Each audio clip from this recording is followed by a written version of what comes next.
to your heart and let me know. Do things turn black and gray as they go? When I'm far too gone, can you show me love? Give me love.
Hello everybody, my name is Notepad Anon, and I write games for fun, but we're not writing a game today. Au contraire, my friend. Au contraire. We're going to be looking at a few games today. And that means I don't get to have fun. So this past week, I have undergone a trial by fire. I look into the depravity, look into the nightmares for you all. So what games are we actually looking at today? Well, here's the secret. The games we're going to be looking at today are furry RPGs. Yes, you read the title correctly. The Cuwious, Cwase, Fuwwy RPGs. These are games about furries. Hello, Charismatic Canine. Unfortunately, welcome to the nightmare. And I came here expecting game development, and it was given furries. Don't worry, everybody. The games we're going to be going over today are actually very fascinating.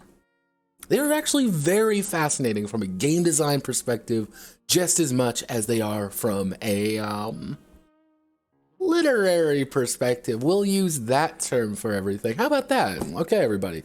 Now, what is a furry?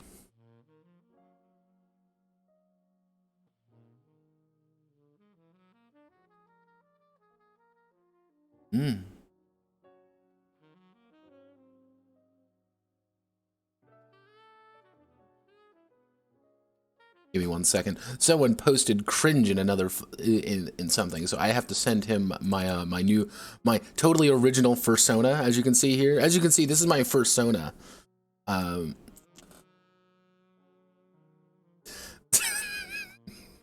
There we go. Yeah, just gotta throw that in there for the whole family.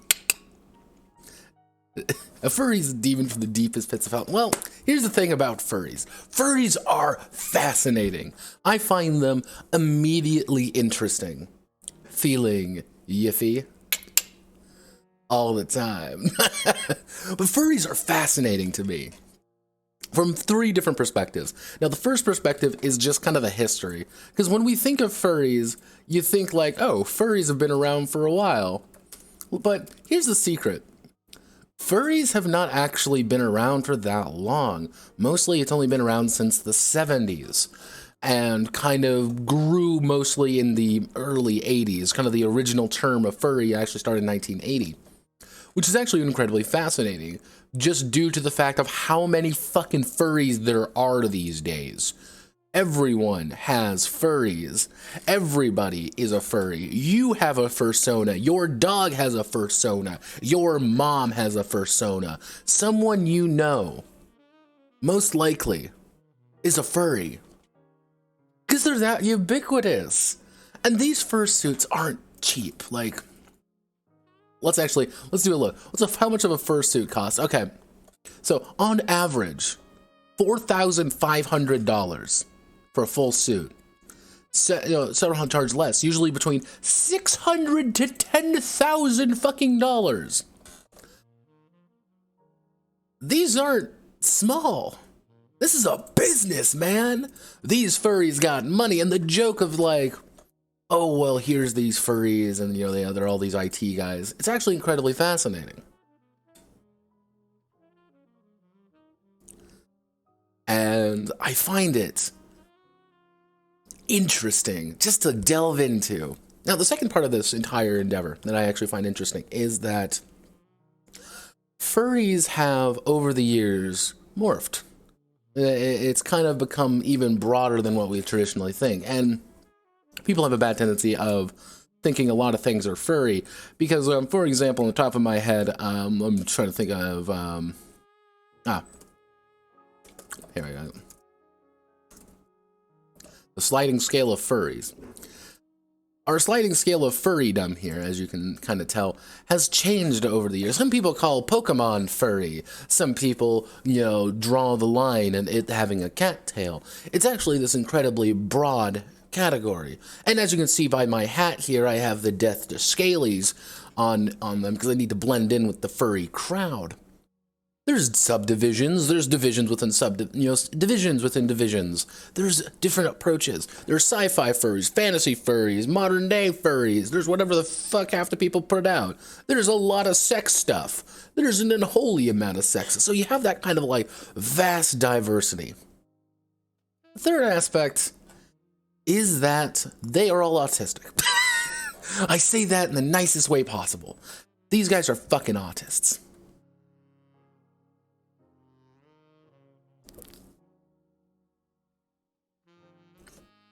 Yeah, no, the sci-fi Stalker game, I was mixed on the Stalker game. I understand why people like it, not for me, though. It's...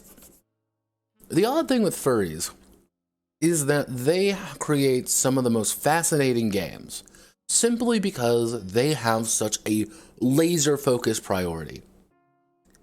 You can't just put it in D&D. God, no. Have you seen my original OC setting? This can't be run in D&D. This is insanity. No, we gotta have something bigger. And you have things such as Ironclaw, which was actually one of the games we already went over, which is Ironclaw. Ironclaw is incredibly interesting. It's by Sanguine, which we're actually going to be looking at some of Sanguine's games today. And it's one of the most well put together Renaissance era fantasy settings I've ever read. The system is it's great. It's a really solid system and it really gets you involved. You just have to deal with Mavra. Like, that's kind of one of the big issues. You just kind of have to deal with that Mavra exists, and you just gotta deal with the fact that it's someone's furry Slayers fan fiction for no reason. And then you get things such as, what was one of the other games I was debating on? Like, the thing is, like, what I want to get across is that many of these games are very broad and very focused on doing their one thing. And alone with a room with, oh yeah, there's ports for everything. But the games we're going to go over today are oddities, strange things that I found that I want to go over with you. Now, the first one we're going to be going over is probably the one that people want to see the most. People have heard about it, people have talked about it. It's one of those games that everybody seemingly knows. Everybody seemingly knows this particular game, but few people know it.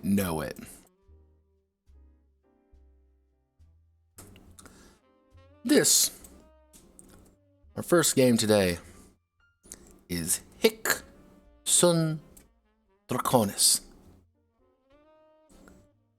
or HSD.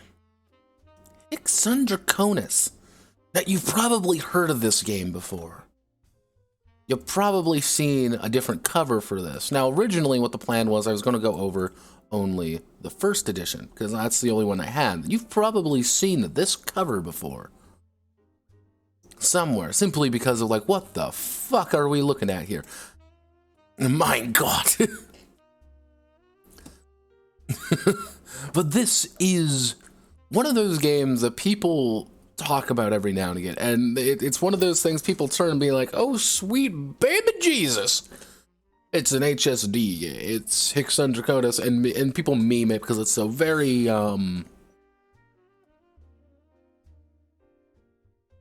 fascinating game. It's a very fascinating game.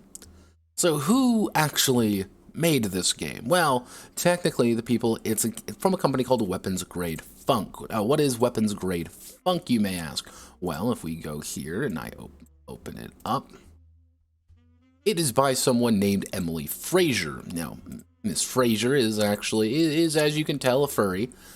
They do furry stuff, and they make $262 a month, 32 patrons. I kind of calculated out, most people, like on average, they're making less than about 10. They're not making like an absurd amount of money, but I can respect it. It's the hustle. Now, interestingly enough, if we go to SVNT, as you can tell, I was trying to go through the lore. Now,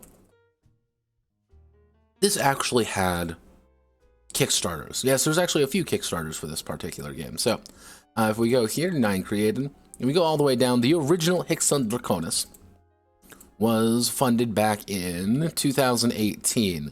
$17,000 of a $5,000 goal. And on being honest with all of you, this is an insane amount of money for what was actually created. There's a furry in chat right now. Furry card game about Moon called Tank Vixens. So I know what you're talking about, Tank Vixens. I don't know why I know that, but I know it. I'm seeing Cat Centaur mecha with titties. It's not a Cat Centaur mecha. It's not a mecha. It's just armor, by the way. But this is Dracones. It's, I'm like, all right. So made 17,000. A few years later, there was HSD Core Extended and also made money. So you kind of see all that. $29,000. $6,000 goal. And if you look at the art, like this is not, here's the thing, this is not cheap artwork. There was obviously something doing there, or people he was working with, or they were working with people. This came out in about 2015. There were a miniature set and miniatures set, Sound and Silence, which was a setting guide, and finally we have Dracones 2, which came out in 2018. $48,000, $15,000 goal. We saw a exponential increase. People were putting more money into this to make it better. And I'm like, oh, okay. Now, recently I did see this one. This is why I kind of put onto my my radar a little bit. This was Dracones 2.0 Mastered Edition. This was a companion book, effectively, to the game. It's not out yet. We're not going to be looking at it today. I just want to kind of go over everything. But I just want to give you the idea of, like, people have obviously funded this. $33,000 of a $20,000 goal. People have put money into this. People are dedicated to it. And now, who is Miss Fraser? Who is Emily Fraser? Let's just go here. We need to... originally, when I was looking up this person, I was, trying to figure out, who this person is, and let me see. This is pretty much one of the few things they've actually done. Let me see. Can I find out? Here's Twitter. This is one of the few things they've actually done. This is Emily, and I'm like, okay. I was like, let's learn what they've done. I couldn't really find anything else. That's one of the big things. This is pretty much their passion project in a way. They might have done something different. They might have done something over time. I have literally no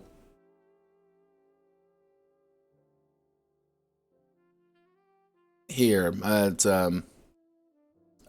I looked up there. Unfortunately, I also cannot escape the fact that sword lesbians exist. I cannot... Insane amounts of money. Things gotta go hand in hand. Yes, they do go hand in hand. But yeah, I can't avoid sword lesbians. They will haunt me till my dying breath. Here it is. This is Emily. Couldn't really find anything. This is a very personal account, so I don't really want to like go too deeply into it.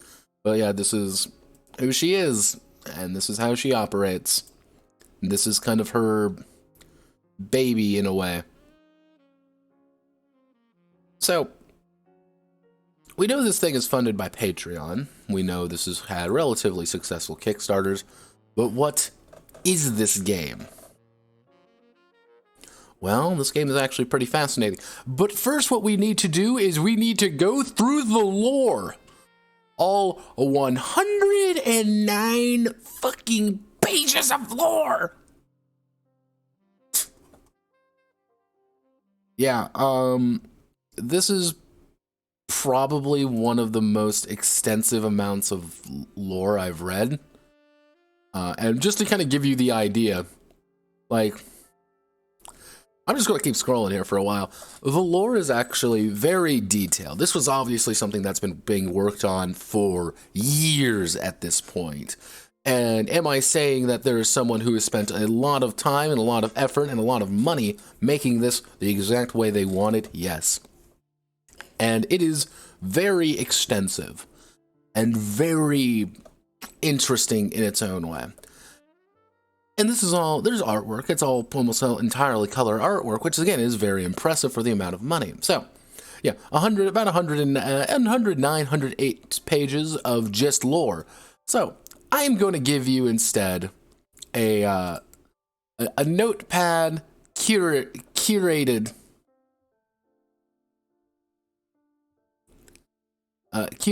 section of the lore. And yes, we aren't going to talk about it. She is a proud sword lesbian. And while Thirsty Sword Lesbians is still a bad game, i.e. not a game, I don't comment on anything else. Because we're nice people, right? So, what's the basics of the lore? I'm going to give you all just like the most simple summary of what I can do. And I'm going to put it right here, just so y'all can do. Okay, so. Let's do this. In the future, the humanity obviously is doing humanity things, and we've developed more super technology, and mostly in the field of biotech. Yes, biotech.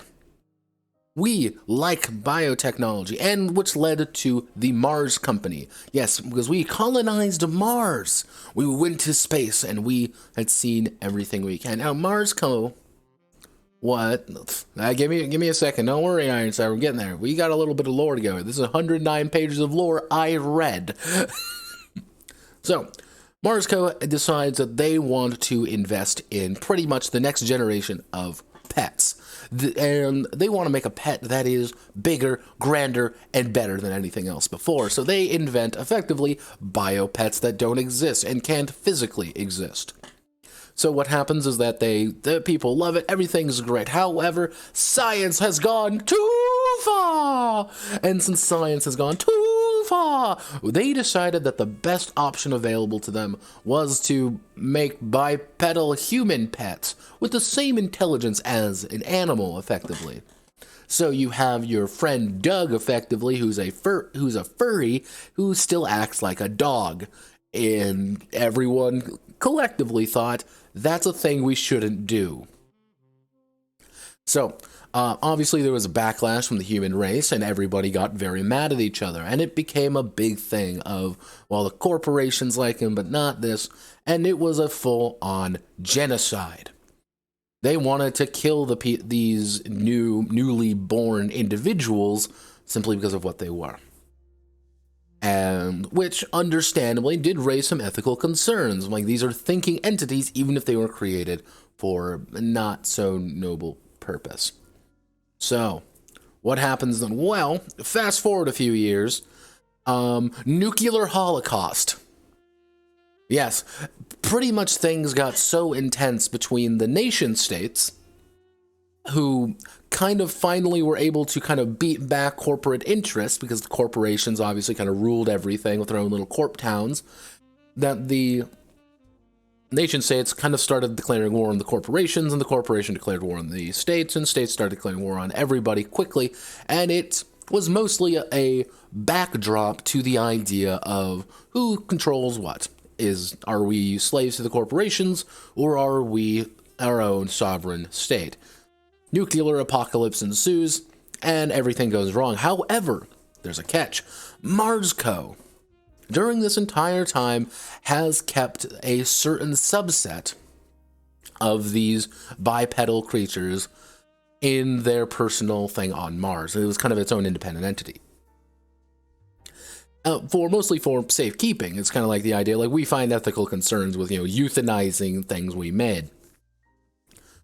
Fast forward time again, and these would eventually become the Vectors, after humanity finally kind of kicked the metaphorical bucket. Humanity is dead. There are no more human beings. There are these things called Vector, which Vectors are people with spliced, effectively these animalistic humanoids that don't really have pasts. They are kind of built from this genetic goop, and now they're freely able to go about their business, and they've kind of taken over the known star system. They've taken over Sol and have split into various warring factions and groups between corporate interests, very corporate, and you have some more minor ones. It's a very in-depth setting, but I want to kind of give you just like, that's a very basic overview of things. That is a insanely basic overview, because it's like, genetic engine built from fresh genes patterned off human template with some modification in appearance and function. Earth animal species, distinct families, body mass slightly different. They tend to live 90 to 110 Earth years if they take care of themselves. However, they hit puberty around 10 to 14. And are capable of reproduction with any fertile vector regardless of family or species. Because they're technically all base template humans. But furries, they're furries. They're just something we all have to live with. And then we also have things called cogs. These are cogs, pretty much sentient robots. That have been, again, these are robots that have kind of been given sentience and in turn personhood. These are human beings that have legal rights and are completely mechanized. And yes, that is a robot cat girl. And no, you can't do it. Stop that, you fucking weirdos. And as you can see, they live together in relative harmony. And things go on. Now, these are things called blips. Blips are kind of weird. They are one-offs. They are strangers in a strange world that by all counts shouldn't really exist. These aren't real animals. These aren't real entities. They are created. Otherwise known as, this is my special, furry OC, and this is how it goes. Why would they dump so much artwork onto the same page? You're going to see that. You're going to see that a lot. Like, I want to call them, like, I'm going to sometimes refer to human or, like, person, because it's kind of hard to say it. Like, vectorhood is kind of a weird thing to say. I'm going to say that just for my own sake. But yeah, that's kind of what blips are. Blips are your special OCs. And, am I saying this was detailed? Yes, it is very detailed. Here's literally everything. Yeah, no one can go to Earth. Earth is fucked. And it goes over almost 100-year long time, almost a 700, 800-year long timeline. And it's going to tell you everything about it. Because what's on Earth? Well, these things are on Earth. These are very strange, monstrous creatures that were pretty much bioweapons in the war we threw at each other. It's like, oh no. Mars is pretty much the center of civilization at this point, with the unfortunate reality that it's run by corporations. So I'm going to go over the corporations, because again, we have to go over the corporations where things don't make sense. So let's go through all of this lore. When I said there's a lot of lore, there's a lot of fucking lore. Actually, here are the basic families. Now, what do I mean by the basic families? These are pretty much what we can do. Gift them baby.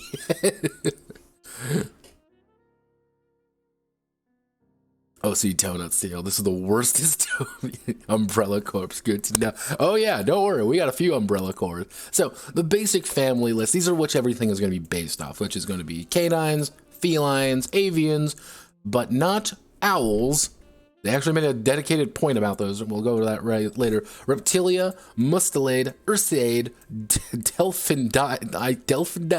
Delphinidae. I'm not even gonna Slachi,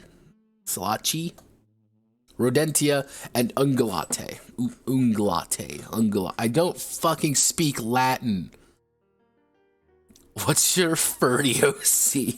Well, I don't have a fursona. I've told people this repeatedly. I worked at a furry convention, but I am not a furry. Let's see. So, yeah, it's going to go over pretty much all of the various races. And there are a lot of them. An insane number of them, in fact. And it's going to tell you all about them in block text. So, these are called morphisms. Now, morphisms are incredibly fascinating. Pretty much all of these vectors need a body, and when you are born and when you were kind of created, the issue is that you're going to have a morphism. What is your body actually going to resemble? Simply because you are, by all accounts, a genetic abomination of God. A vector is not a thinking it's hard to it's hard to think, because it's very hard to wrap your head around these fucking guys, because they are genetic soup, effectively. We also have whatever the fuck this is. I ran it by the boys. I actually sat down, and we took some time, we took some moments, and we tried to reason out why this exists. And what the hell is this? Is a morphism. This is a vector, and we came to two conclusions. Either A, she is a tar, or she is a variation of a hybrid or something. Pretty much this isn't normal. That thigh gap on a fucking mermaid, we don't talk about it. So these are the morphisms. Pretty much your body when you are made. What the hell? What the hell is that? What the fuck is that? That's all I'm seeing. So when I talk about morphism, these are going to be your morphisms. You have your basic body, which is pretty much human, with pretty much your standard furry. Then you have laterals. Laterals are quite literally just animals. They're just animals. But they can speak, obviously. They can do human things, except they're just an animal. You also have tars. Tars are arguably what this game is most well known for, because they really like tars. And they are exactly what they look like. They are taric creatures. And they are gonna tell you all about it. But they aren't actually surprisingly common. Like, they're not common entities. The author just really likes them. You also have hybrids. Now, this character is a hybrid right here. Kind of the wolf man over there. Because as you can kind of see, he's got eagle claws, and he's got a little wing on there, but he is in fact a wolf. He is a abomination of Christ. So, we also have micros. Micros are pretty much really tiny people who were just born. It's dwarfism on a genetic scale. And then we have lever stance. Yes, lever stance is an option, as you can see. This is a fucking cat. Is it a cat? Whoa, that's just an animal. Yeah, this is a, I don't know, like a cat raptor, I guess. And finally, we have pretty much the other kind of basic ones, which is just aberrant anatomy. It's kind of weird. Like, the idea is, like, snakes don't normally have, you know, arms, but you can get arms. That's literally all this is. So this is kind of like how this works. And they're going to go over every single one of them, like why it is. And then we have cog frames. Because again, as a cog, when you are born, when you emerge from their egg in a default frame with very anatomical weights and balances, yeah. Because you grow up as a sentient AI thing. It's a Kaczynski-esque nightmare, just assume that. You get to choose a frame to upload your consciousness to. You have Spider Fox, Lady Fox, Roller Derby Fennec, and Cat Octopus. Just look at Catopus, and we're all gonna realize, oh no, don't worry, we're not even close. We're not even close to the amount of artwork that this particular game possesses. And it's going to go over everything here. Now, the corporations make up pretty much society. Yes, society is based off corporations because we live in a capitalist nightmare. Marsco is kind of the father company of everything. However, they are not the same. They do literally say Marsco is not the company that founded it. They are very different, but they want to maintain the image, because then everybody knows that. They make everything. But the problem is Marsco is so big, everyone united can deal with them, but they don't want that. So it's kind of this back and forth nobody wants to deal with. They go over corporate culture. This was pretty much this was a ASR, Applied Sciences and Robotics, was a offshoot of, it was pretty much like an R&D department of Marsco that split off to form its own micro company. These guys are the father of all cogs. These are the ones who make the cog bodies. Pulse are, these guys were the, if I remember correctly, they were the, I'm trying to think of the top of my head, the entertainment division, effectively, that have gradually evolved into becoming a major player of genetic lineage. Yeah, that's what they want to do. Spyglass with a spy agency that they pretty much threw everybody open and say, yeah, well, like, we're the nastiest fucking people alive. They're pretty much the private enterprise of the CIA. They are professional glowies.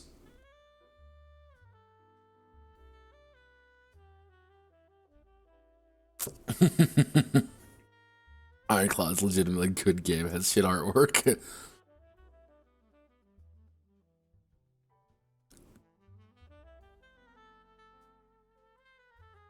Yeah, it's strange. But yeah, they're pretty much a private enterprise CIA. These guys are the feds. These are literally the inner ring police force. These are the Fed boys. These are the health guys, which they exposed all the other health, and literally the lore behind these guys is that they exposed everybody else that they were hiding cures from people.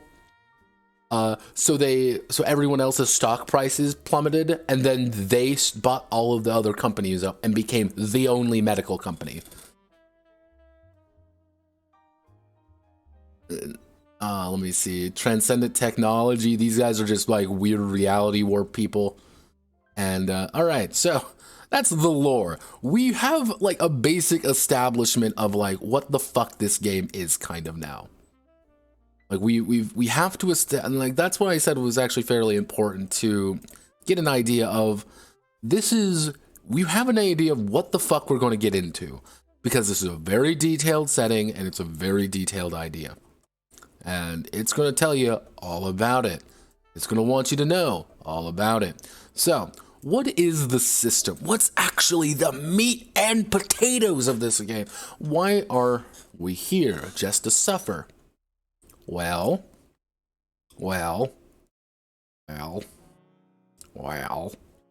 This is probably one of the strangest fucking systems I've ever come across. By far. Easy. But it makes sense, but it's like, the way it handles it is very strange. So, checks are how we determine. Okay, checks are written as stat, trait, stat, which is kind of its own thing, plus trait, stat, trait, and with a proficiency, and then the difficulty. Alright, roll 2 dice and add their sum total to the proficiency score. That total reaches 12, you pass. Okay, that sounds pretty simple. Alright, so we have stats. However, I need to go to Chippy the Toad here. Yes, Chippy the Toad. He's made his triumphant return. Not as much as a massive cockmongler as he was in FAP. However, this man is still back. So, this is our boy here. This is Chippy. As you can see, he has 3 stats: mind, body, and community. Now, each of these stats are kind of its own thing. So you may say, for example, Chippy needs to, to outwit someone. He has to use his mind. So you might write an attribute. So the difficulty may be something looking like this. It might be mind, exert, and let's see, do I have a... no, I don't have anything, so it would be mind exert. I don't have, mind exert and like, I don't know, negotiation, I think was one. Negotiation, and it might be difficulty 3. Alright, pretty simple so far. Now, this is where things get a little bit chaotic. So, because we can see right here that my mind exert is 2, and I have plus 0 to my negotiation, but the difficulty remains 3. So I am 1 below the difficulty of 3. Okay, are you following me so far? Because trust me, it's not going to get simpler. So, what happens is that when you use the difficulty, so difficulty is keyword describe how hard it is to pass. So, if your trait score, 1 to 5, meets the difficulty of the task, roll 2d8 and add your proficiency score. Okay, simple enough. We understand this. Nope, I'm already fucking okay. If you have any questions, ask. I read over this system like 4 fucking times. This is a very weird way of doing this. But let's say, for example, that difficulty 3 check. Difficulty 3 check right here. You kind of see it right in the corner there. Now, because I only have a 2 in my mind exert, my ability to use my mind to do something, I'm 1 lower than the difficulty. Oh no! Well, it has a method for that. What you do instead is you would add a different dice. I would have to roll d6 plus d8 because I am 1 difficulty lower. So I would take my d6 and d8 and I would roll, and I only got a 9. I didn't succeed because I didn't hit 12. If I'm 1 over, however, I roll a d8 plus a d10 instead. All right, let's see. Now, let's say I succeed. I got 15. If you're pretty much, the more or less you're over the basic attribute, the basic difficulty with your attribute, the easier or harder the check becomes, but you will always roll 2 dice versus 12. That is the check. However, as a smart person, you can probably tell some of these are a lot easier. For example, if we're rolling with 3, it's d6 plus d4. It is almost impossible to succeed at that unless you have a bonus to it, which you probably won't. Even by 2, it gets incredibly difficult. But even if you're 1 over, the difficulty actually is a lot easier. It's hard to succeed at checks sometimes, and that's the point. And that's why it's a very fascinating system. It's maybe not the way that I do things. However, it's there. Again, if you ever have, also, again, if anyone ever has any questions, ask. This is a very weird game, and I can do my best to explain it all. But I'm only human sometimes, so if you're lost, if something doesn't make sense, ask. I will read it and I'll go over it. But okay, easy enough to understand. You know, we kind of like, here's what difficulty 5 look like. Most things are going to be difficulty 2 to difficulty 3. Hello, phone. What do you want to tell me? What's up?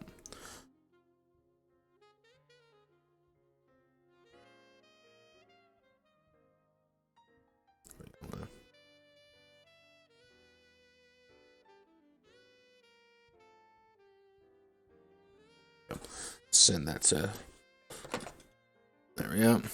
Forgot I didn't turn that on. A little bit janky. I mean, it makes sense when, again, most checks are going to be like a body exert athletics 2. Okay, that's pretty much it. That's what most things are going to be. And if you are 5 over or 5 under, you get properties. And things are like, you perform the task silently. You perform the task in a way that was untraceable. You know, you make things, you pretty much get a bonus to it. Pretty simple. Now, this is where things can get a little bit strange, is when you get to dice modifiers. So, what happens with a dice modifier is that it either goes up or down in difficulties. Therefore, primarily to the condition of your physical form. Alright, simplify and complicate. So, if we go all the way up here.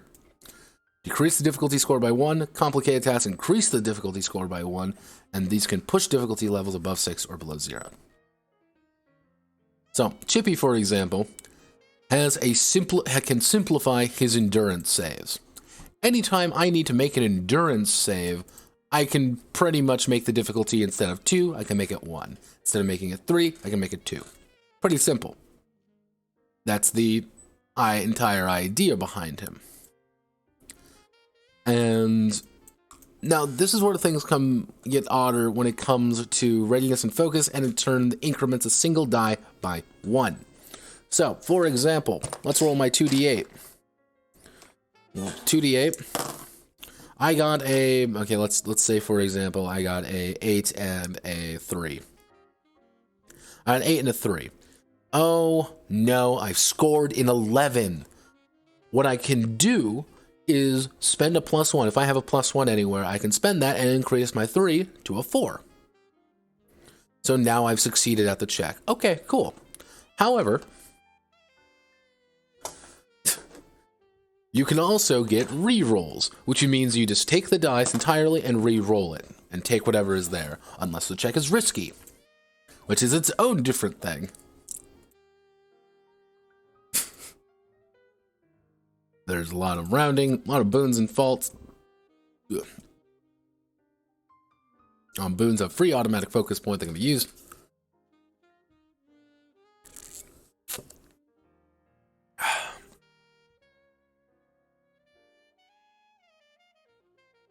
Yeah, because nothing is ever simple in this game, because every single person might have a boon or a fault. If you have a fault, if you fail, you always kind of critically fail at the check. However, if you have a boon, you can spend focus and re-roll your dice and stuff like that.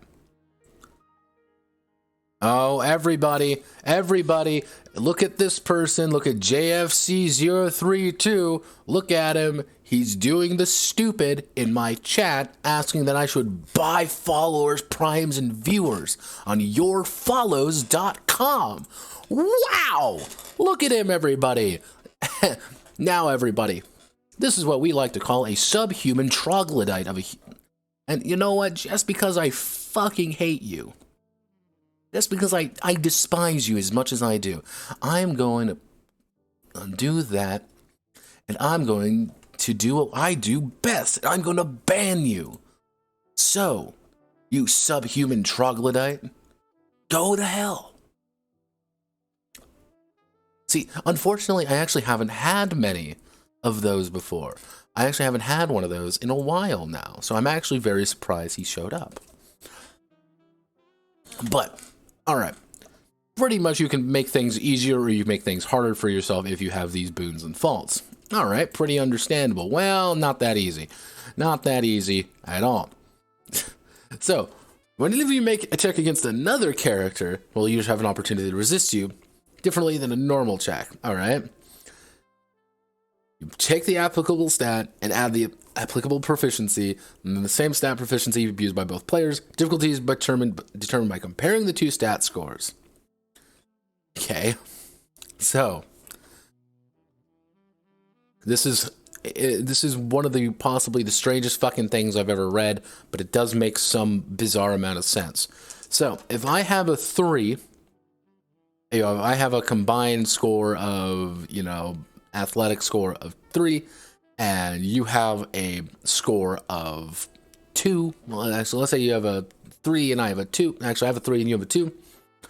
I will be technically rolling as if I am trying to oppose you. So I would be rolling as if I have a +1. You'd be rolling as if you have a -1 to the difficulty.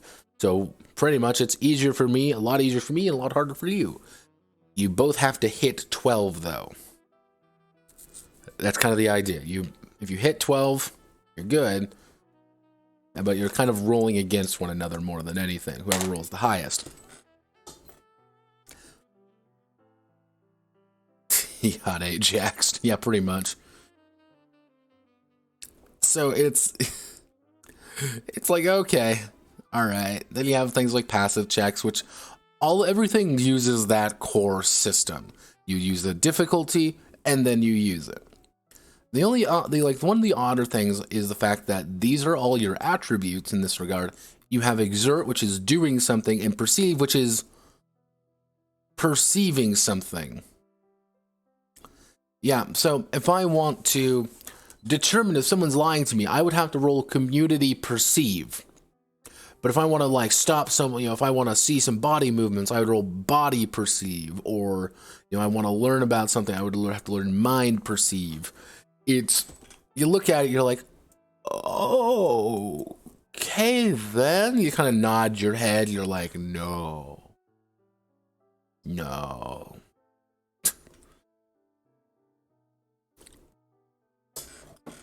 Let's see.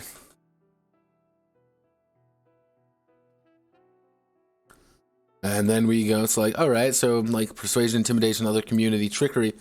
Yeah, there's like an entire section because, again, you don't have a charisma stat, you have a community stat, which is its own thing. And every single character has something called a rescue, which is effectively a fate point that regenerates at the beginning of every, effectively, session. They are a way for you to disaster struck. I want to use my rescue. You get out. Cool. That's pretty much how it works. Now we're going to have to do the character generation summary.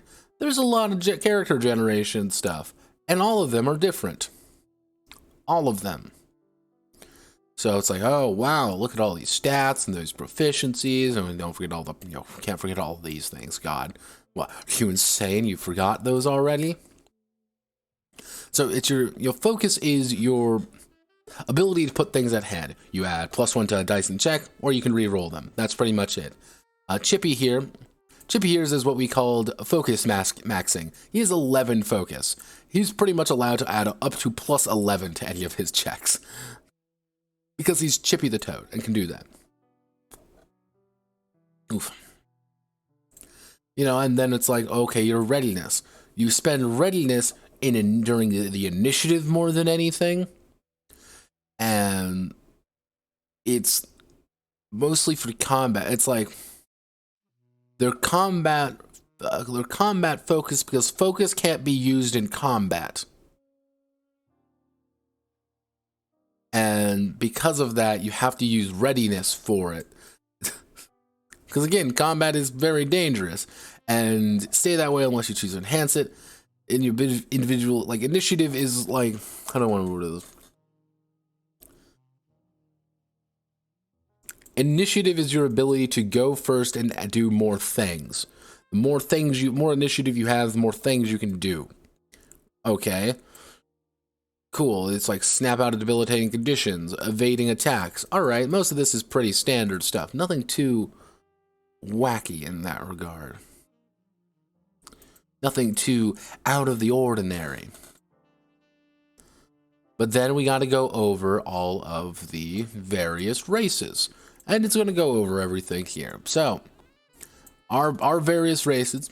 So, Canines obviously are very strong. They can get some additional bits there. Felines are good there. Avians can, you know, body perceive checks, but they can also fly. I do not know why this exists. Like, this is like a really weird note. I'm just waiting for the and now things get completely ridiculous. Not really. That's the weird thing about this particular game. Not really. But there's like this very interesting note here. It's like the Avile family included owls once, but that species was eliminated shortly after creation due to unforeseen and horrifically violent complications. No owl vector is currently known to exist. Owl blips have been made, but are generally considered to be in poor taste by most of Seoul. I have no reason, I have no idea of why it's like, yeah, you know, fuck owls. Like, we don't, there's no like fuck owls thing in here. I don't know why that's in here. Or you get things like, oh, great whites and hammerheads were deliberately excluded from this line to prevent provincial social complications, which is kind of weird.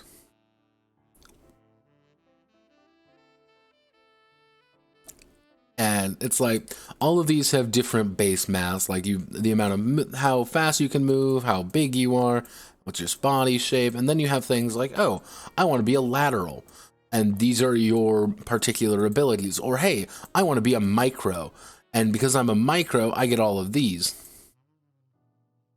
And God help you if you're a tar, here's all of the tar bonuses, because you move faster, you're stronger, but you're also fucking huge. And this isn't even dealing with the fact that you're lever stanced. Yeah, the fact that you're a weird monster thing that can jump at people and rip their throat out because you're a goddamn velociraptor.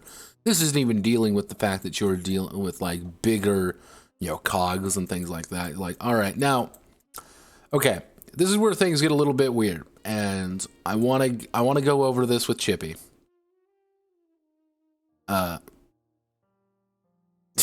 Again, oddly specific. Now, this game has a very unique way of handling leveling up. It uses an experience system. Don't get me wrong, you have experience points, and you spend those experience points to level up. However, kidoki then. Alright, so do not panic, everybody. This is how you level up. Okay, is the shock and awe done? Okay, the shock and awe is over. So, what is this? Notepad, I can hear you say right now, Notepad, what in God's fucking name is this? This is your character chart, effectively. Each of these cost a certain amount of experience points to take. You begin play with 210. Don't ignore this, something broke, I don't know what's going on. You start with 210 experience points to spend however you wish. Now, I did the recommended. I said, and I went out of my way, I'm like, I'm going to do the recommended one. But, for example, let's say, in my body, I want to spend 1 to get my body exert to 1. Then I want to increase my movement by 1. And then I want to gain 2 focus. This is 10, 20, 30 experience points. However, if I want to move over to the 2 tier, I spend 15 experience points. And by the time you hit the 3 tiers, when you get things like 20 experience points, it's like, all right, it gets a little expensive. And there's a lot of things here. And I'm going to kind of try to go over as much as I can. Boons are, as we kind of explained, pretty much like bonuses, makes your skills a little bit better. Focus allows you to be more focused, obviously, out of combat. Techniques are pretty much like powers, like I'm a martial artist, I'm this, I'm this. Proficiencies are the number of points you get to dump into your attributes, like +1, +2s. Movement is how fast you move. Initiative is how many actions you're allowed to take. Readiness is your combat focus. Notoriety is your ability to pretty much how well known you are. The more notoriety you get, you can use it here. And you could say, I want to increase my evade because I'm just that famous, effectively. All right, a little bit weird, but okay. Because one of the big thing is the landmark system. When you hit 250 experience points, you get your first landmark. Pretty much after your first like 1 or 2 adventures, you're going to get your first landmark, in which you get a personal quirk, and you get some damage bonuses, and you get reclamation surgery. Pretty much you can reclaim parts of your genetic lineage. And you're like, okay, you can become, then at 500 you get 2, and then 3, and finally 4. And this is total experience points. There's quite a bit. Like, these are actually a very large amount of experience, and that's going to take you a lot of time. Maxing out everything, if you were to max out the entire thing, so let me see, so it would be 30. Max out an entire tree would be 15, 30, 45, and then plus 60, plus 75, plus 30. If we plug this in here real fast, it would be 240 experience. And that is going down a single track as fast as physically possible.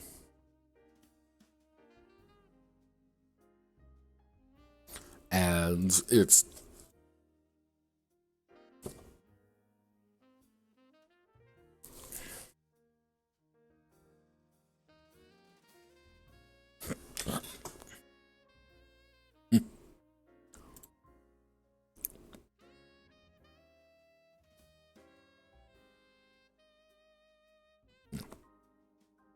so this is how you're going to be leveling up. However, the big thing is, if I take the 2 focus here, I can't take the 2 notoriety. You have to make a choice. Everything is these very binary choices. 1 or 2. 1 or 2. And now, an astute observer may notice something a little bit wonky here. They may notice something just a little bit strange. And that's everybody is going to be leveling up almost the exact same. Which I'm not like a major fan of. I'm not like kind of a big thing. Like, what I mean by this is, I level up my body twice, I'm going to have the same options as if someone else leveled up their body twice. I'm going to be able to get a +1, get a movement, get a technique. There isn't really, it's hard to get extremes in this game. Let's just say that. Like, rushing down a single like tree for that 240 experience points is going to kill you. You are not going to be a functional human being, well, vector being. You're not going to be a functional entity, really, which some people are really going to like. Some people are going to feel like that's kind of restricting. That is entirely depends on the person kind of thing, though. Some people like that, some people don't. And yeah, this is where things also get a little bit weird, is when you get like the base mass is here. Like, okay, base mass determines your wounds. Like, okay, and then we have all our backgrounds, which are all slightly different, and you get different things. However, with your background, you also get to choose whether or not it's going to be a positive alignment or a negative alignment. And every time you hit a landmark, you get a new passive. So, because, for example, Chippy the Toad here has the background of being where was his background? Where was your background, my friend? He is the spacer background.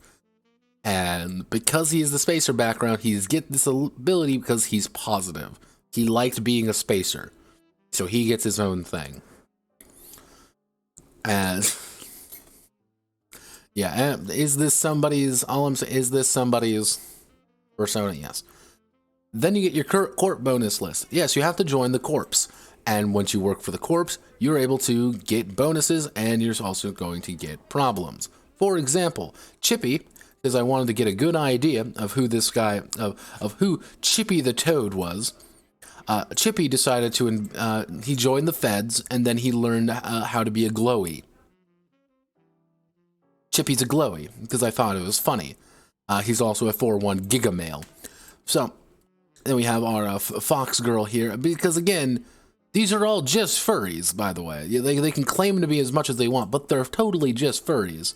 Which also leads to customation points, and if you have a customation point, what that means is that you are able to kind of build things differently, and then you have different quirks, because the quirks allow you to, You know, these are like what we would traditionally assume to be like perks in another game.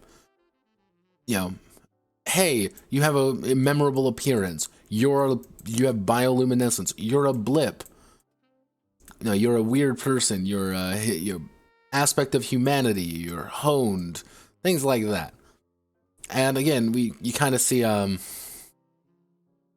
whatever the fuck that is. Because there's also a magic system in this game. Yeah, don't forget that, everybody. There is a magic system in this game, and that magic system is called Transcendence, and it's pretty much just magic. It's psychic magic. That some people have access to, and some people don't. Why? Because I don't fucking know. I didn't read that far ahead. I did not read that part of the lore. So yeah. So let's go into the adventuring, and then we get You're going to get about 15 experience a session, roughly for about 4 hours. Combining everything together, you're most likely going to get about 20 experience.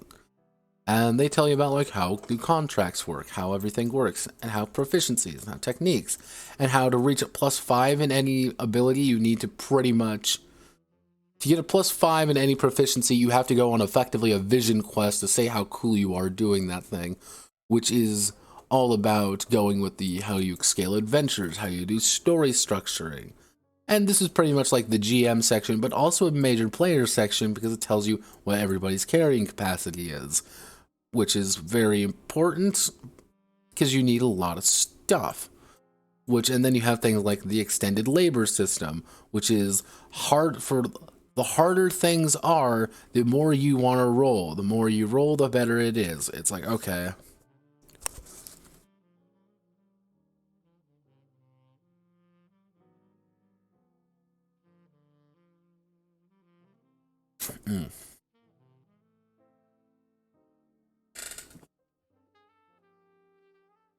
And then this is also a hex system. This is actually a fairly detailed hex combat system.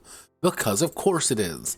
And don't forget, there's the hacking system. Because we got the hacking system. Don't you want the hacking system in this game? Because here it all is. And it's the difference between hacking people, because everybody's already hooked up to the internet, because that's a thing, and hacking machines. Because if you hack machines, you gotta go to the first layer, then the second layer, then the third layer, and then you're allowed to do things. And oh, don't forget about all the different kind of malware you can upload to people's brains.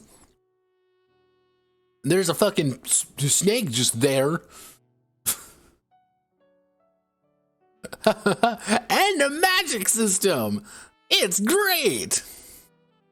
Yeah. And I think the best way to say it, like, there are just enough things where you have things like, oh, most spacecraft in HSD do not have simulated gravity. You don't think about that, but it's like vectors don't need to worry about muscular atrophy due to low or no gravity. They're specifically designed to adapt to such conditions. And you look at it, you're thinking for a moment, and you're like, this game deliberately went out of its way to tell you that simulated gravity does not exist.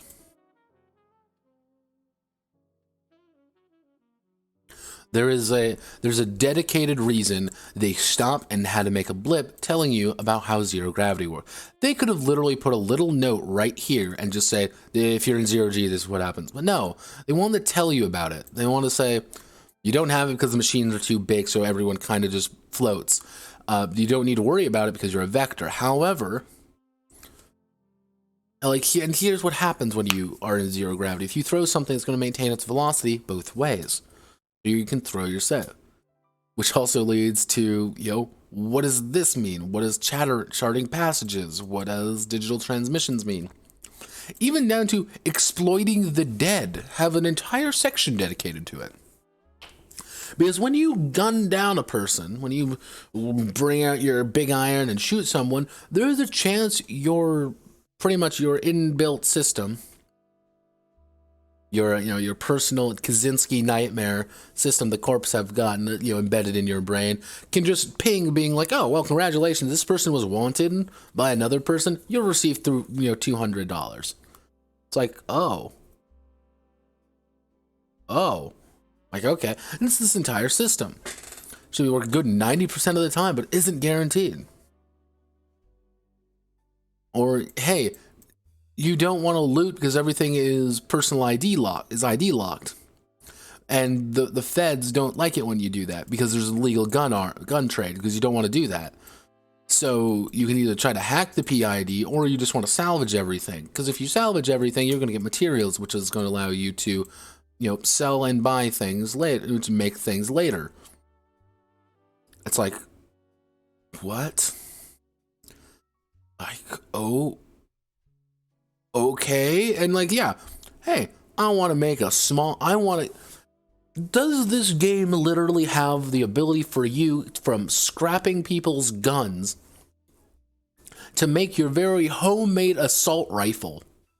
Yeah, you can make a homemade assault rifle in this game. Of fucking course you can. Come on.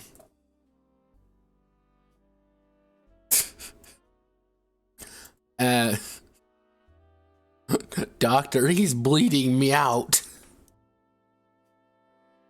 Yeah, this is just here.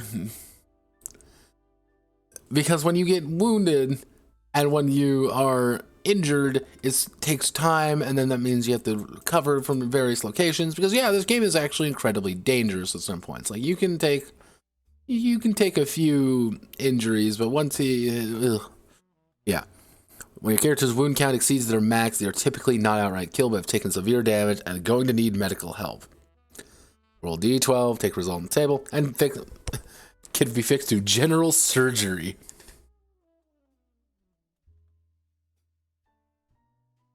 So, for example, things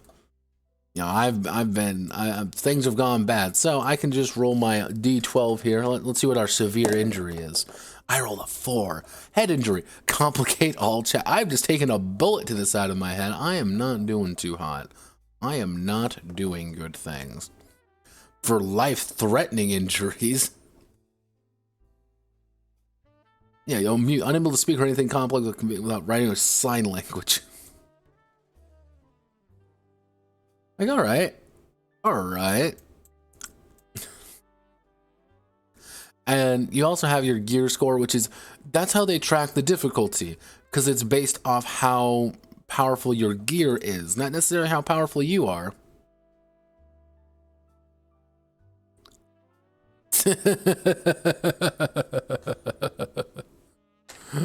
I'm bleeding me out. Help. I told this is going to be a cursed stream. I told everybody this is going to be a cursed fucking stream. And yeah, here's gear score. Here's what we're going to be dealing with that. Weird shark martinis. Like, and oh yeah. Oh, you thought it was going to be, you thought it was going to be really simple, that you could just buy whatever you felt like buying? Oh no, every single item here is here. Every single one of them. Let's just do, right here. Grappler Gauntlet. Faster and weaker than a grapple belt. This arm-mounted retracting tether is only intended to move the user, not a struggling target. Well, for rapid relocation to cause grabs up buildings, it's a great choice. Use the system as like a ranged weapon, using an attack action as base range of 10 hexes. If you hit a stationary object with that strong enough to hold your weight based on the narrative, you are reeled into an adjacent square. If the hit object cannot support you, the automatic safety measures on the system will disengage and reel in the tether. Grapple Gauntlet tethers must be manually reloaded before they can be used again as a support action. The Jump Assistant Frame, the Scatter Line Unit, the Display Blanket. Ta-da! Why is it's here? Want to move those Roboxes around? Marsco Personal Motivator. Professional Attire, Recall Tether, Rubox. Straining Foam, running it. Oh, don't forget. Now, mind you, and every single corporation also has their own item list. And every single one of them also has their own section. And don't forget, and don't you forget for a fucking moment, you can't buy, where was it? Let me see. There was one section in here that I thought was absolutely insane, that I actually thought was incredibly hysterical. Actually, no, it must be lower. Because yeah, every single all of the different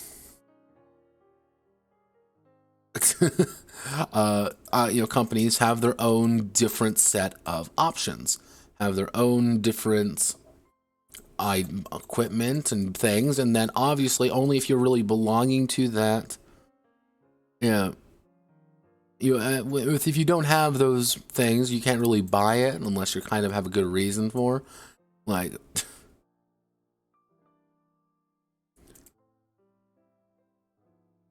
Hexes. It's hexes. It's a lot of hexes.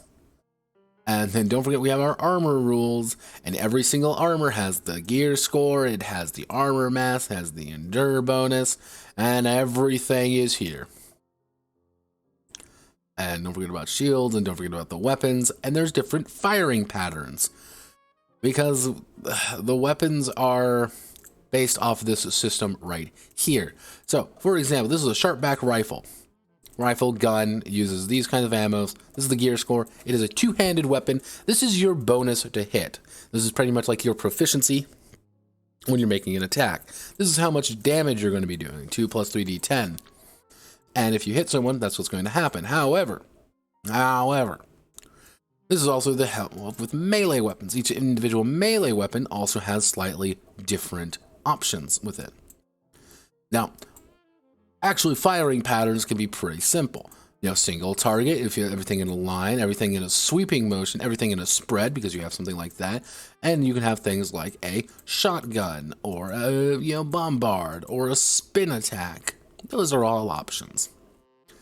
And they're going to tell you all about it. And don't forget, God help you all if you do less than lethal ammo, or energized ammo, or acidic ammo, or incendiary, or toxic. Chippy here, Chippy just invested in a shotgun. He could use any equipment, so honestly, if I were to be him, I would just have the toxic. Personally, just the toxic equipment, and just shoot someone in the face with a pretty much poisoned slug. So it's like, okay, we've managed to get through all of this shit. All of this. And there aren't just a few. Oh yeah, don't forget about this horrifying thing, because every single piece of the surgery is also its own system. It's its own thing. Because you have to get the operation to get the augmentations, because if you don't get the right operation, whoa, God help us all, you didn't get the right operation. That means you cannot actually get the correct augmentations. You can only get it if you get the right operations.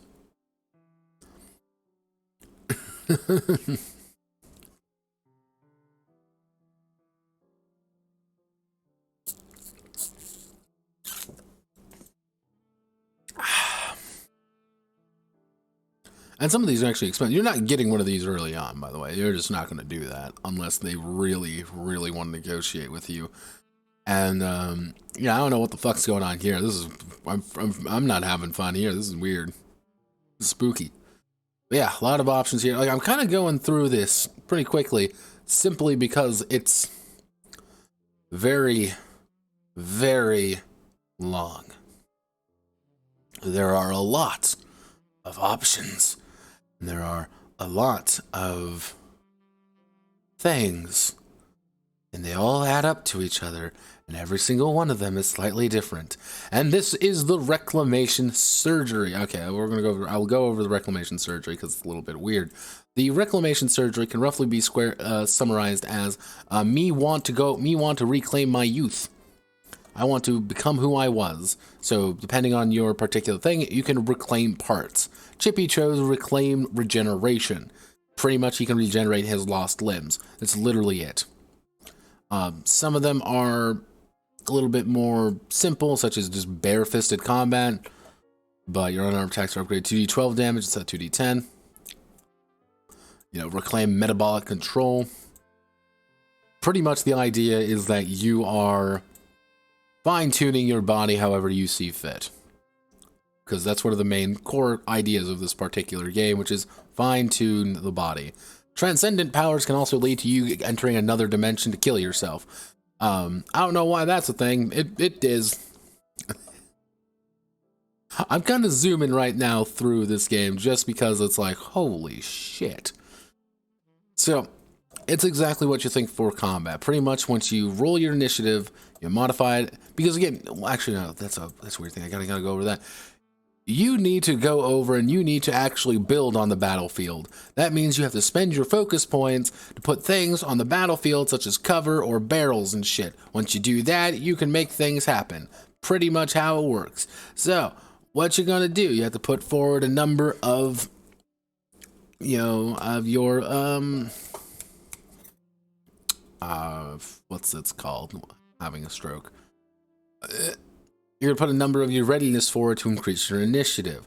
You need to increase your initiative because it's very good. It isn't in order of player actions in combat, rather in order of team actions. Any friendly character is allowed to take their turn on a friendly initiative slot, and any enemy is allowed to take their turn on an enemy initiative slot.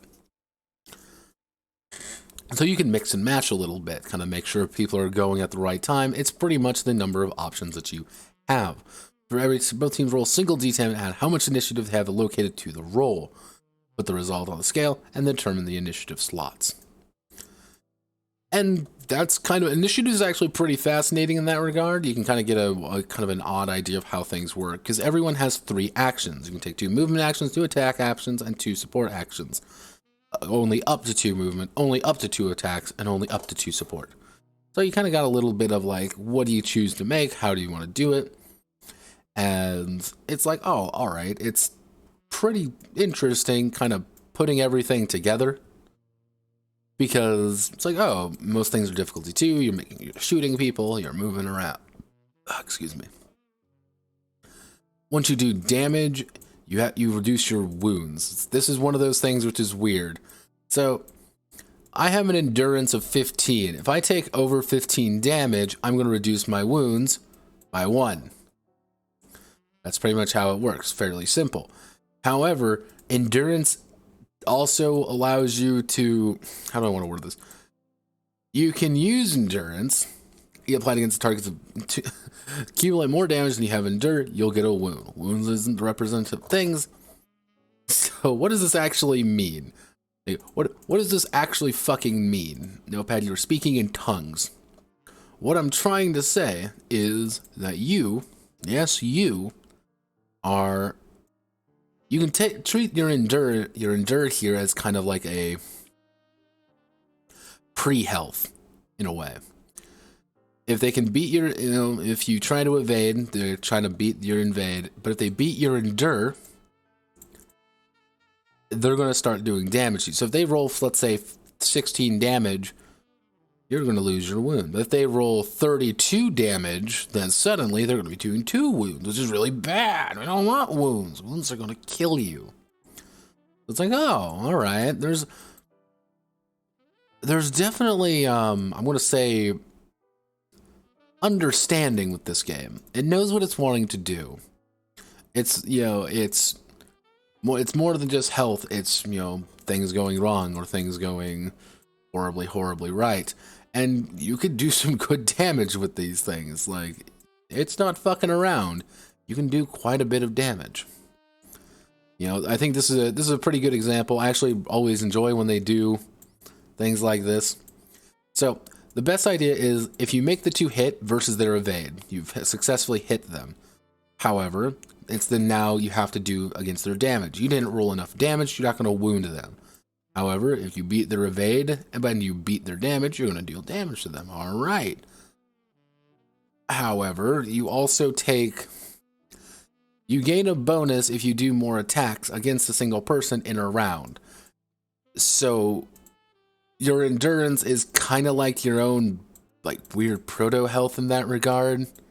Like, you can technically take 2 shots, but if you take they roll 14 damage on one, you're like, I can survive this. And the second one they're gonna beat your armor. They're gonna kill you.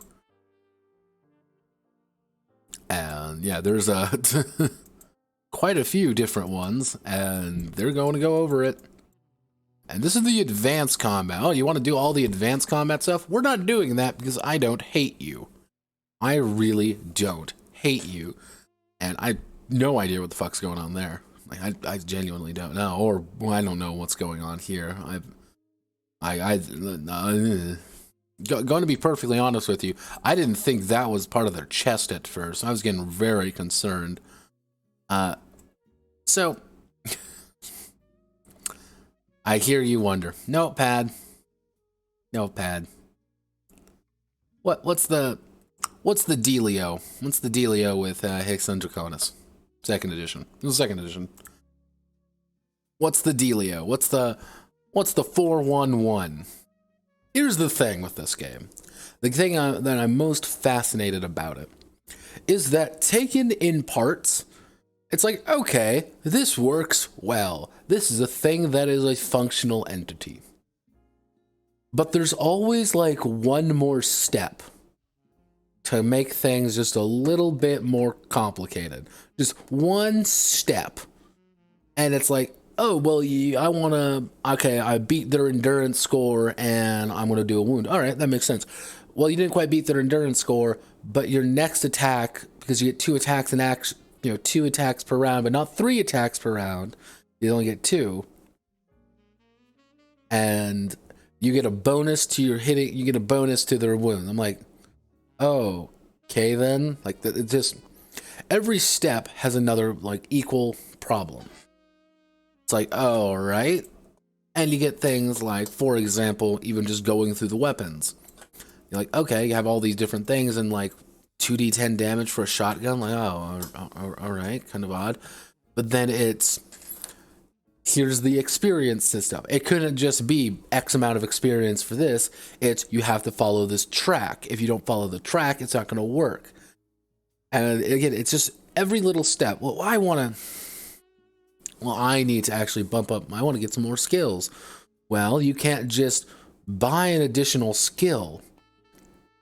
No. You can't just buy an additional skill. You need to buy you need to get notoriety.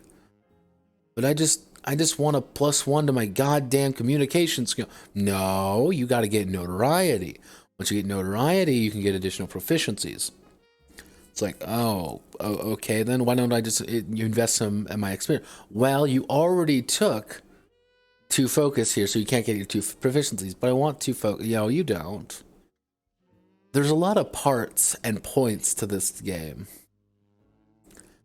And it's interesting to me as just kind of a basic idea, basic concept. Like, I am fascinated by this game because it is incredibly detailed, but also doesn't want to be detailed at the same time. Like, if you were to really strip away everything, strip this entire game down to its core functionality, I think it would be fine. Maybe not like the most exciting game in the world, but I think people would be able to play it. But you have to want to get into the 109 pages of lore. You are going to have to want to be in the 300 fucking pages of information. And do you want to do the furry thing even? That's always like, that's one of the big things with a lot of these games. Is I think people look at the cover and be like, nope.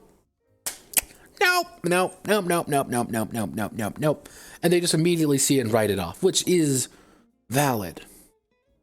Sometimes something isn't for a person. Sometimes they're going to look at this and be like, oh God. And the thing is, they're not wrong. They're not wrong in the slightest. Because you're going to get things like, I wonder if I could find,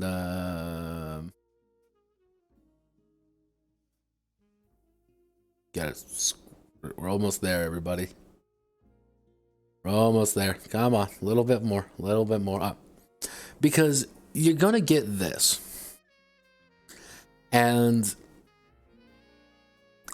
if you want to do Hicks and Dracones, if you even want to look at it and understand it, you gotta have not that immediate visceral reaction against it. You can't look at this and say, cool. Actually, how do... Hi, Sid Goblin.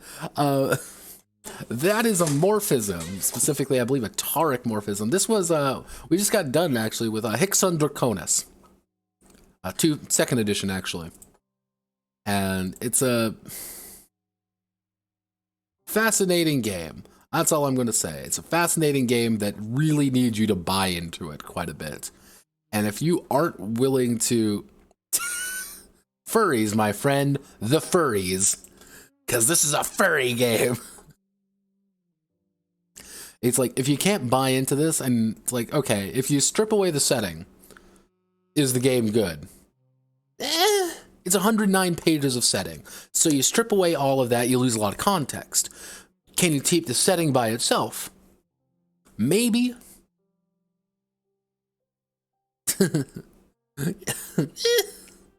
Like if you add in just exclusively the setting, just setting down the rules, you lose a little bit of the purpose of it, and it's hard to run it in anything else. It's one of those games that's kind of built into itself, because you need to have a system for TARs. You need to have a system for lever actions. It's a bizarre blip, a bizarre thing that we all have to now deal with. That's just here, and we all now know about it. So, what's our second game we're going to be looking at today? What's the second one? Really activate our almonds. Well, I want to do something that's a little bit more safe. Let's just say that's safe. As the popo. This is Wild Skies Europa Tempest. Yeah, Wild Skies. I'm going to make a wild bet. Probably not many people have heard of Wild Skies before. But you've probably heard of this company's other game.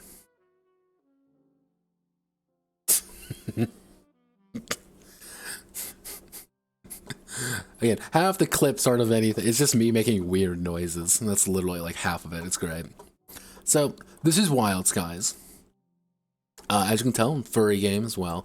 It was by a guy named Brandon K. Ayton and Matthew Orr. So I looked a little bit into, like, that name sounds very familiar. And I was incredibly correct on that. Well, I was amazed when I first initially found it. Because Brandon K. Ayton, is an author. He's not really an author. He is a individual who does books and things such as that. Notably, one of the things that this particular person has worked on is Palladium books. Because yes, he actually wrote the Rifts books of 29, Madhaven. He was one of the essential people behind this book. And I fucking love Rifts. It's the best game ever created by mankind. So I said, I need to find more about this guy. I was like, yeah, like Rifters and all. He's a big guy. I'm like, cool. But where have I heard of this name before? It wasn't this. Something isn't right. Something is wrong. Then I scrolled down a little bit and found out the company. Well, this particular company is called Wet Ink Games. Now, if that name sounds very familiar to you, it's probably because of their most popular game, Never Going Home. Yes, this is the company that did Never Going Home, which is a World War I game. This is a World War I game about the World War I never ended, but the problem is we opened a portal to hell effectively, and it's a nightmarish reality. What's going on? Everyone's got, it's this very odd, it's a simply strange game that I have only heard one thing about. And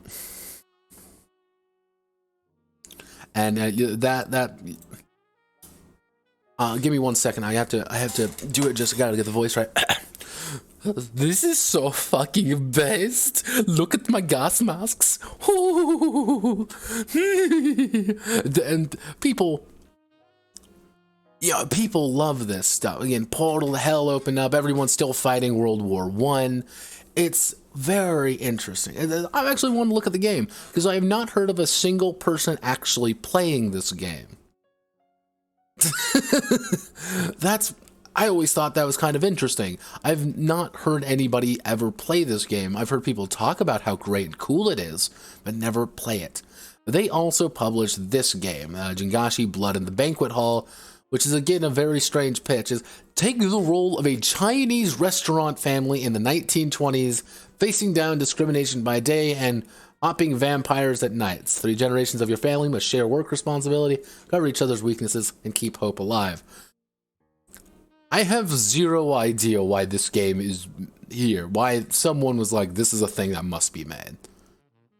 And I'm fascinated. I'm like, cool. Fine, fuck it. There comes a point, you just fuck it. Like, I gotta give him credit. I actually follow Banana Chana on Twitter, and I'm like, all right, you know what? There comes something endearing about just making something that probably is a passion project a reality. And cool. Wild Skies was their first game, though. You know, there's Europa Tempest, which is all about the European theater, and Liberating Strife, which is all about the American theater. Otherwise known as, this one is Crimson Skies. This is Crimson Skies. For those who don't know what Crimson Skies is, Crimson Skies is baller. It's literally the same setting almost to a T, and it's just baller. Everyone should just look at Crimson Skies. Just do it. This is a threat. But all right, so we say we'll throw that all about. So okay, their first game, interesting idea. One weird thing I did find out is that the writer, not the writer, the artist, Mr. what's his name, Matthew Orr, is Brandon K. Aten is actually married to, I think, either like his sister or his cousin or something. Like, definitely a family member, because I found his Facebook. I know where Brandon K. Aten lives. Everything is open on his Facebook page. I learned everything about this man. I could probably find where he works. And I could probably find the building he works at very easily. Remember, everybody, keep your Facebooks private. Like, Crimson Skies, but furry. To a degree. We're going to be looking at Europa Tempest. But yeah, Wedding Games, they're actually on Kickstarter. I'll do Kickstarter. They are on Kickstarter, of course. A lot of their stuff has been on Never Going Home. 9, and it's again, Never Going Home. Well, actually, this is Into the Vid. Jingashi, Never Going Home, and then both of the Wild Skies. They also have this one, Tenebria, Remnant of Rome. I have genuinely seen nothing on this. It exists, and people have definitely bought it. I have never actually heard about it, though. I angered an Italian by mentioning it. Like, literally an Italian got very mad. Yeah, the art is on point. I will give them that. The art is pretty much on point. It's a little, because Orr is actually a cartoonist. And his work, let me see if I can find.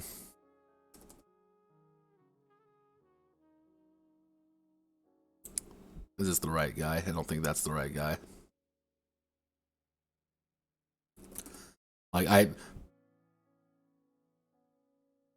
Yeah, this is all his artwork. Again, this Matthew Orr guy is all of his artwork. This is what he does. This is the thing that he actually enjoys doing and what he's going to continue doing. That's just something. That's just his thing. Actual play tabletop podcast. Yeah. And I respect it. Cool. I've always there comes an insane value of having a artist pretty much on call at any time to do all the artwork for you. And it does make sense because, again, Aten has worked in Palladium before. And because you've worked at Palladium, you have a lot of the contacts there. So this game is kind of, I wouldn't say destined for greatness, but I will say definitely, popular. So in Wild Skies, Europa Tempest. So what's the background? This game? 2017, because Wedding publishing isn't actually that old. But when did this game come out? What's this game about? Okay, catch me if you heard this one before. It's World War One. The war has never ended. However, the catch is that instead of years prior unleashing the first dreadnought into the world, the first dreadnought in sea was actually a magnificent airship, leading to a massive birth of airship combat. But unfortunately, politics, revolution, and issues have all led to World War I never ending and the collapse of many states. Sid Legoblin has pointed out one of the funnies that at first I didn't believe it, but then it's not like, wait a second, this is just this is the exact same pitch, except it's different. Instead of World War I never ended because we unleashed hell onto the world, it's World War I never ended because we have airships now. It's like, oh, okay. Like,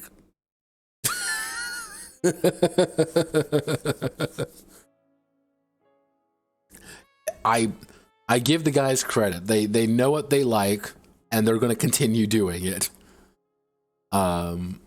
Yeah. So pretty much the most major technological change with the HMS Dreadnought, turning point in naval warfare, and Wild Sky. The ship was the first flying warship, which remains a major turning point. It does not end, and everything goes wrong. Now, this game is incredibly bizarre for one reason. This, anthropomorphic. Every character in the game is a humanoid animal. Humans as we know it never existed in this world. Regular animals exist as well and are kept as pets, raised for food, or largely ignored, just like in our world. There's so much humor and character subtleties which can be added to your choice of animal type. Animal type is not linked to the concept of race or ethnicity, as any character may be from any place, any culture, or identify with any nationality. But there's our Russian bears. Furries. Furries in art. Honestly, this is a big thing. It's furries in art. Also, thank you for following, Sid. So, okay, so, but this entire time as I go over this game, what I want you to do is I want you to close your eyes, and as I'm kind of talking about things, put humans here instead. And it's very strange because when you'll realize that there's no reason for them to be anthropomorphic. There is not a single fucking reason for these to be furries. It is incredibly strange in that regard. And yeah, one of the other big ideas for it is that since everything went to hell in a handbasket effectively, and World War I never ended and all that jazz, what has effectively occurred is that there's now this mercenary economy of people with airships, of former veterans, people keep fighting, and everything has gone to shit, effectively. So, we got our character concept. I have, of course, Ivan Manly Salmon, our boy. There's so many really good artists drawing furry, like it's really common. What's up with that? Actually, there's actually a very good reason for that. Two things. One, furries are traditionally, anyway, come from very well-paying jobs. Because you can afford everything, and you can afford to go to the cons, you can afford to get the fursuits and stuff. So there's a joke, like, there was a bunch of furries on a plane, and it was effectively said, being like, I find it horrible, I find it, abhorrent that so many of the nation's IT specialists are aboard a single plane. Like, it's not everyone who's in these jobs, but the Venn diagram is a large chunk of furries come from these jobs because they can afford things, but not everyone in those jobs are furries. So you end up with kind of that big thing, especially the IT crowd. The idea in the IT crowd, just because you're online so much, you see all of that stuff. And combined with the fact that these guys want to get commission stuff and it's just popular, you led to a section of artists who just really enjoys doing that. And money speaks. Money's always spoke. And this makes a lot more sense when you consider one very particular game, which is arguably like one of the more popular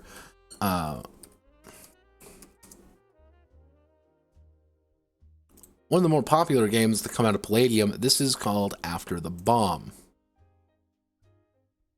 There we go. This is After the Bomb by Palladium, which you'll realize that this is a Palladium game in all but name. Palladium had the rights to Teenage Mutant Ninja Turtles, and in turn, when they lost the license, they decided to make some game called After the Bomb, which is Teenage Mutant Ninja Turtles except more. And if you go into the idea that, again, this was actually incredibly popular, like very popular among the furry community for a very long time, and is one of Palladium's probably more popular games in the long run, it kind of adds up. Like everything you notice things click into place a little bit quickly, and it's like, oh, all right. Actually, that reminds me. Just to give you an idea of who Manly is, Wild Skies. This is Manly. Need to get a good idea. He's a Russian pirate of war and undetermined acts of sodomy. Just needed to make sure that everyone can see him. Isn't that right, Manly? So since that's out of the way, we can go this. If I can hit this button, opening like 16 tabs. And there's a lot of tabs. So as you can kind of see, this is what our basic abilities look like. So we have our basic attributes. Some things are uncapped. And it's like, all right. And then we have our basic skills and navigation and range. Like, oh, all right. So what's the system, Notepad? Well, yeah, that's where things get a little bit wonky. So we have to determine our character. So again, we're going through things, how things work, and what things are. We have a very simple set of stats. It's brawn, smarts, and guts. Brawn, smarts, and guts is kind of the overview of everything, while strength, fleetness, know-how, moxie, valor, grit are all kind of subsections of it. You don't have to be, in general, incredibly intelligent, but you may have a decent education and a good street smarts. You don't have to be this, you can be incredibly tough, but you don't have to be super strong or super fleet. You can just be a tough person. Like, that's how they kind of handle this. And a lot of these actually have skills within skills, which I'm not a huge fan of personally. Because you get things like smarts. This attribute grants additional skill dice during character creation and dictates the number of languages a character knows.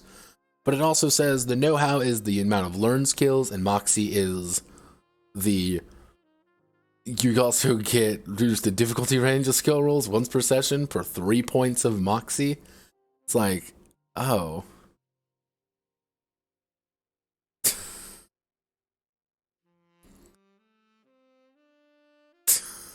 Yeah, give me 1 second.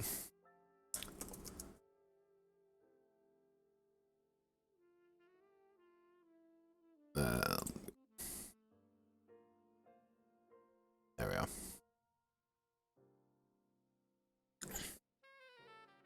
So it's like, all right, it's like there are some clear ones that are like, this is pretty good, this one's pretty bad. And like, it's like, okay, like I went through this as just basic as possible. However, this is also a D100 game. Yes, this game is actually a D100 game. Fascinatingly enough, this game does have a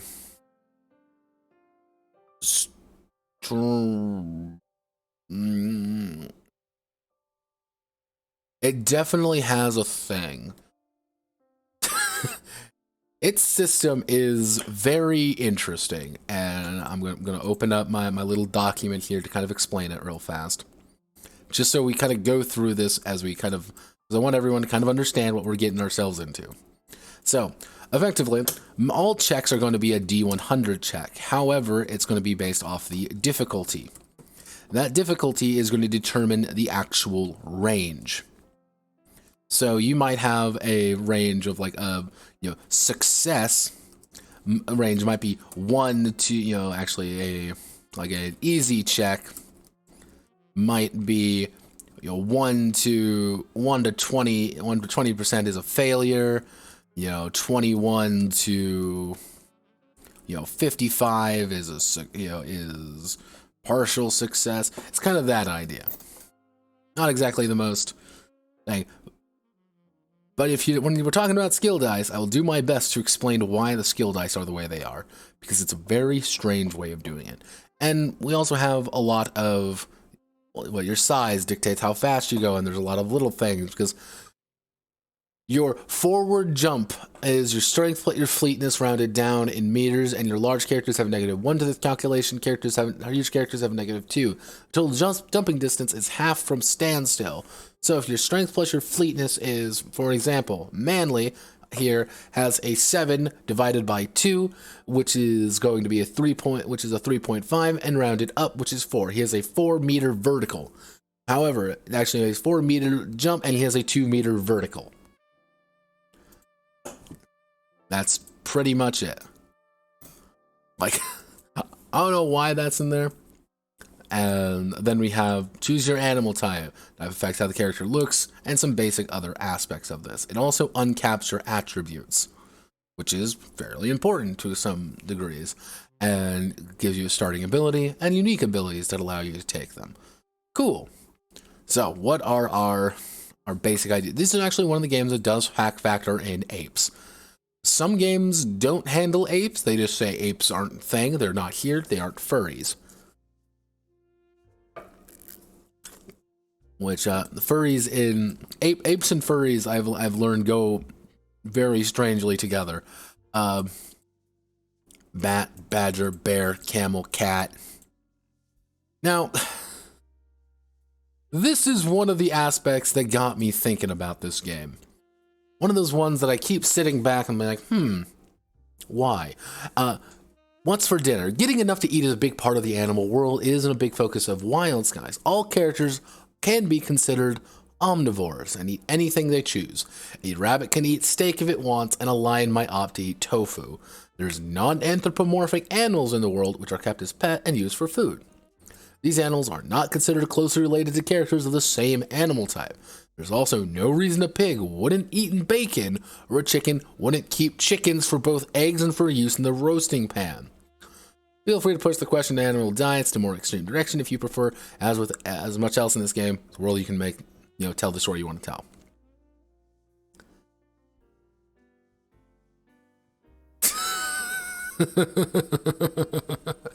This is one of those incredibly bizarre notes that you look at, and the thing is, here's a secret to all writing. Here's a secret to game design and world design. Doesn't matter. If you don't say it, it's not real.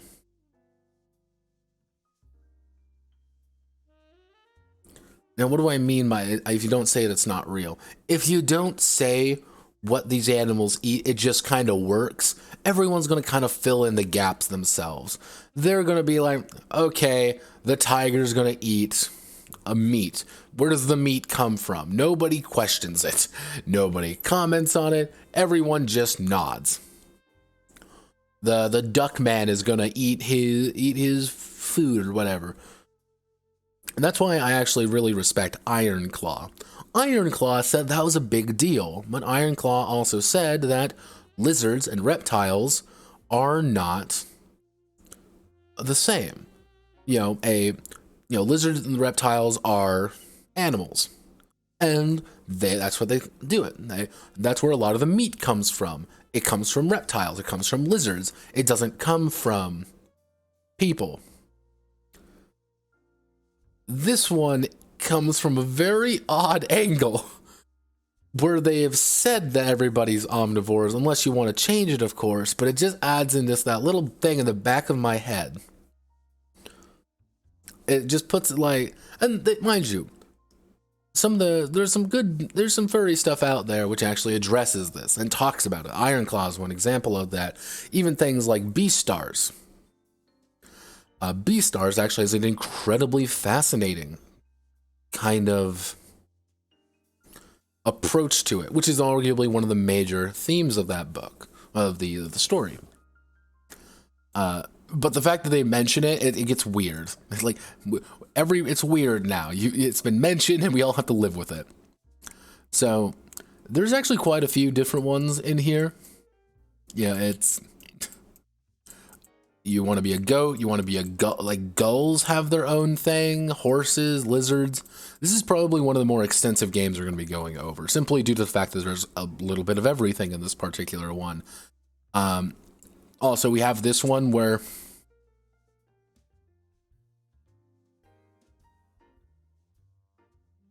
you mentioned it. Now it's here.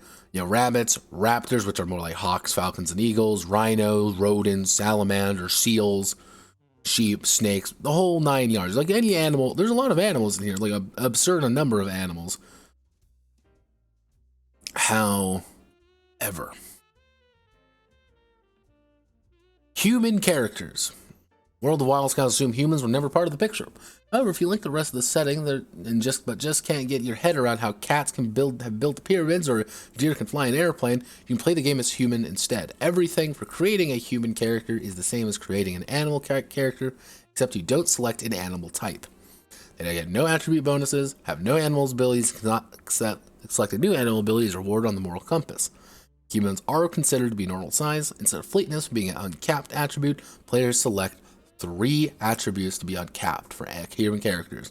1 primary, 2 secondaries. With fewer limits on the attributes and without animal abilities to draw their attention, humans should be slightly more focused characters. Now, alright, see ya. Here's the thing. That entire thing says one very important thing. Why isn't this a Porco Rosso game?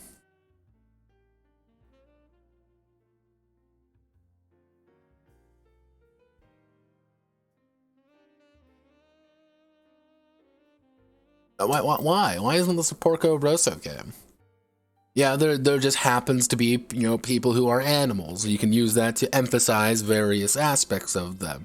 You have things like pigs and you know mercenaries and other terrible things about each other.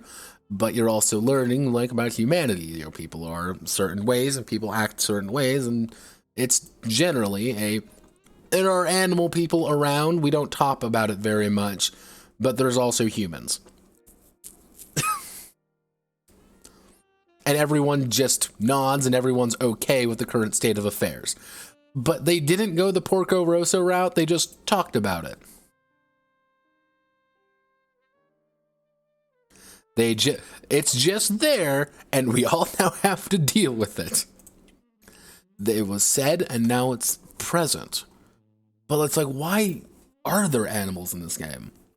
Now, there are some animal abilities, of course. Now, for example, Manly Salmon, the tiger himself, the Russian tiger, his ability is that he has pounce. You can only select one, but because he has pounce, he's allowed to do, if we go all the way down here, there's quite a few abilities, by the way, and a lot of them are fairly unique. Where was pounce? God damn it, I probably missed it already. Oh god, why do I do this to myself? Yeah. So, pounce is a special kind of attack, similar to a charge, but comes at the end of a jump rather than the end of a run. Characters pounce can jump twice as far as normal from standstill or from a run, and can attack as they land. Ability is often used to drop down on a victim. Any melee weapons can be used in a pounce. The most typical are Panther's natural weapons. The characters add their fleetness to their melee hit roll. If successful, +2 to damage. Cool. Pigs get this. When food is available, pigs can really put it away. They can eat 2 times what others their size eat without even trying, and when they really want to show off, they can eat up to 4 times more than normal. Like, oh.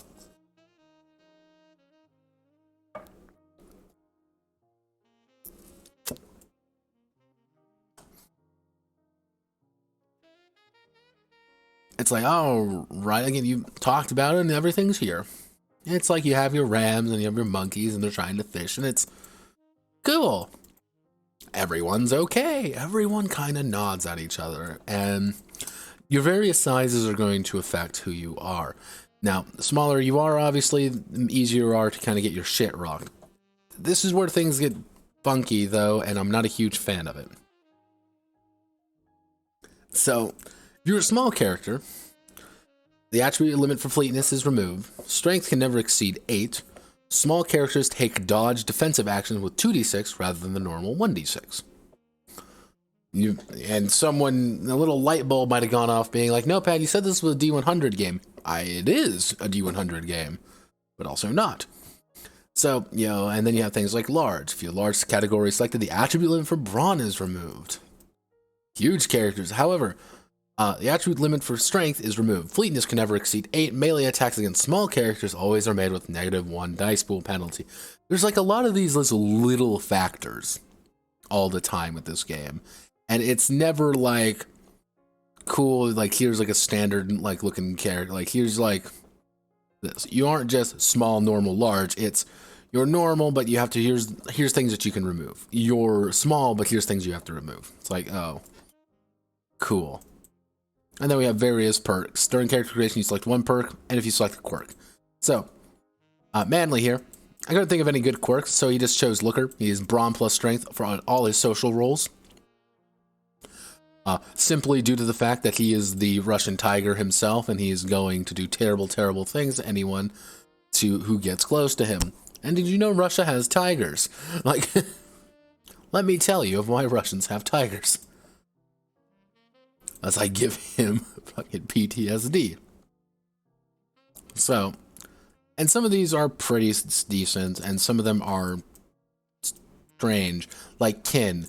The character comes from a large family and seem to have some kin almost everywhere. Select one kind of business, restaurants, ammo shops, mechanics, where the character can get a deal, usually 10% discount from a cousin, sibling, or distant relative. What? Like, alright. Never forget a face. You're nimble, you're a poet, you're polyglot, rhythm, roses. I'm assuming in the second book, I don't have the second book, by the way, I only have the Europa Tempest. I'm assuming they most likely have other options and give you more things. Alright. Now usually quirks are bad, but they also kind of have... Usually there's like something with it. But other times it's like, yeah, these are usually just bad. Like, yeah, I'm blind. Like, yeah, you're just bad. Or, hey, you have a bum leg. Like, or, hey, you're a weird color variant. Like, all right. Or you're a drunk, or the dandruff.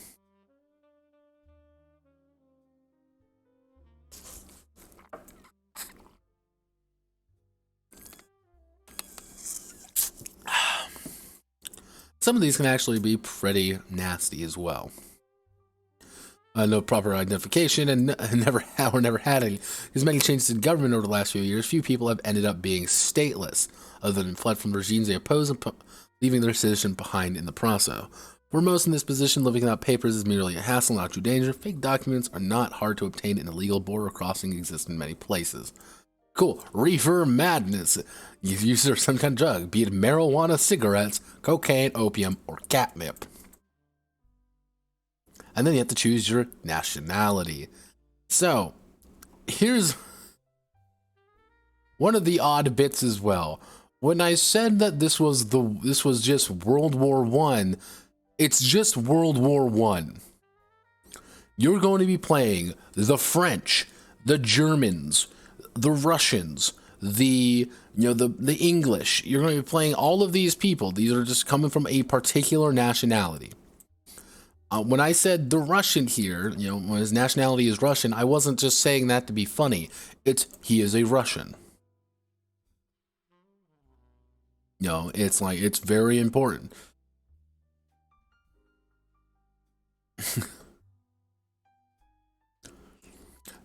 And it's not like, I don't want to word this. It's not like, Ironclaw, which Ironclaw managed to deftly avoid the question pretty well, because it's not Europe, it's fantasy, not Europe with Horse Christ. God bless our horse base, Jesus. So choosing skills and specialties. Okay, so you pretty much are choosing all your abilities, and this is also really weird because you have to choose your career. So here's how If you choose a career, let's say for example, I chose a pirate and pilot. Those are my two things that I chose to be. You know, Manly is a glorious ass pirate, and he's ready to go out and he's ready to fuck. So, because you have a restriction, and then you have your starting equipment, and then you have your career ability, depending on your school of training. Now, Manly is called the Russian Night Hunters. And because of that, well, you know, reposition action while flying, the pilot can move one of his turrets plus one space up or down the initiative order. It's going to be done if the pilot chooses to move himself or the turret to the next initial move action. And you're going to put in 2 skill dice into pilot, 1 into navigation, and none into range. But you have the skill of range. Because if you don't have a skill, you can't really do much with it. Like, you're always going to be kind of at a disadvantage when using it. So, for example, like, for all of these, you also get to choose a specialty. So, because Manly is a pilot, I chose to give him the specialty of a fighter. He's a fighter pilot. He hops in his plane and he goes boom, boom. If he is driving a fighter plane, he's going to get 2 additional dice. He's going to get the 2 from pilot and the 2 for being fighters. If he's using a pistol, he's going to get no extra dice because I didn't put any skill dice in it. But he has it. He has that as a ability. That's his thing. If you don't have a skill, you're going to have a bad time. However, you get 2 of these, and you get all your career abilities, like when assessing trade value, seemingly worthless goods.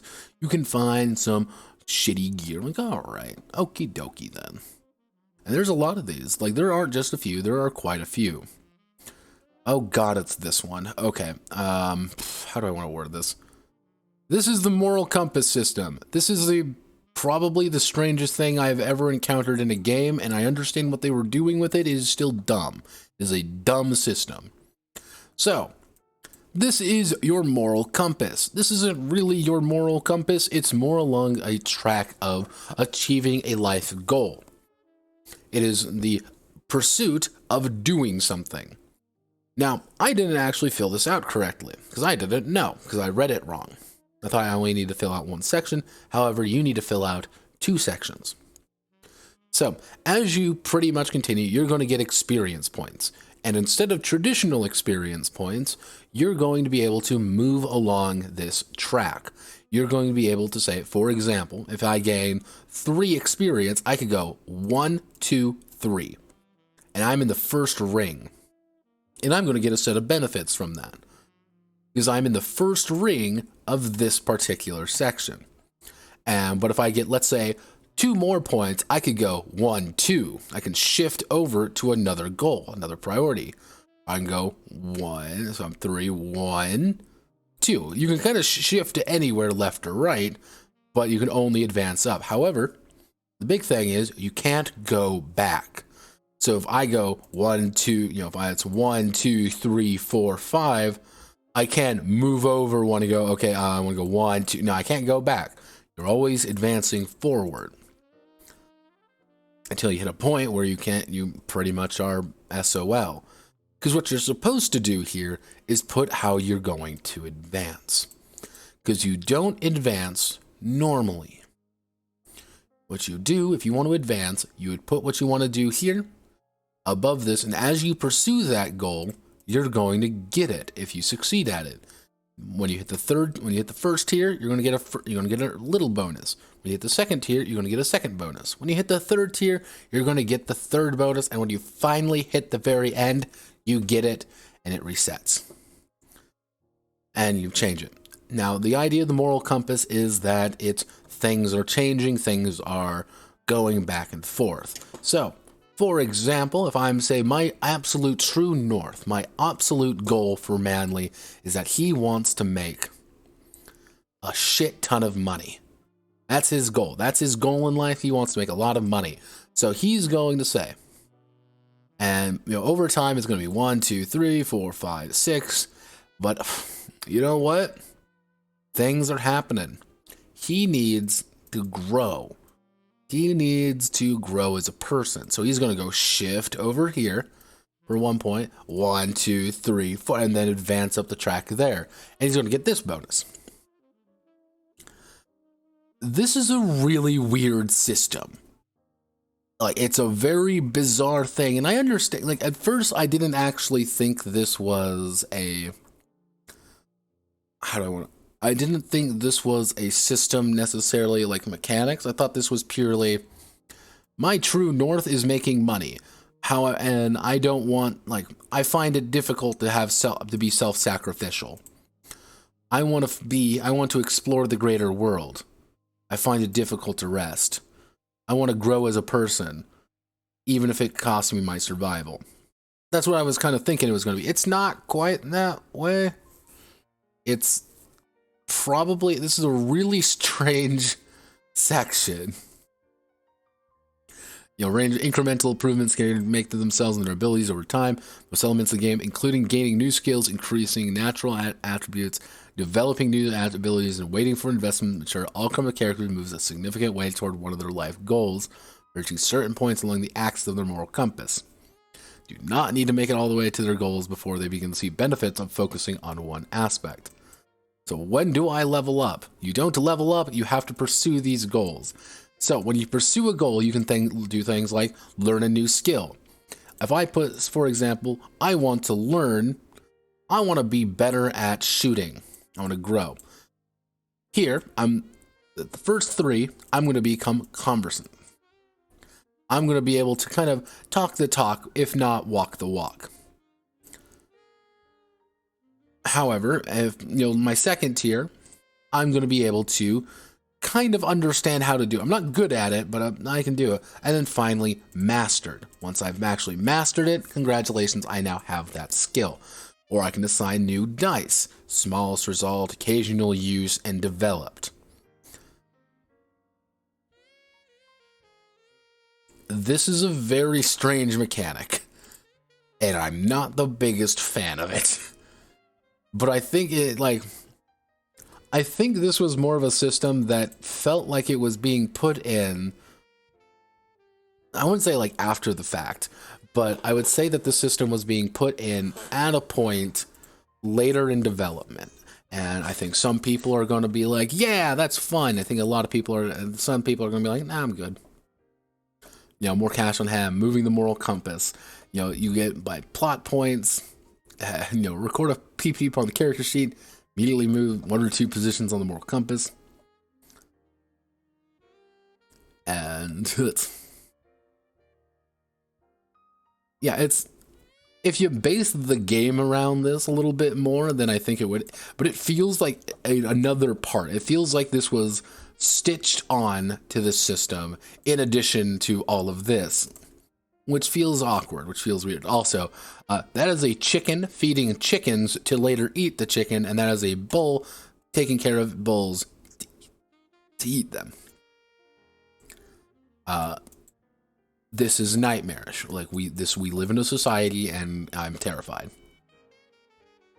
Then it kind of goes on to the affiliations. Affiliations are pretty much like how you treat your squad effectively. And then we have a nice little, like, haha, look at all the lore. Yeah, a little story, and everyone's going around and we're fighting. But remember, the race, the animals don't mean anything. They're not tied to ethnic groups. Not tied to ethnic groups at all. However, all the Russians are bears. Every single one of them. Most of them are bears. Tsar Nicholas II. Yes, Tsar Nicholas II is a bear. And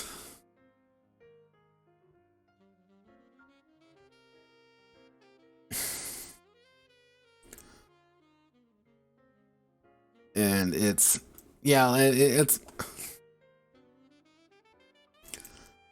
and there's the ram, and everyone's happy. So here it is. Here's the actual system. So there are pretty much 3 difficulties in the game. There's easy, moderate, and difficult.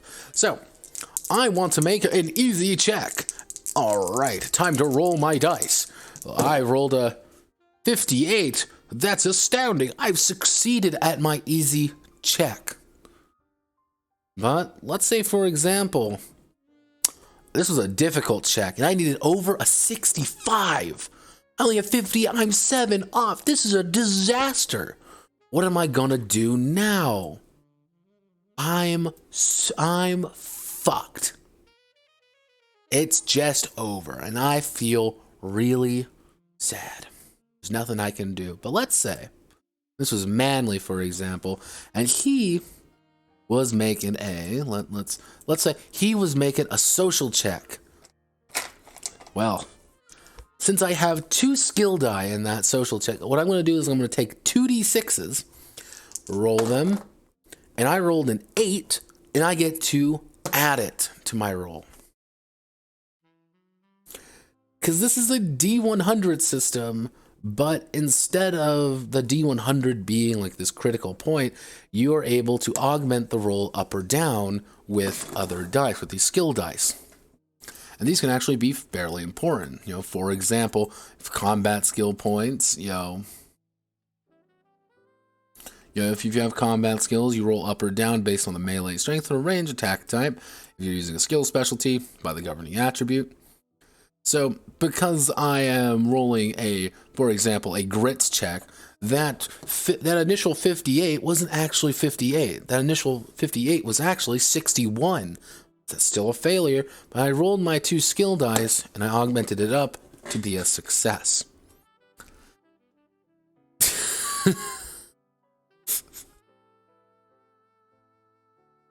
Because yeah, this is this is an odd one. Like it makes doesn't really make that much sense, but actually here's what we'll do. I'm going to select this and I'm going to bring back up my notepad here. So let's say we have this. So we have to make our D100 check and we need to roll over. That's the important part. We need to roll over whatever we need. Now, and what you can do is then use skill dice, then you plus skill dice, plus attribute, plus skill dice. This is pretty much what a roll is going to be. It's going to be 1d100 plus attribute plus skill dice, versus effectively target number. So if I want to if I need to roll over a 56% and I rolled a 97, I would have scored a critical success because I'm doing really good. Yeah, this one's a little bit different. Again, if you ever have any questions, ask, because it's a kind of a weird system. I didn't quite get it at first either. So you choose the total amount of dice for the skill and roll. Using a roll is adjusting the roll either up or down. Any bonus dice or modification to the dice pool in this situation are assigned at this step. If a contested roll is made, the roll is modified up or down by the amount of the opponent's skill dice roll. So I want to hit you. I'm gonna shoot you with a gun and you want to dodge. I rolled, it's a 53. I'm probably gonna hit you.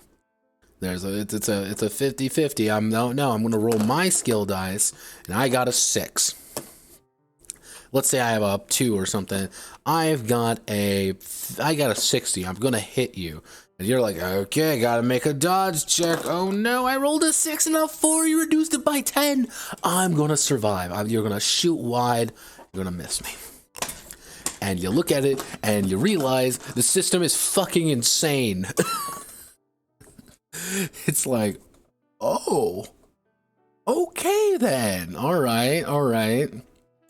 Like, it makes sense. Like, here's the thing. It makes perfect sense. It's just the way it's handled. And it doesn't help that you don't really get that many examples throughout here, which I think would have been pretty good. But just to kind of give you the idea of, like, okay, how does this work in practice?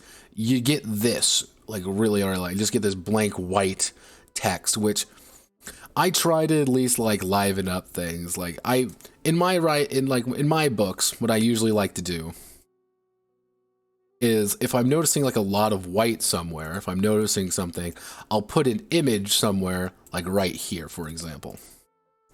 I'll put an image right there.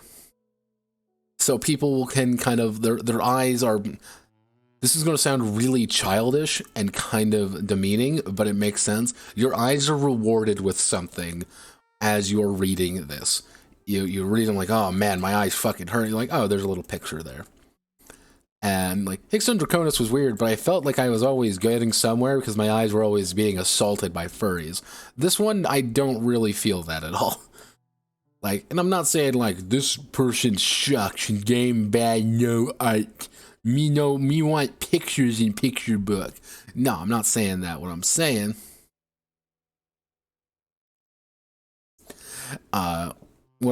more is it's very easy to get bored of a game sometimes, especially one which seemingly doesn't.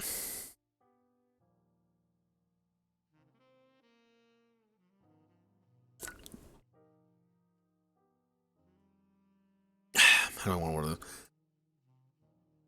A game that doesn't really give you much to work with. Like, 2 skill dice and roll 7. The original percentile roll adjusting up and down by 7. If adjustment of the roll up and down by bronze primary attribute of 5. There's a lot of little numbers for a really big number. And I thought about it being like, what would be the difference if I rolled a d20 instead? But then it's like, well, you couldn't add in like those d6s. They wouldn't mean as much. But there's going to come a point where you're going to roll and it's going to be like 13. It's going to be like 32, 37. And like, no matter what you roll, you're not going to make it. Like, you're fucked. Like, you've lost before you began. And it's like, there's some light mitigation factors of having like being able to re-roll or adding a bunch of rolls or something like that. But yeah, yep. Basic skill, an attempt to make a skill roll against.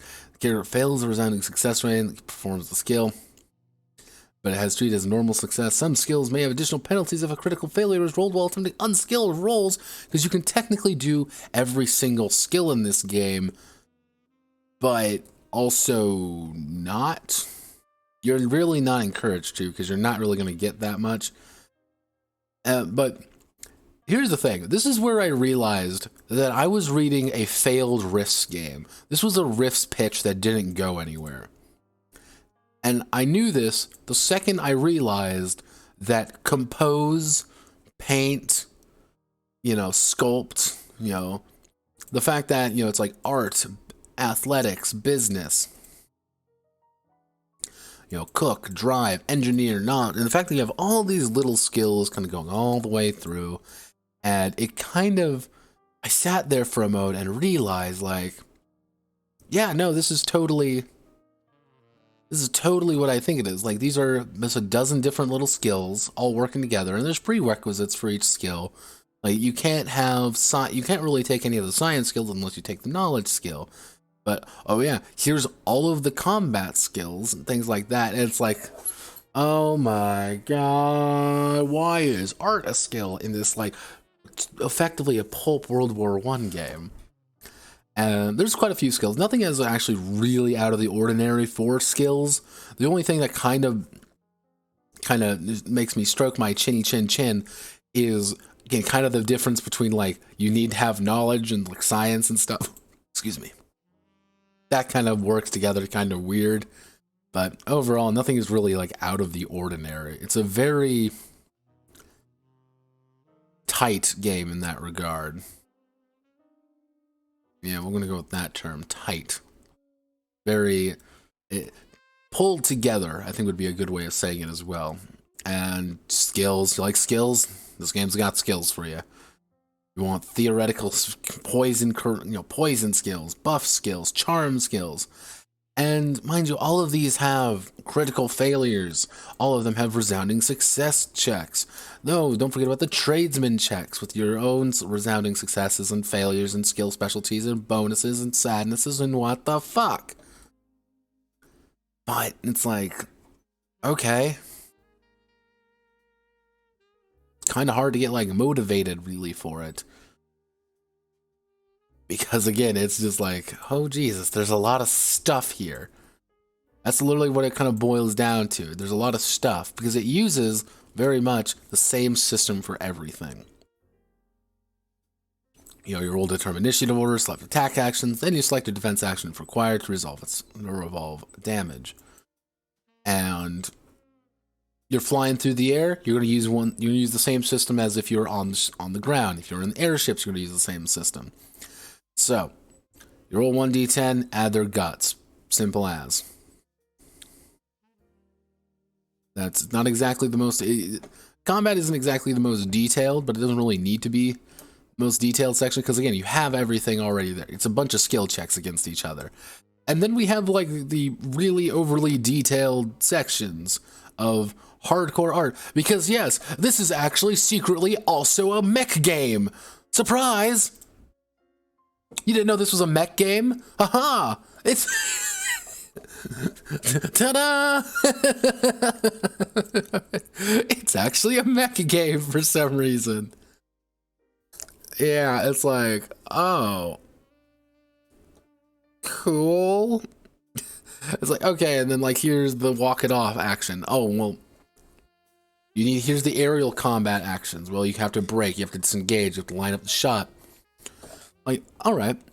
But at the end of the day, it is, you take your D100 and you're going to roll it. If you are successful, cool. If they try to augment it, they can try to mitigate it. They can't try to mitigate it. If they are successful, they avoid the attack. If they fail, they're going to get hurt. Ta-da! Ta-da! We did it, everybody.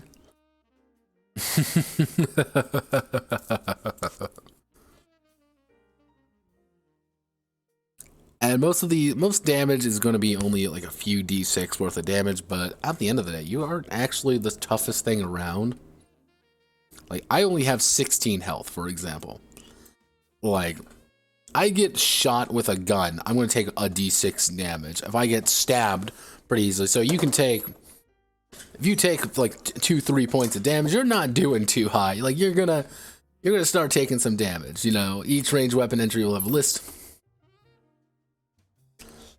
You know, you take a few pieces of damage and you're on your ass. Especially if he decides to really fuck your day up and like someone scores a resounding success, which is usually going to be about 10-15% of the time. And when you do take that, it's going to be more damage and things are going to start exploding. And you're going to have a bad time. Because you can get fucked up pretty easy in this. You don't have that much health. Let's see, is there anything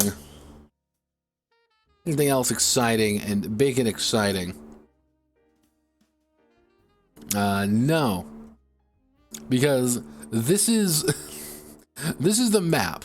Yes, the Kingdom of Hungary is fairly large. The Germans ate Austria and like chunks of everything else. The Russian Empire is still around because Tsar Nicholas is in his giant floating circus,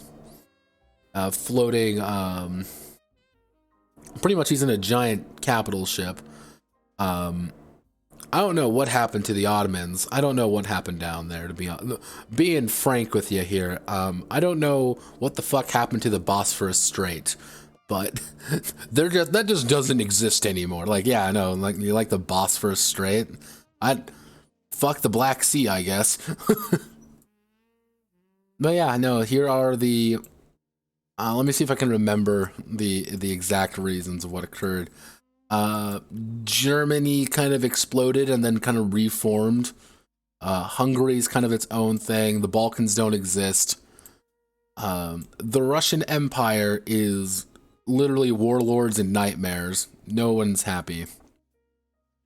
The Portuguese and... Here, give me... Yeah, the Portuguese and, you know, Spanish joined together. You know, those happy forces of nature that have gotten along perpetually forever. Yeah, they're just together now forever. That happened. Italy has not really changed, except if I remember correctly, the Republic of France is Vichy France. Well, the French Social Republic is Communist France. They hate each other and they're not at war forever. The hegemony, the Hegemony is quite literally just fascist. It's fascist, you know, London. Like it's fascist Britain. You know, the defaults. You know, my favorite thing. The Warrens are quite literally lawless rabbit land and no man's land. That's literally the justification there of like why that works. I gotta send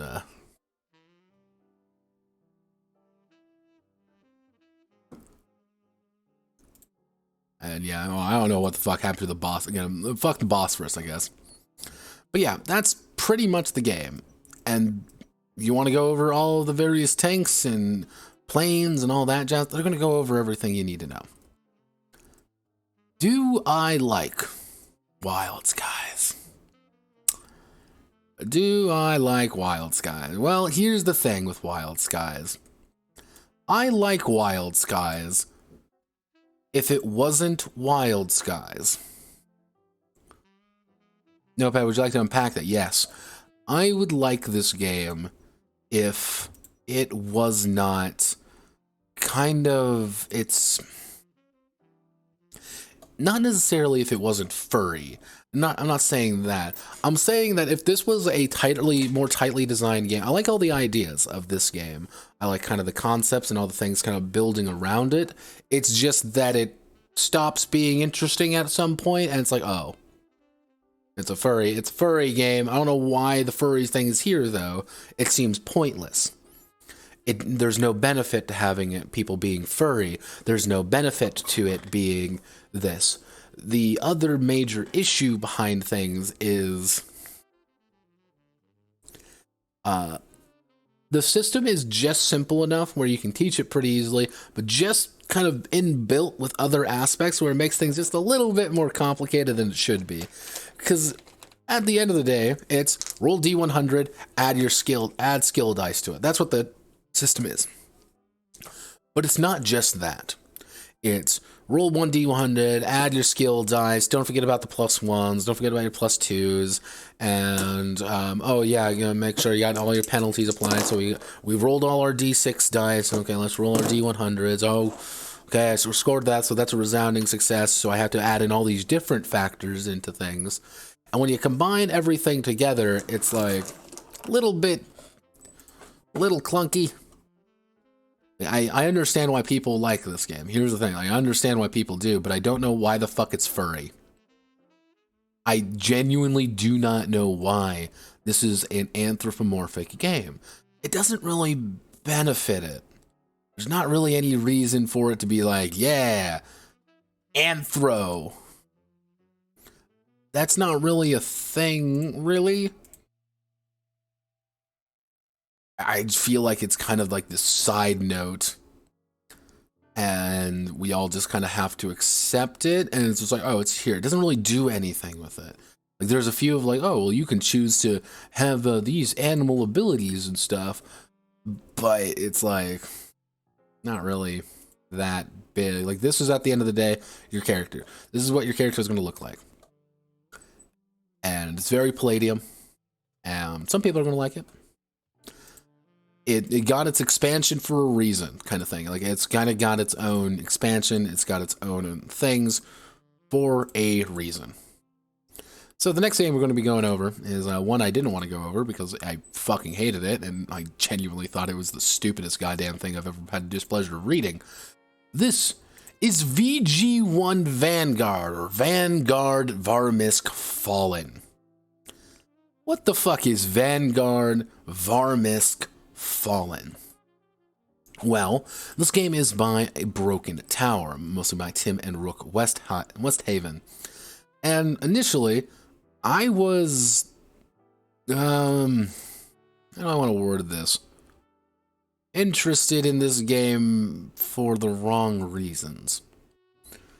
See, Vanguard was made with a younger player in mind, younger audience, 7 up. We don't really think about that very much when it comes to game design. Often we have this kind of, in our mind's eye, we think games are kind of for that teenage audience. We don't really think about younger audiences, and I actually do. One of the Curious Cases that got just beat out just by like 1 or 2 points was the curious case of children RPGs, of games designed for kids. Mostly because that presents a very unique design opportunity. A very unique, very complicated design. Because you now have to make it so little Timmy, who is so addled on fucking games and shit like that, who's so used to things being really immediate, wants to pay attention, they want to get involved, they kind of want to see these things a little bit easier. And it's like, alright, there comes a kind of a... You have to have taken a different approach. I've actually wanted to write a game deliberately aimed at children. Mostly just to kind of... for my own writing for anything, just to say that this game is made for people who are younger. Because there comes a lot of design assumptions that you can't really put in. You can't put, like, sometimes nuance will get lost with younger audiences, simply due to the fact that they don't understand it. You can't really talk about some like more complex things going on with games aimed at children simply due to the fact that they don't get it. You know, it's kind of hard to put in themes and motifs in something when you don't understand themes or motifs yet. So with that in mind, Vanguard here was made with kiddos in mind. And interestingly, so I did a little bit of looking. Now, there was actually an RPG, not Velocity. That's not what I wanted. Yeah, you kind of see it right down here. No, that's not it. Because Vanguard is like the worst fucking name thing ever created by mankind. Like, I do not know why they decided to say these things. So here's the company. This is Broken Tower Productions, and if we go into their website, it's still dead. So what we need to go do is we need to go to the Wayback Machine. It's Wayback Machine. Let's see what their website says, everybody. Are you ready, gamers? I know I'm ready. I know I'm ready. These guys haven't really been around for almost 3 years at this point. I haven't seen anything on them. So I'm like, okay, Broken Tower Productions, Varmisk Fallen. Oh, logging me out of my fucking account.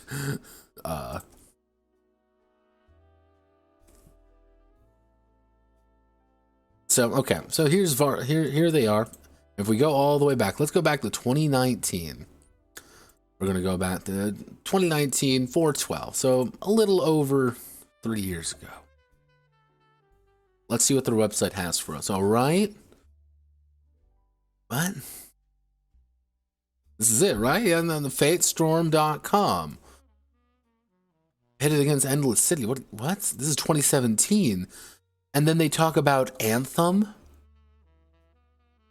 Like the video game Anthem and how they're excited for the video game Anthem that failed miserably. So we can't really... So the website doesn't really say all that much, even about their own game. So it's like, okay, that's kind of weird. That's kind of weird. There's something strange going on. So I looked at their website, and generally speaking, they have 2 main books. They have this thing called Shattered Moon. Oh my god, I've been up here the entire time. Oh god. I have it set up on OBS that I hit a button and it goes on and off. For some reason, it just doesn't work sometimes. It just refuses to work. I have no idea why. It drives me up the wall. So let's do... So exactly 2 years ago. Okay. Actually 3 years ago. Yeah, 3 years ago. But yeah, Varmisk Fallen, this is the expanded rules. We're going to be looking at the basic rules today, simply because I'm not insane. But this is their only other game that they really know about, is this Shattered Moon. I saw nothing on it. It's a copper seller, so it didn't sell like that much. In 320 pages, they have all these, like...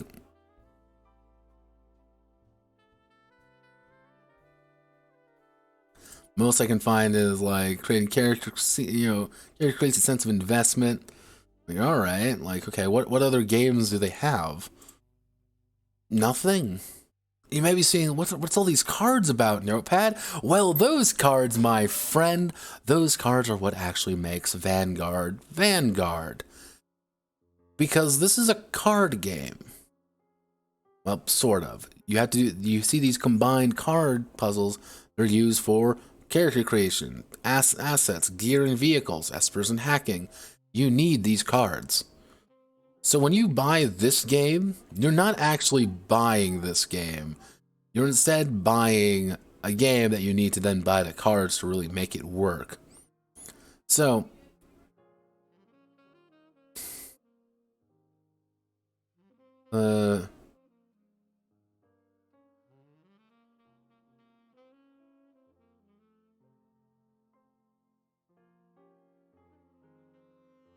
yeah, which led to this like very awkward like, because I like to look at the reviews of people. I mean, like, what are they talking about? It's bare bones. Varmisk Fallen doesn't give you anything on the world. Maybe the space travel whole chapter detailed multiple systems. They have a button chart and for quick reference. It's like,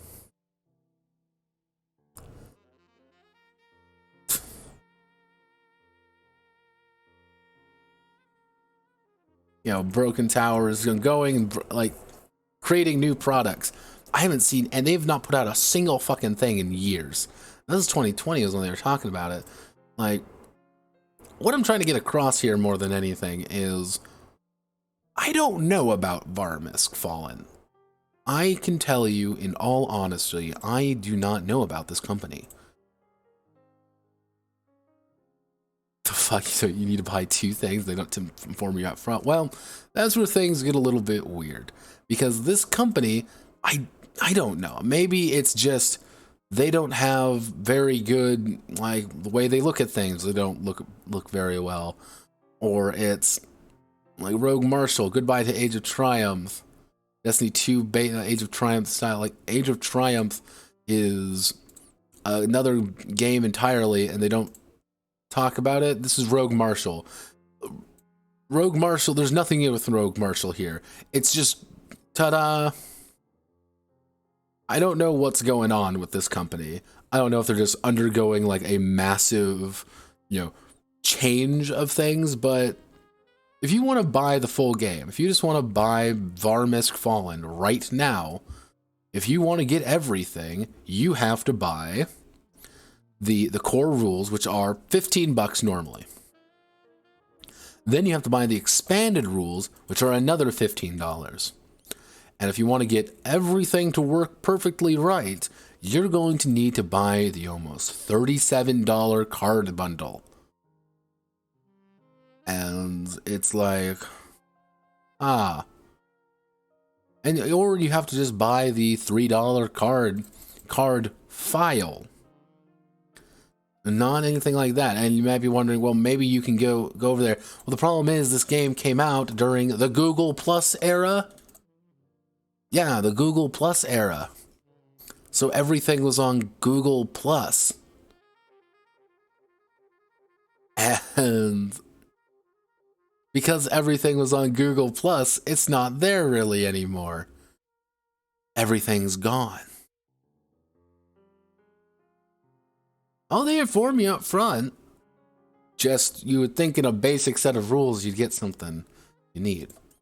But this is Vanguard. Now, I'm going to show you the character sheet that I had to make for my boy Iroh. My boy Iroh, we got right here. This is what he looks like, a generic rabbit persona. And these are all of the cards.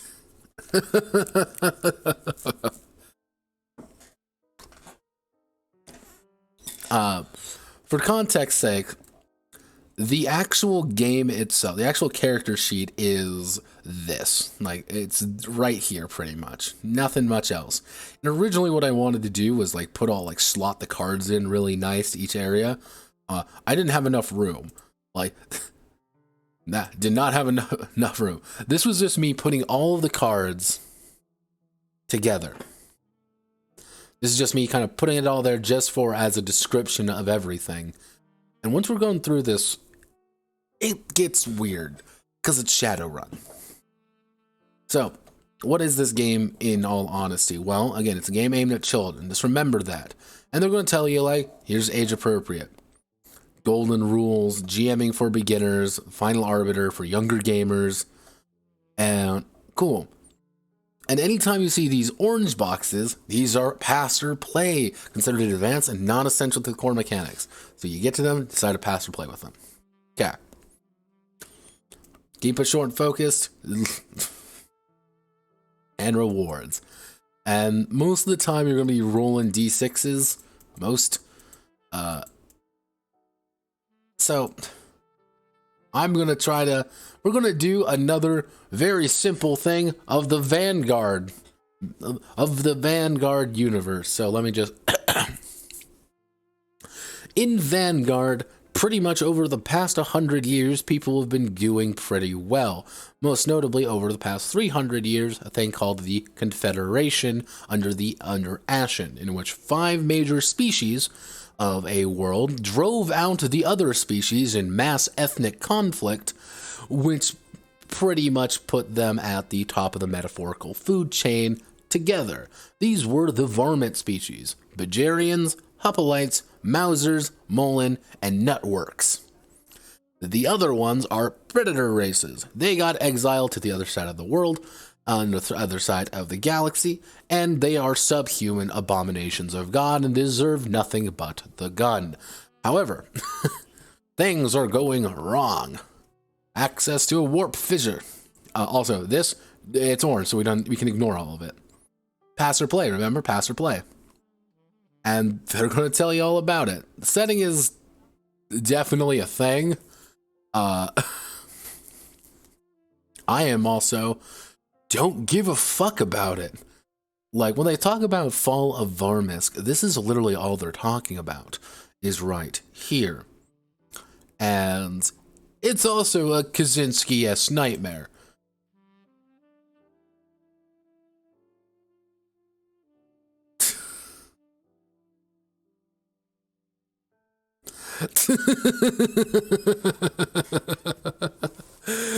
Death to Scalies.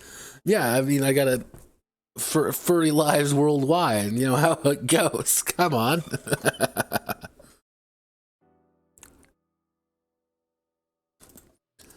So, one of the big things why I call this the Kaczynski-esque nightmare is the Odin interface. It's a holographic interface device that is approximately 7 millimeters wide and less than 0.1 millimeters thick, placed under the skin of the user. It's powered by kinetic electricity and collected via nanite power plants surrounding the owner. Yes, you have nanites infected into your body that allow you to pretty much have 24-hour access to your smartphone inside of your body.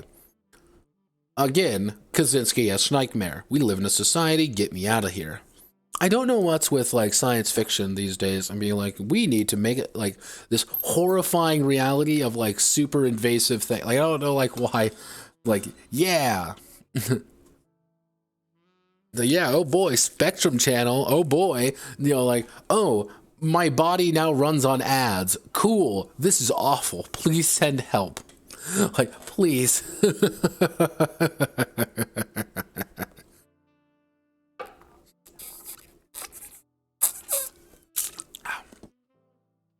It's post-scarcity in most cases, and that's like the usual default these days. We all love post-scarcity. And there are some odd ones. You have things like Sci-Tech, which is about turning the brain into a computer program, org tech, recreating biological parts, lots of replicators, medicine, and health systems. But we want to go making us.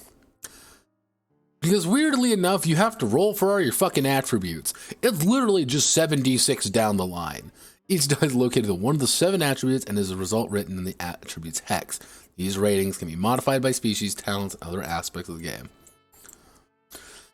So yeah, when I said that these are my stats, I rolled for these stats, and these was what I got on a d6, and 2 is the average. Like, 2 is the kind of like the average ability. Not good, not bad. You select your species, You choose your vocation, you choose your talents, based on 3 points plus your luck rating, and choose finally your assets, and then finalize your details. So what are your so these are your attributes, which are tough, action, enemy, smarts, senses, and friend, and luck. These, I have no idea why someone decided that enemy was a good stat, but enemy is a stat in this game.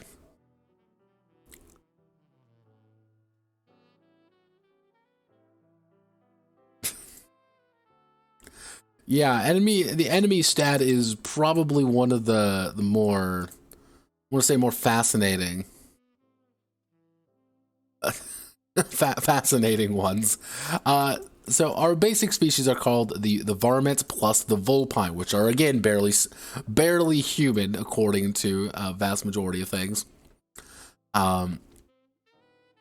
Technically in the other book, the expanded book, they go over some of the other ones, but you get pretty much what's ever there. So here are our races.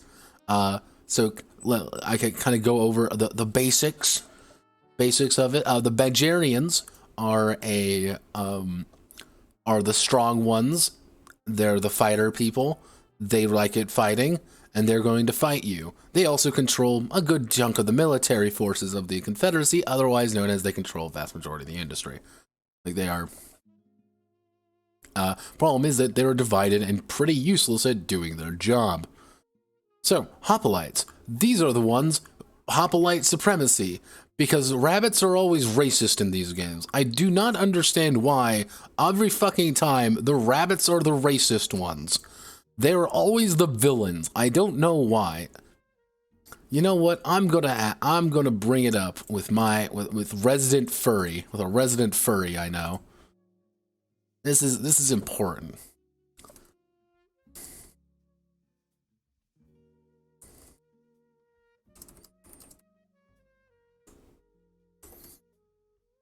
Let's see. Why are rabbits always considered to be the bad guys for furries?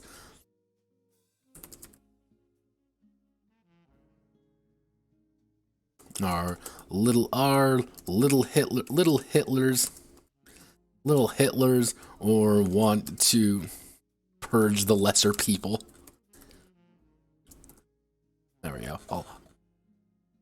Let's see. The hoplites they're probably one of the longest ones, but they serve the lizard people because the lizard people owned everything. They're also psychers. They also have psychic powers, better than everybody else. By my favorite image in the entire game, I do not know why I love this image so much.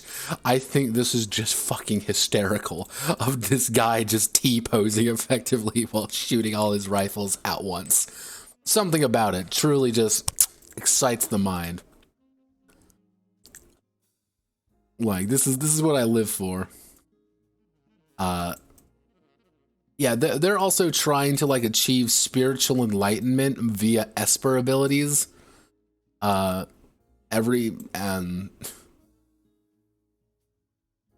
also trying to stop cultural collapse, because that's a part of this lore. Because, again, this game is also about, like, teaching kids about, like, racial problems.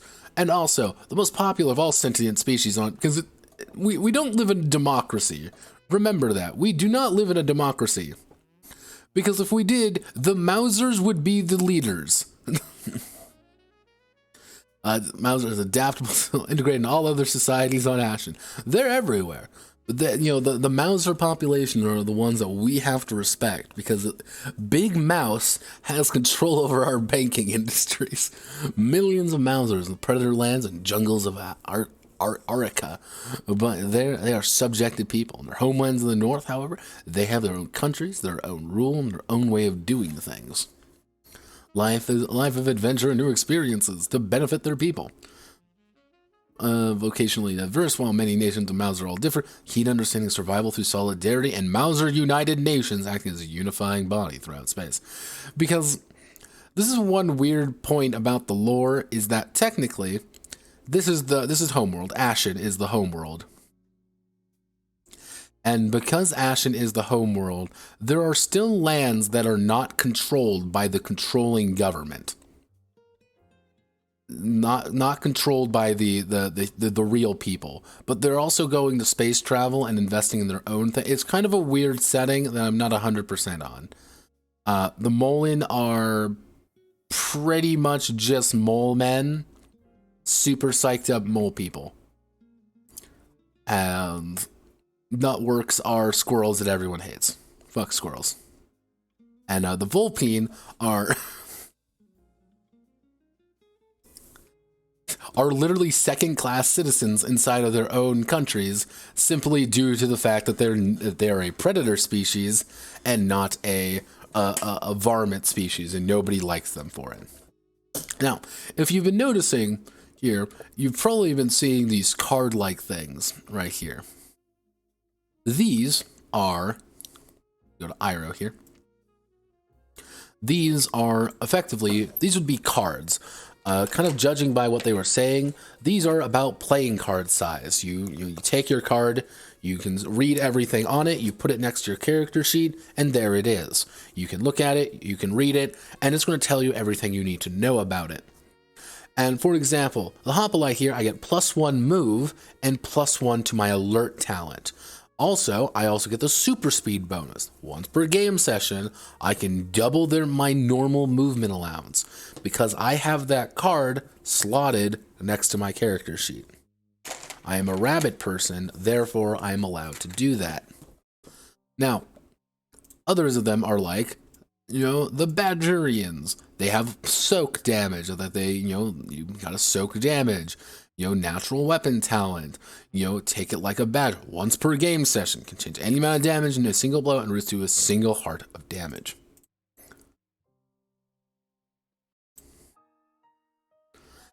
It's like, alright, so you're taking these, and these are also like little talents that you can take. If you take a talent, like these aren't even like mandatory talents, only they can take. They even say these are optional.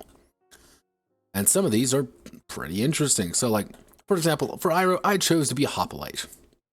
But I also gave him, if I remember correctly, if I go over here, a friend face. Once per game session, the Hoplite can appear naturally friendly and non-threatening, doubling any their friend DP.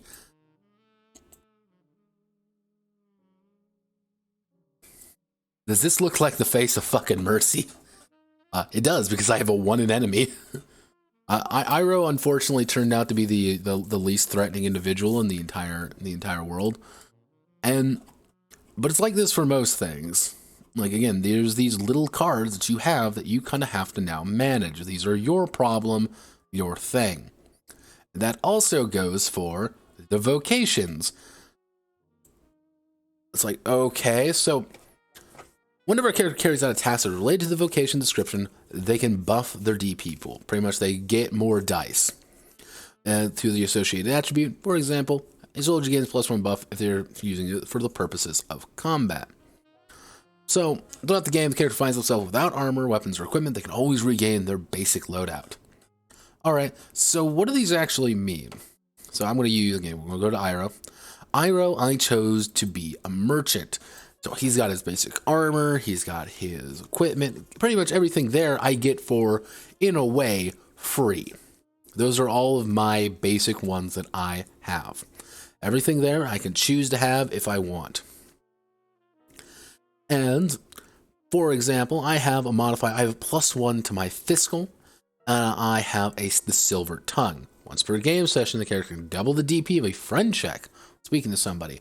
However, all of my abilities, all of my bonuses and penalties are based off my attribute, which would be friend in this case, and which my friend is 3. Now, there are quite a few different skills, and it's things like,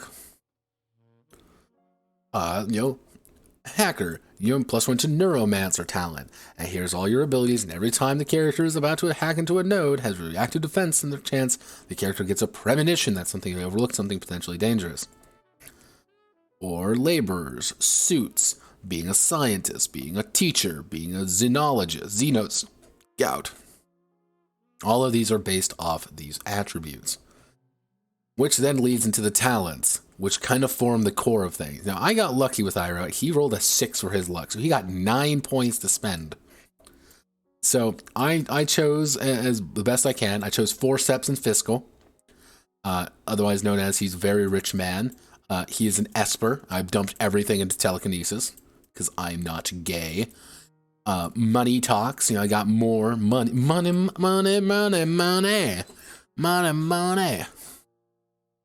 And then, friend phase, alert. So let's just take a step back. And you're a child. You've just played. You want to play this game. Dad has bought it for you, and you're looking at things, and you're gonna divvy up what you need to do. So you're gonna have your species card. You're gonna have your vocation card next to your character sheet, of course. On the other side, you're going to have a couple of these other cards for your talents. And you're going to fill them out a little bit just to make sure. And so you've got all of these cards laid out, and then we have all our item cards. So all of those cards down below also do things. So we need to put all our item cards off to the side as well to make sure that we know there are items. So we're going to put everything there. So we've got all of these cards. So putting all our cards out currently, like, as you can even see, this is 1, 2, 3, 4, 5, 6, 7, 8, 9, 10, 11, 12, 13, 14. These are about 14 different cards that we've just set out. And this is also not dealing with all the telekinetic spells that I decided to not put in here, simply because those are 6 additional little cards that I had to work in. Now, this is a little weird, because I'm not usually a big fan of these reference cards. I'm usually not a big fan of these. And there's one distinct reason, is because it's just more space that you have to dedicate to different things. They're good for references. Or if for kind of, you're not really supposed to be, I don't know what it is.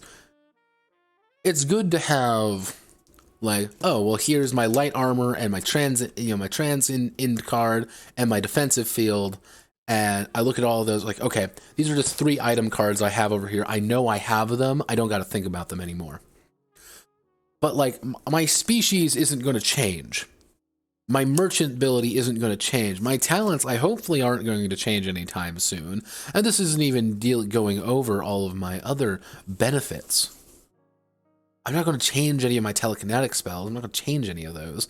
But the weird thing is, you also have, like, the nano breeder system inside of you. Because this is an entire different system. And there's quite a few of these, by the way. Even things just like, if you want to pretend to be a parrot, unless you want to pretend to be a furry, furry ISIS member, or even things like, hey, you have GITS, Ghost in the System. Yeah, I don't know why Ghost in the System references here. Or you're just fucking huge. First Blood. Rambo. Fiscal, good looking, healer. Hobnob, hand to eye, inner clock, iron will. You're having quite a few of these. And sometimes you get these for just choosing the right things, and your assets are equal to the number of asset points, equal to the character's vocation-related attributes. So I only got 3, so I was only able to get a handful of these, but there aren't actually that many to go around. And sometimes you want to increase assets, sometimes you don't want to increase assets, maybe not, maybe here. So you look at it, you're like, that's kind of weird. Like, something doesn't feel right. And it's like, all right. Even down to the fact that you don't get money naturally. Now, this is for their equipment, their D rating or resource to reflect this. Their associated attribute with character's vocation.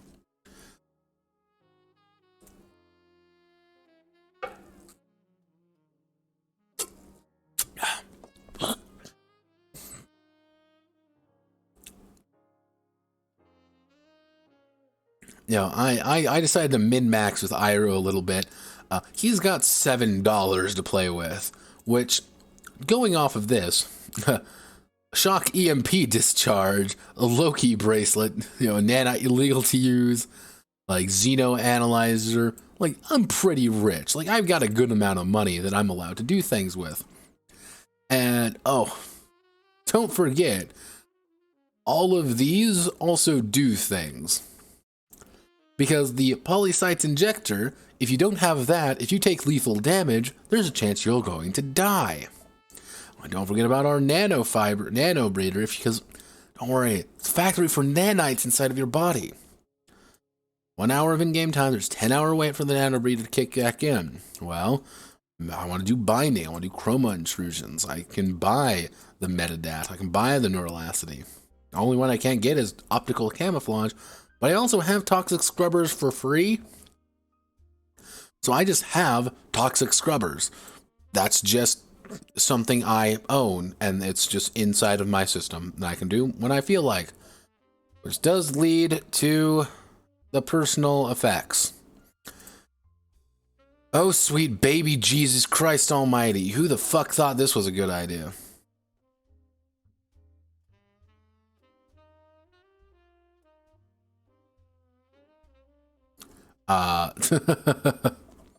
Because what these cards aren't necessarily correct. So, for example, this is the Caltrek Industry cards. Now, you can mark down that you have the Caltrek Caltrek Rangers armor for 3 dicks or 3 Ds. Standard armor, Space Ranger Core, and 0G, EP4, Soak 3. But it's also the Caltech E carbine is here. But don't forget about the Takio optics. Oh, here's the Far Scope, here's the Vim goggles. These are 2 different things. Industry. Oh, well, here's the belt rifle. Here's the stubby pistol. Oh, here's the support kit. These are all different things, by the way, that you have to individually mark these little squares for. And in case you're wondering, like, no, Pat, then obviously there has to be some kind of way for you to reference all of these and just write them down. There isn't. There is not a method to do that at all. You don't get that option. So no, you have to do shit like this. Like, you gotta select these things the way they are. You have to use these little cards to the point where I was the reason why these are actually marked is because I was trying to find them. Because I was like, oh, scout trim, scout trim armor. I was like, where the fuck is scout trim? Like, I didn't make any sense to me, but then I realized it wasn't called scout trim. There was no item called scout trim. However, there was light armor and the scout trim option of that armor. Oh, here's the combat boots. Technically, I can afford a lot of these things. If I can afford any kind of these things I really want to, because I have plenty of money. Oh, but I also have the Aegis, high reactive displacement abilities. I have the Taurus Industry. I could buy the Odin Visor if I want to, but I don't need to buy an Odin Visor. And I keep looking at all these things. It's like, what the fuck? What? Huh? There's like, again, instead of having like a decent way of doing things, it's like, oh yeah, the Mark II powered armor suit. Fucking power armor is cheaper than like a fucking gun sometimes. Like, oh, an arc thrower is technically the same price as power armor. I'm like, I'm gonna take power armor, but like the soak isn't as good. Like, yeah, sorry, your soak sucks. Yeah, the power armor you're wearing, nah, it doesn't really mean anything.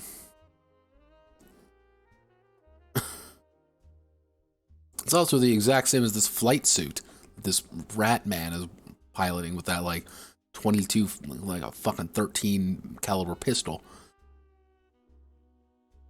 But yeah, this one is not a fan of this. Oh god, we have this now. Okay, alright kids, we're gonna learn about the system. Are you ready for the most retarded system I've ever had the displeasure of fucking reading? And this is truly fucking stupid, by the way. I do mean astronomically stupid. So, I want to make a DC3 check. DC3. I'm going to take all of my dice. Now, normally the number of dice I have is going to be equal to whatever my attribute is, plus any of my bonuses. So let's say I need to make a friend check. I'm going to take 3d6. Take all my dice. Successful DC, minute. Alright, cool. I've done it. I'm good. So, what I need to do is all of my dice have to roll 3 or higher 3 times. If I want to make a standard check, all of my dice have to roll 2 or higher. But here's a catch. 6s are always a success, regardless of the situation. However, 1 is always a failure. Then you may ask, how do you do an easy check? If 1 is always a failure, doesn't that make an easy check impossible? No, for an easy check, you just need to roll one thing 2 or higher, because you've rolled higher than a 1, and 1s are always fails. So you've rolled higher than a 1, you need to roll it once. I have no goddamn idea why they decided that this was a good system.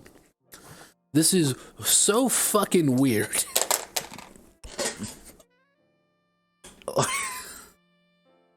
This is such a bizarre system, such a strange way of approaching this, that at first I was thinking like, maybe I read something wrong, maybe I'll like, no, at least 3 dice in the dice pool need to have a result of 3 or more. It's like, oh, sweet God. And this is where things start getting a little bit strange. So, DCs determine my result, usually another character NPC. Post DC, the opponent with the highest success wins. Okay. Now, what occurs is that you have these 3 things. You can buff, mod, or reroll. When you mod something, you're going to pretty much add whatever the mod is. So let's say, for example, I'm rolling 46. I need to get 3 up on 3 of my dice. I roll this, I have a 1, I have a 4, 4, 3, 2, and a 1. I've failed to check for a DC 3. I failed. But if I have a +1 mod, what I'm able to do is turn that 2 into a 3 and I succeed. However, I can also have a buff. If I have a buff, I roll an additional dice. I would roll my additional dice and I would have succeeded. If I can re-roll, if re-rolling is an option, I take one of my dice and I re-roll it. Because there's also, I don't know why this is the way that it is. The way they handle this is really bizarre. Because this is also, again, a game for children. And the exponential threat increases. Now, if it was like, you must always roll a 4 or higher on a d6. You know, difficulty 4. If it's like difficulty 4, you must roll a 4 or higher on a d6, and the goal is to get 4 more successes. All right, cool. Oh well, that sucks. Difficulty 2, you gotta roll 2. You gotta roll 4 or higher on 2 of your dice. Cool. I got a 2, 5. I got a 5 and a fucking 1. I got a 5 and a 4. I succeeded. If it was that, cool, alright, fine. But it's not. Because every difficulty up increases the number of dice required to roll, as well as making it harder to hit with each one. So things just start getting, like, there comes a critical point, usually about 3. It's going to be about 4, where things just get really hard, not necessarily because it's a hard task, but because you just don't have enough dice. You just don't have enough options to do that unless you're kind of taking it. So you want to keep rolls about like 2 to 3, almost at a mandatory. But if you ever, like, because if you go any farther, you're starting to make things complicated. You know, people are not having a good time. Let me luck check. They roll your character's current luck +2. So it's like, okay. So combat is actions plus modifiers equal your initiative. Once initiative has been rolled, any result of 6 gives an additional task to be used for this round. Okay, this is also a completely fucking bizarre thing. And we're going to go over it for everybody. So, combat has begun. We sprung into action. It's time for combat. I'm going to roll my dice. And I scored a 2 and a 4, which is fuck all. However, if I rolled a 6, I get another action in the combat. You always start with 1, but you can have a second one if you roll a 6. Only if you roll a 6, but you might also get a modifier to it, plus your modifiers, and plus whatever your initiative is.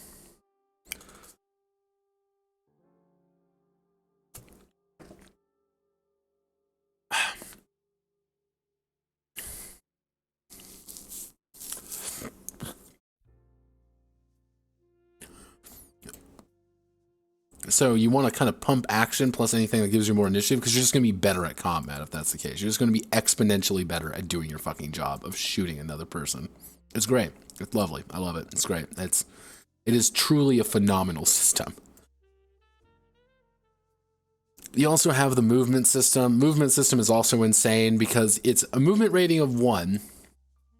So the combat's movement score, based on their action attribute, is compared to the DC table on page 63 to determine what sort of movement can be achieved in a task. So we go back up to page 63, and we have to determine the DC table. So my thing is 3. So what's my movement? It's equal to my action. Oh, well, I got a +1 to my movement. That means I can do a complex move. Well, I think I can do a complex move. So what do I need to do? Well, for an action, I can, I can do this. I can do a run, charge, or a route. I could run. Easy movement, move rating of 1, move rating of 2, 3, allow to move faster and farther. Stepping through or closing it behind you. Following table suit, what's required to carry out the movement task. I don't know why they made the movement as complicated as this is, but how the movement works is that you need to add your abilities together to form the target number. Once you find the target number, then you can kind of use that to determine how you can do it. The harder it is to move along an area, the harder it is to actually, like 2 tasks to get over an obstacle requiring 6 movement. So if something is, say, 4 movement to get over it, and you only have a rating of 3, that means it's going to take you 2 actions to successfully cross it, which you might only roll like 1 task. You might be going so slow, you physically cannot do it. And it's like, who thought this was a good idea?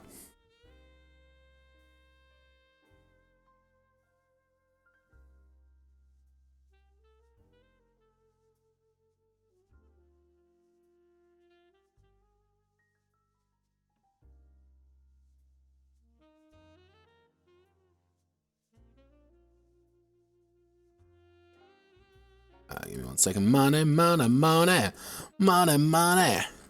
They kind of do like, oh, well, you want to do a movement rating of 4 using a scale of 1 movement plus 1 movement point. And like, yeah, you can do squares. It's like, oh, Jesus. Which an attack is your attack equals your enemy plus your attack modifiers versus the defensive DC, which is your action. So to hit Iroh here, he only has an action of 2. It's very easy to hit him, because all you need to do is roll 2 twice. But if he had a 4 in here, suddenly it gets a lot harder. Here's the weird thing when it comes to this. You get super diminishing returns after 6. If I rolled a 6 in my action, suddenly you need to hit 6. But if I ever go into 7 action, it doesn't do anything. You can only need to roll 6. And, charging, then have all these different modifiers and things like that, which is like, okay, like you have so many of these different little things all kind of coming together, and you technically only have very little health. Health monitor has 6 levels, 5 for health, which is sap a penalty 1 to sin, 6 levels unconscious.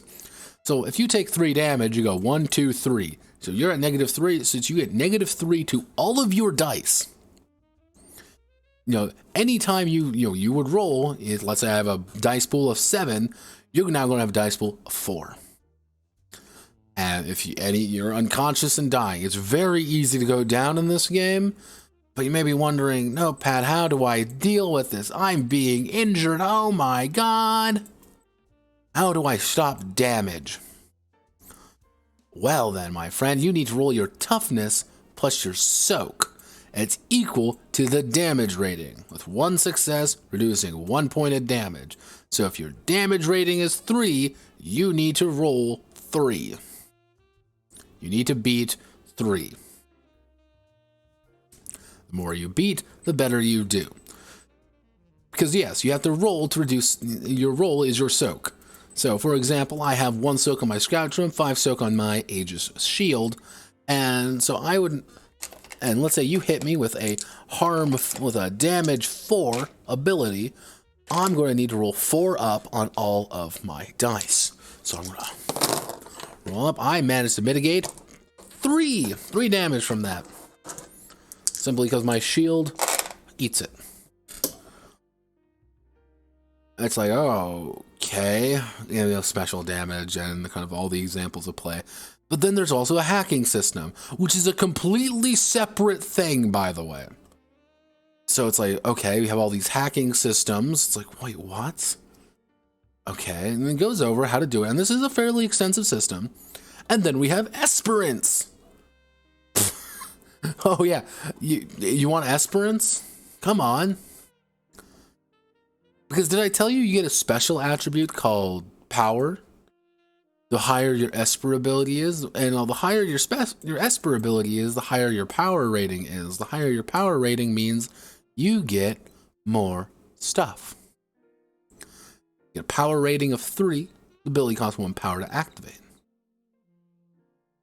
So, for example, I chose to be a telekinesis. That's what I chose to do because I thought that would be fun. I wanted to be a telekinetic boy. I can technically do any of these abilities. I can do manipulate. You know, the strength of manipulation is 1 plus additional power up to 5. Or, you know, I can move objects. Cool. Added power. Be thrown. And then I kind of realized things as I was going through all of these various bits and bobs. I realized something. I realized something real nasty. Something real weird and real strange that kind of got me thinking. Because the secret is, Vanguard, Varmisk Fallen, is Shadowrun.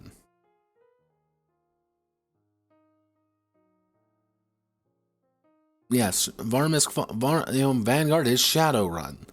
If you want magic, there's that. Don't forget about your proper equipment. You gotta have your proper abilities, and you gotta build everything the correct way. It has soak. It has all these weird additions.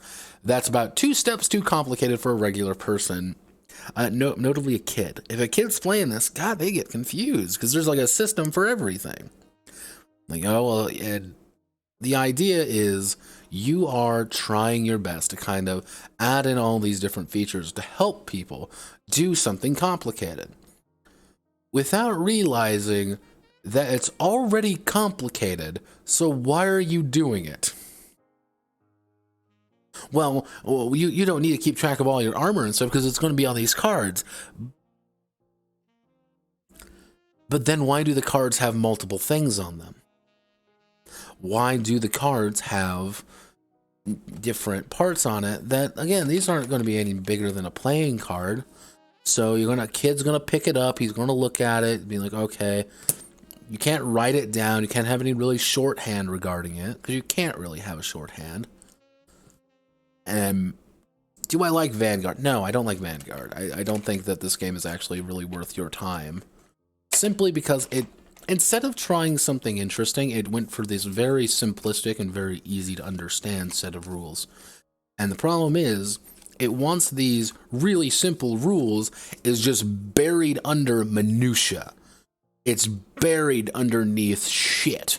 There's more options, more stuff, not adding to the complexity of the rules, but then you realize that the core mechanic, the thing that makes everything tick, doesn't quite work. It's this weird mathematical kind of mess that's all about like, well, we got to build up my dice pool correctly, got to have all these numbers correct, got to have everything in point, and got to have all the little cards, because if you don't have the cards, the character sheet doesn't support it. So unless you make your own character sheet or you write everything down yourself, you suddenly find yourself without the information you need. And And this isn't even downing like all the items and all like the nano stuff, which is a completely separate set of stuff. And God, you want to do vehicles? There's an entire separate sheet for vehicles. Want to do hacking? There's an entire separate system for hacking. It's a simple game that wants to be complex. Or, the other way, it's a complex game trying desperately to be simple. And it doesn't do either particularly well. If it was not aimed at kids and the entire game was like very hardcore in that regard, like this is a brutal fucking game, get ready kids, we're going to like, you're going to like, it's time to break, you're going to get your ass broken, it's going to hurt, you're not going to have fun. And those cards were again more reference material for some of like the bigger equipment, like I'm going to lose my stuff, cool.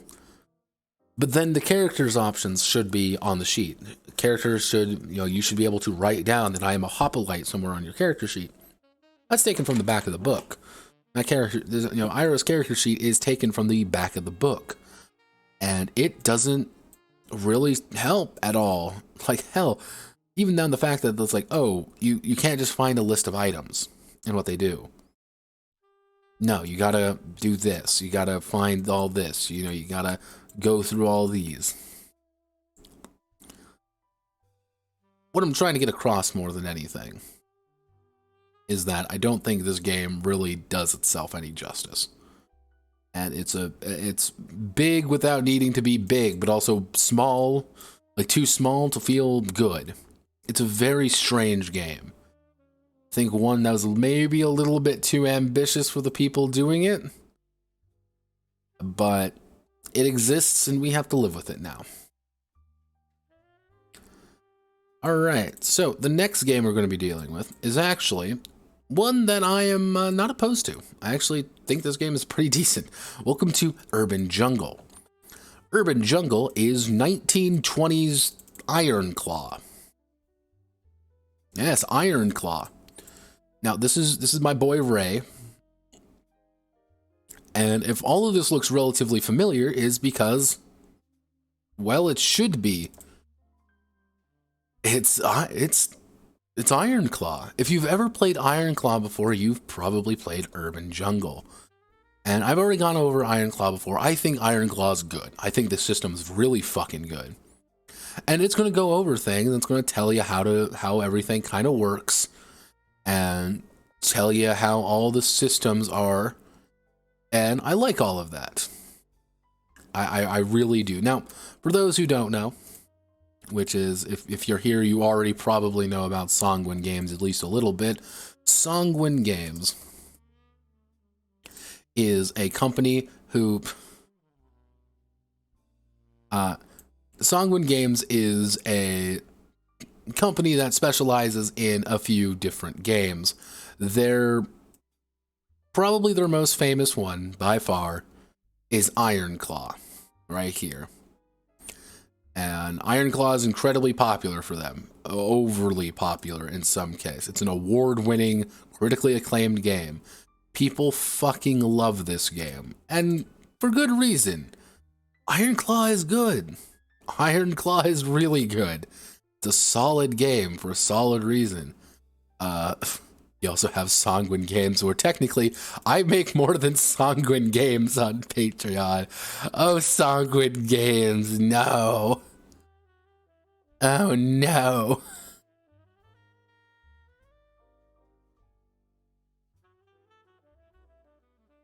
Yeah, let's see, the other stuff they've made,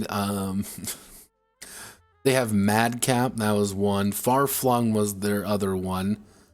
Myriad Song, Urban Jungle, Nogglestones, Bleeding Edge, and they've also gone over Ironclaw 1E. We don't talk about Jade Claw because Jade Claw was bad. We're actually going to be looking at Albedo. What the hell? That's fascinating, actually. I'm curious about this now. I didn't see this, but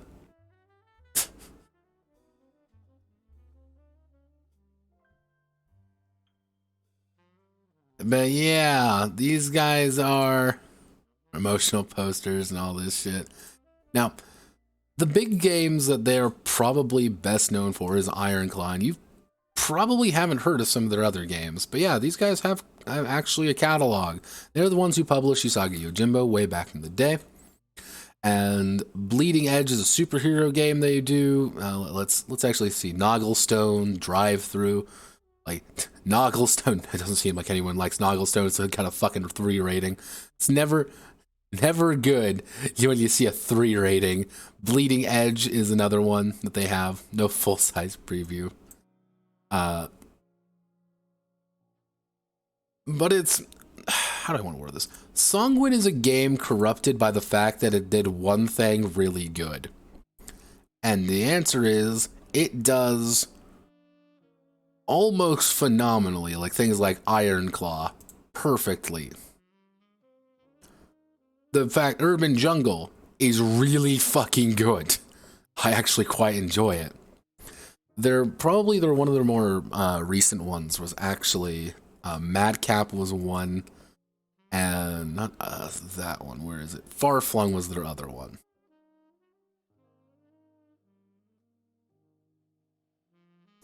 Farflung was their other one, but they don't have it. So we need to go. Let's do Sanguine Games. Now, welcome to Sanguine. They also do Kickstarter quite a bit. Now, their most recent one was actually Abyss, tabletop RPG of supernatural action horror. I have heard nothing about this game. I remember it got announced, and it's apparently coming out. Interim update, Abyss book, original class playbooks are still being formatted. Oh boy, is it a PBTA game? Oh, yep, there it is. Sanguine, you are the chosen one. But yeah, alas, you fucking kill it. But alas, you fall to darkness. But yeah, there was that. The role-playing game, 2nd edition. Yeah, Madcap was on there. Farflung was on there. Want to do all the Ironclaw stuff. Urban Jungle was on there. A Bleeding Edge. Urinid Song. Book of Jade. Where was the one that they had? That was...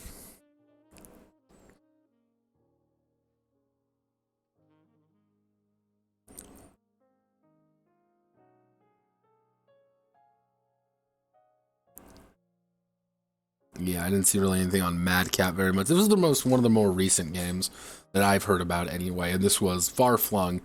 Farflung is about getting shiggy with it, sci-fi role-playing after dark. And guess what? It's powered by the apocalypse, because we live in a perpetual nightmare that we are unable to escape. Vincent Baker is the Antichrist. And he is ushered into a nightmare. But yeah, this is Urban Jungle. Quite a bit, it's fairly popular. He goes over everything. But the thing is, Sanguine is unfortunately, I never got my book, never received my book. What do I do? Sanguine is one of those companies that cannot help to fuck up, though. Like, these guys cannot help to fuck up. Every single thing they do, they somehow manage to fuck something up. Every single time. I do not know how they do it. I don't know if it's a skill. I don't know if it's just management. But every time they have something really damn good, and then something happens with it that is like, ooh. Ooh. So, here's all that thing. Let's go. Various, super sponsors, Kickstarter stuff. Now, the basic rules. Now, for those who've never played Ironclaw before, the system is actually relatively simple. All you do is you're going to build a dice pool, and you're going to roll those dice, and you're going to try to hit a target number. However, the catch is very simple. Your target number is just the highest dice. So if you roll all your dice and you get and the highest number you get is 5 and you have a 6, you failed. Ta-da! Like, very simple, fairly robust system. There's actually quite a few skills you can play with the game. For example, this is Ray. Ray has a D4 in his body, D6 mind, D8 speed, D6 will. His species is deer, his type is crooked, and he's a libertine. I need to make a body plus a crooked check. I'm going to be a little bit of an asshole. I need to make that. I'm going to roll my dice, and I rolled a 6. The target number was 5. I've succeeded. And what you can do is claiming dice. Now, what is claiming dice? Is that anytime you commit an action, you declare what you're going to do, and then you may claim additional dice from it. So, for example, if I were to say, I'm rolling 2d6 and there's cover nearby, I could claim the cover and add another dice. So I would roll my initial 2d6. Now I'm going to claim the other dice and roll it, and I've done better.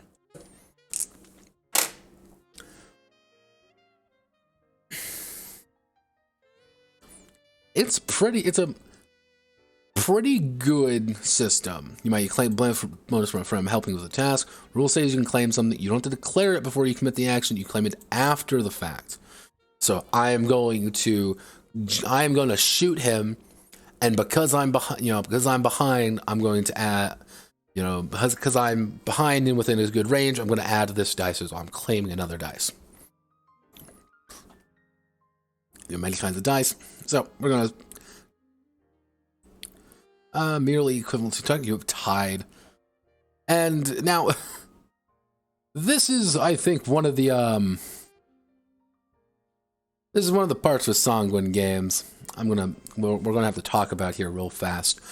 Sanguine Games is a company known for its furry artwork and its vast quality differences in the said furry artwork.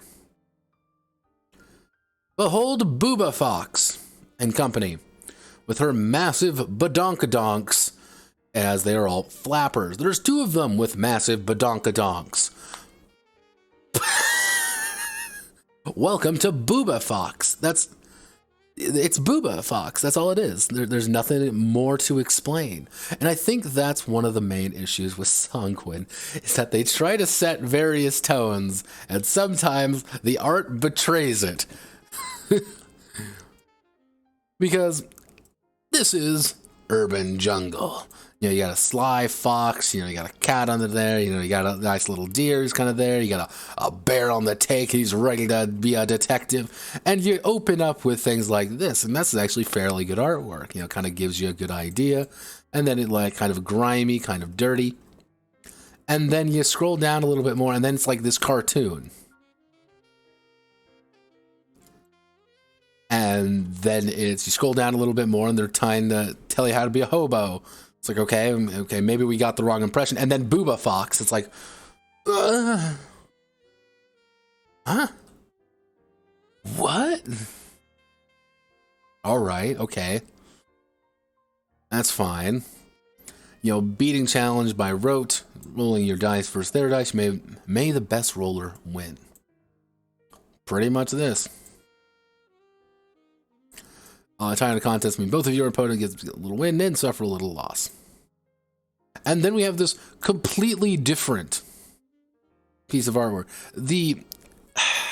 I think this is one of the issues with Sanguine games, is that they have a very bad tendency of having some tonal dissonance, where you can kind of make it like, hey everybody, this is kind of a funny, this is kind of very 20s and very kind of a little bit over the top, if it was kind of always the very cartoony look. But there's sometimes too cartoony for what this system is trying to be like. Because this system can be pretty brutal. Because there's one little catch when it comes to damage, is you don't take damage. If you were to, by chance, take any damage, if you were to take, say, 2 damage, and you can't soak any of it, you're out. You're out of commission. You've been shot and you are on your ass. Because you don't have any of that. You don't have the ability to actually, survive attacks. Because it makes sense, because it's the fucking 20s, and you just took a 45 to your goddamn gut. You nutbag, you're gonna die. Sorry, you're gonna die.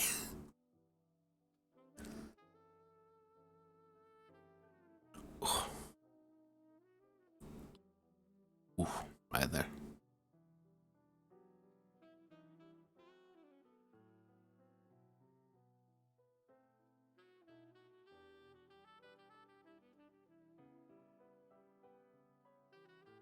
Yeah, so more dice, you get some favor, assists, and one thing about, Sanguine games is that they do like to give you a lot of stuff. They're going to tell you every single thing you need to know about this game, and they're going to go over it, and they're going to tell you, and they're going to give you an example, and I always like that about them. And it's very detailed, very to the point, and they're going to say, what does once an episode mean? You can't use this ability until the next episode. What does hide mean? You must successfully hide. You must do it once a hit, once a piece, or once a rally. And then you look at it and you're like, oh, okay, well, we gotta do this. And then you want to go over this. They're going to reinforce these things. They're going to keep telling you one by one by one. Because this is not a complicated game. And it's a pretty good game, like just purely mechanically speaking. Let's see, talk about there, and, yeah, we got debriefing. So, how do we make characters? 13 steps to make a character. Do your favorite traits, they're D8s. Ray here is obviously a libertine, and I chose to make him a little fast libertine. He's not very strong. However, he is a deer, he's a crooked deer. And what a libertine is a man who likes to drink, party, and fuck.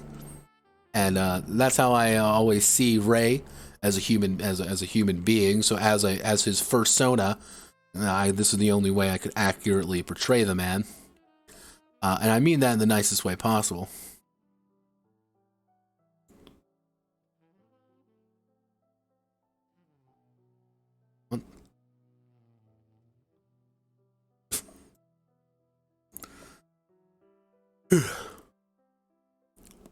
But honestly, this making a character is not very hard, and once you actually kind of get into it, you kind of already know.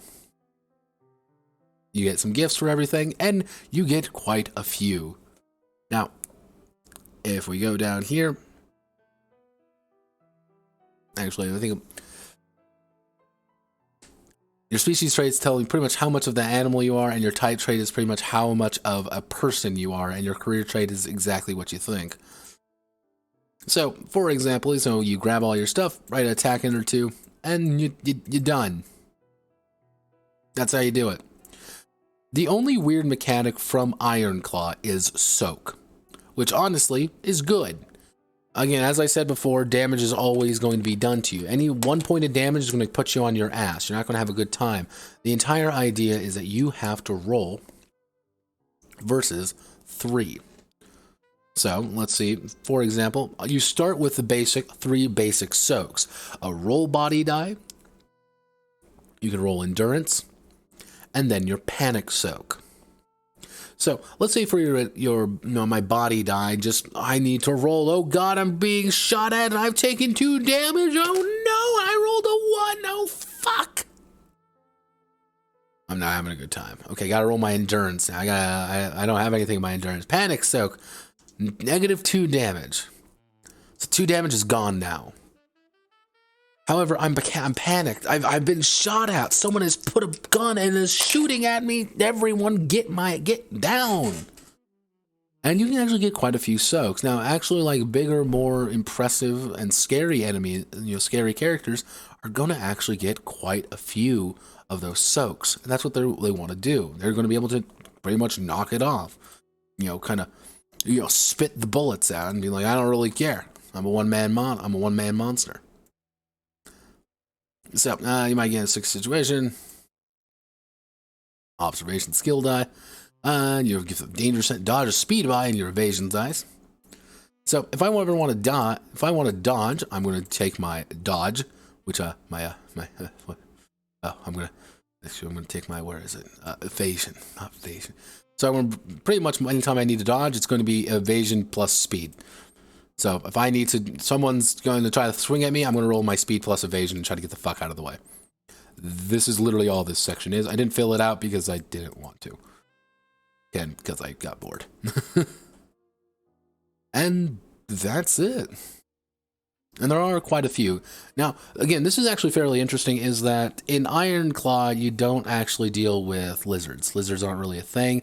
In Urban Jungle, they are. They are present. However, nobody talks about where the food comes from. Nobody talks about it. Not a single person. You don't need to talk about it. That's not the point. See, wild skies? If you don't mention it, I don't think about it. So, alligator, badger, anteater, armadillo, cat, pretty much all the whole 9 yards of various animals you could want. And if you look at these aren't actually very complicated to make. These are actually pretty easy to make, to the point where you can do this. However, you're seeing something weird here, right? It's a fucking cartoon. It's Disney. Disneyland. Look at everybody. We're in Disneyland. Having fun. Look, everyone. It's fucking Horton Hears a Who. Hey, look, there's the little funny look at the funny look at the funny weasel. Look at the funny fox. Oh, look at the funny monkey. Look at the funny monkey smoking a cigarette. Oh, wow. Look at all these funny things. Look at it.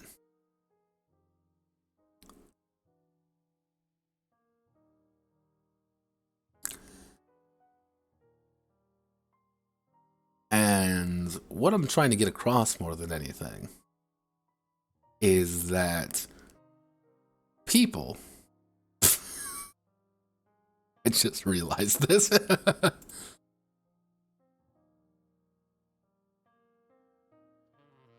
Actually, no, I gotta get a better image of that. Like just sloth boobs.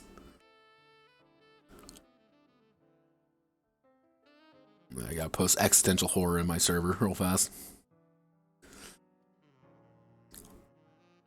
And everything is there. You wanna play a snake, you wanna play a tiger, you wanna play a sloth, a weasel.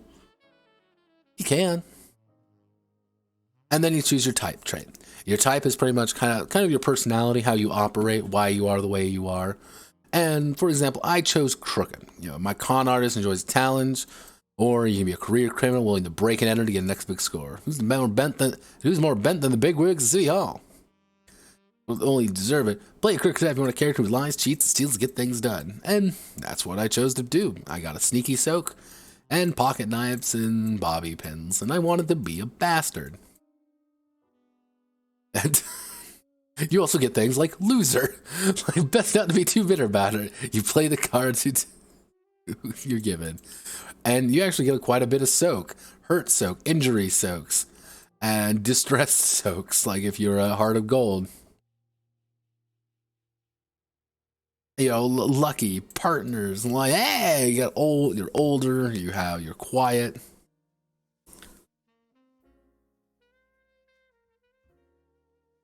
And mind you, they kind of go over their own thing. Initially, I thought about making him sultry, but it was far more funny to make him just an asshole. You know, the young and rich. And then your career traits are obviously going to be that. You're going to always get a skill, and the skills are always going to be tied to something.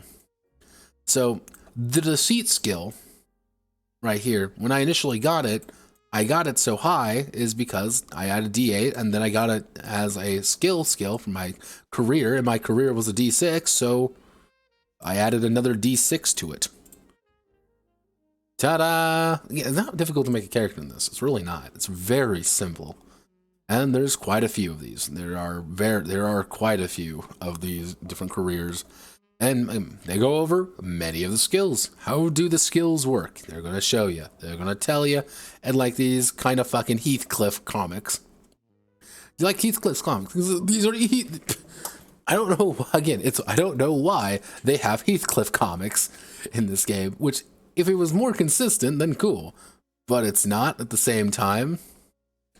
Again, we have our basic actions, basic ideas. And all of these do something. All of these have a very dedicated reason for existence. You know, your leaders, legal authority, you have guts. You got guts, kid. High society, your jump and performance, for personality. There's a lot of these, and I like it. Just saying, I like this. Basic soaks, each of these do something. So, injury soak. And they get 4 points of damage. You can't negate 1 point now and 3 points later, or something weird like that. It's all or nothing. Uses ability once per rest. After rest, you can still look terrible. People will comment on it until you start the next episode. To feel better, tell people they should have seen what happened to the other guy. Or you become panicked. Or you get a sneaky soak. You try to, like, hide away. You got a winded soak. Or then that's kind of the idea. You want to get these, you want to get some of these soaks, and you want to put everything together, and you want to start using them to not die. Because if you die, you're gonna die, and everyone's gonna feel sad. And when you die, things hurt. Ta-da! And a lot of these are bonuses and sub-bonuses, and that you need different things to actually work. The only other mechanic in this game that kind of sticks out to me was opinion. Because you can add and lose opinion with people. And so you might have, let's say, a D6 opinion with this person. And anytime you are trying to influence them, you get to roll the D6 as well. And which could influence them. But if you roll a 1 on that dice, it's going to go down a step. Even if you succeed. Which I think is actually a really good mechanic.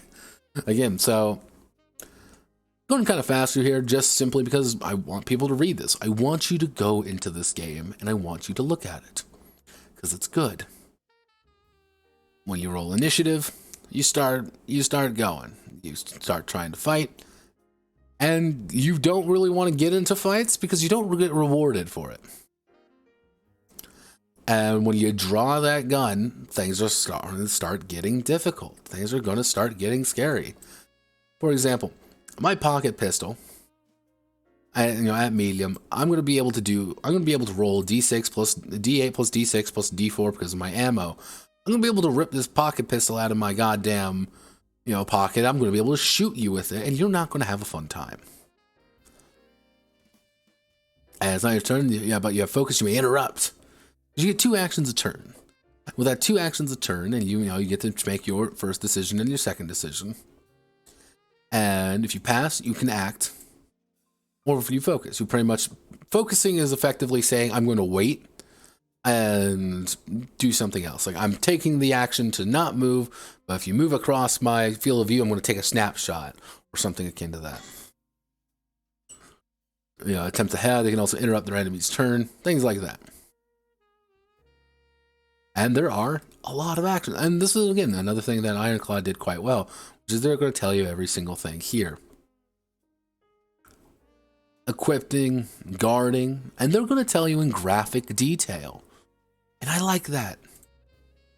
I think this game is really good.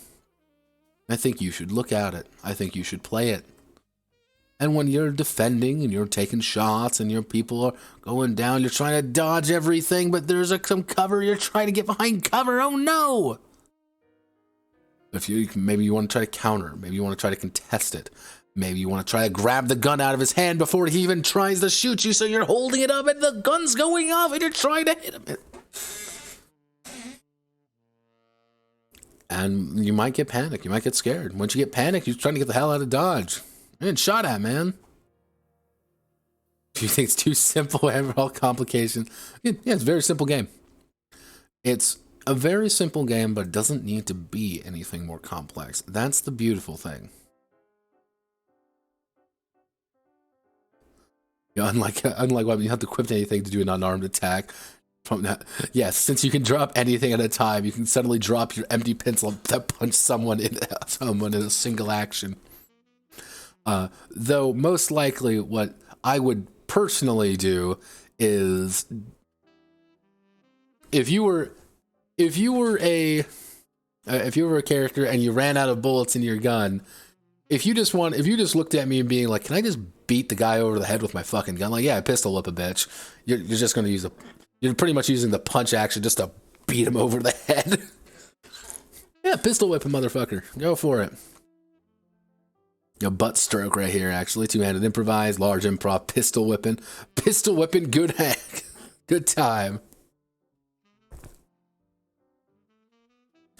That whole pistol whip. Yeah, go for it. Start punching. Start hitting.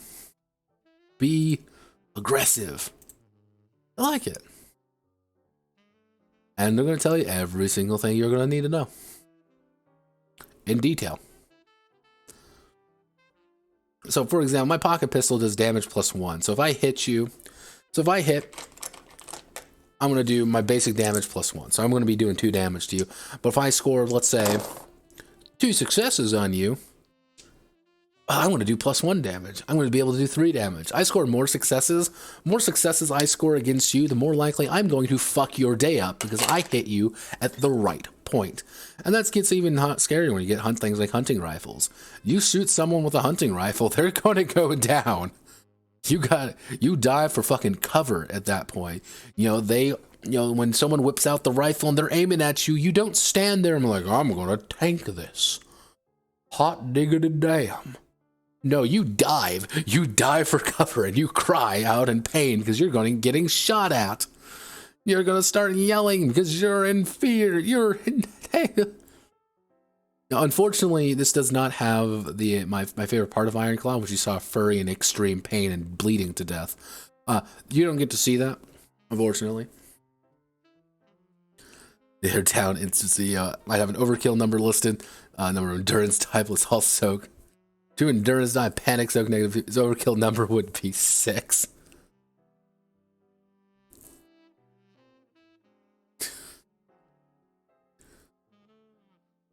Number is 2 plus number of endurance. So you can just go down, like just take more damage. But yeah. He needs to reduce his damage. Let's see. Body die versus 30. He rolls 7 success. Damage to 1 to 3. Rolls his endurance die. D8, D6 versus D3. And 4 and a 6. Reduces 2 more successes. Then he got 1 point of damage and Frank taps his panic save, which removes 2 points of damage. Takes his 1 down to 0. Not incapacitated. I actually adore this combat system. I adore it. I think it's very smart. Because it immediately puts a different spin on combat. Even if you're the strongest motherfucker in the room. Oh yeah, I got all these dice. Like, you can just roll shit. And you're going to go down if you take 1 damage. And that kind of raises the stakes up quite a bit. Even just grabbing a gun and things start going wrong. And one thing about it is that you're more built on getting rewards than strictly experience. If that makes sense. Like, you're not trying to get, like, I'm getting 10 experience to do this. No, you're trying to train up something. You're trying to learn about, once you complete a goal, you're trying to become friends in high society. So you're going to get the high society gift. You're trying to become an insider. So you have to, when you infiltrate there, you kind of become an insider. You're not necessarily for trying to go for these strict, well, I got 15 experience so I can now buy this. No, you're going for, I took 4 fucking shots and somehow lived. I am stumbling out of here barely alive. I'm going to be able to get injury soak simply because I've taken these shots. Particular, I look at, if I'm, someone is, again, like, bleeding half to death, being like, I am alive still. Being this, like, yeah, you're going to get a damage soak. Again, it's more reward-based than it is strictly experience-based, but they give you an option for, like, experience. So it's like, nothing seems good, you can just sub it out and get some experience points to spend it on something else. Like, if something isn't up your alley, give it up something else. Type starting gift. If you have that type starting gift soaks already, you can swap one type trait for another.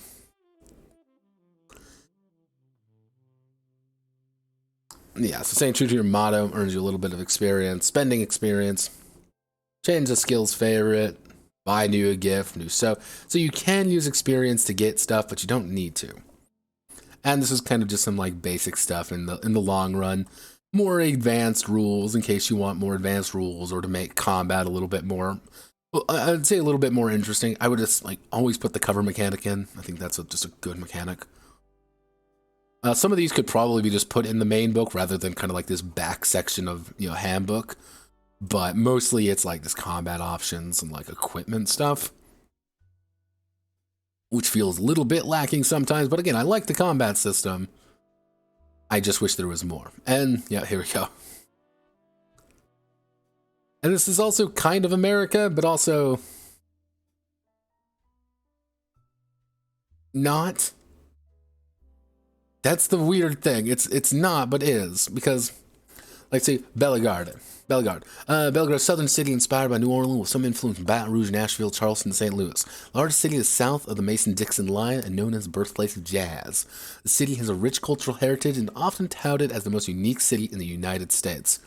It's the largest city in the state of Ames. Ames isn't real. It's Louisiana, but it's called Ames. And French explorer colonizer, a pig named Jean-Pierre La Beauf de Lafitte. Bellegarde colony to Spain. Fat Tuesday fire, destroying 3/4 of the city. Second Great Fire, France regained ownership, territory from the Spanish. You know, and then it became the state of Ames. Widespread flood. This was third major hit the city quarter of a century. War of 18. Yeah, so it's kind of this weird, like, kind of is, it kind of isn't. It's like its own setting, but also not its own setting. I like it. Like, you want more lore stuff? It's all three. It's a few different cities, Midwestern cities. You know, it's going over just about everything you could want. And I like it. I like this game. And it kind of falls into like my other criticism of Ironclaw at the end of the day. My biggest criticism of Ironclaw was it doesn't know what it wants to be sometimes. Ironclaw was a Disney adventure about the brutal reality of Renaissance Europe. There was a clash of, you know, the aesthetics, and then you'd have what was being said, and then you would have like the other artwork. It was kind of a messy thing. Urban Jungle does it better. Urban Jungle does it a lot better.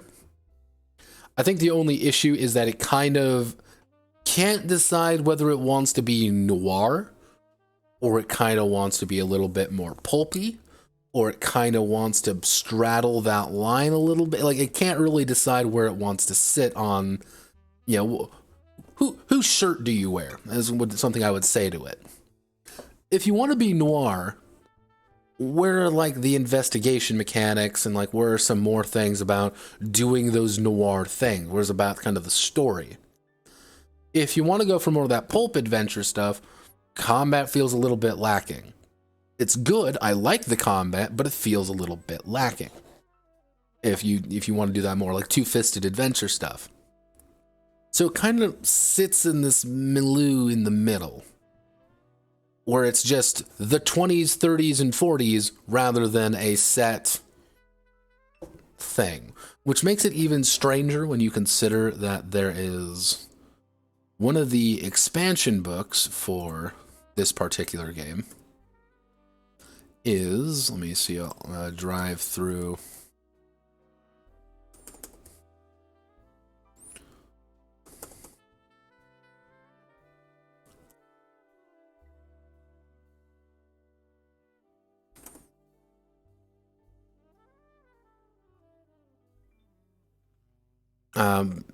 See, one of the issues is that this is one of the expansion books for Urban Jungle. This is Astounding Science, which is pulp science fiction inside of Urban Jungle. But you also have this occult horror one, which is Urban Jungle except occult horror, like Call of Cthulhu. I need something to bite into. Urban Jungle doesn't feel like it has that bite by itself, unless you give it. And if that makes sense. Unless you give Urban Jungle that bite, unless you go out of your way to say, we're running an urban jungle game where you're all 1920s gangsters and you're going to be doing X, Y, and Z. You're bootleggers. The entire point of the game is that you are these bootleggers ripping across the countryside trying to sell booze while avoiding gangs. Boom. Okay, the game starts kind of taking form a little bit. But out of the box, it kind of doesn't have that. Like just buy with kind of this out of the box, zero.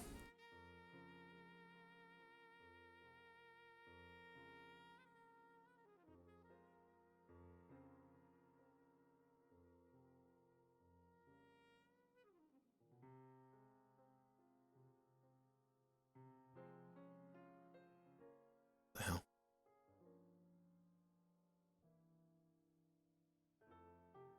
Hmm. Yeah, so I like Urban Jungle. I think you should play Urban Jungle. So the final game in this assortment was kind of the last game for a good reason. This is Albedo. Now, what is Albedo?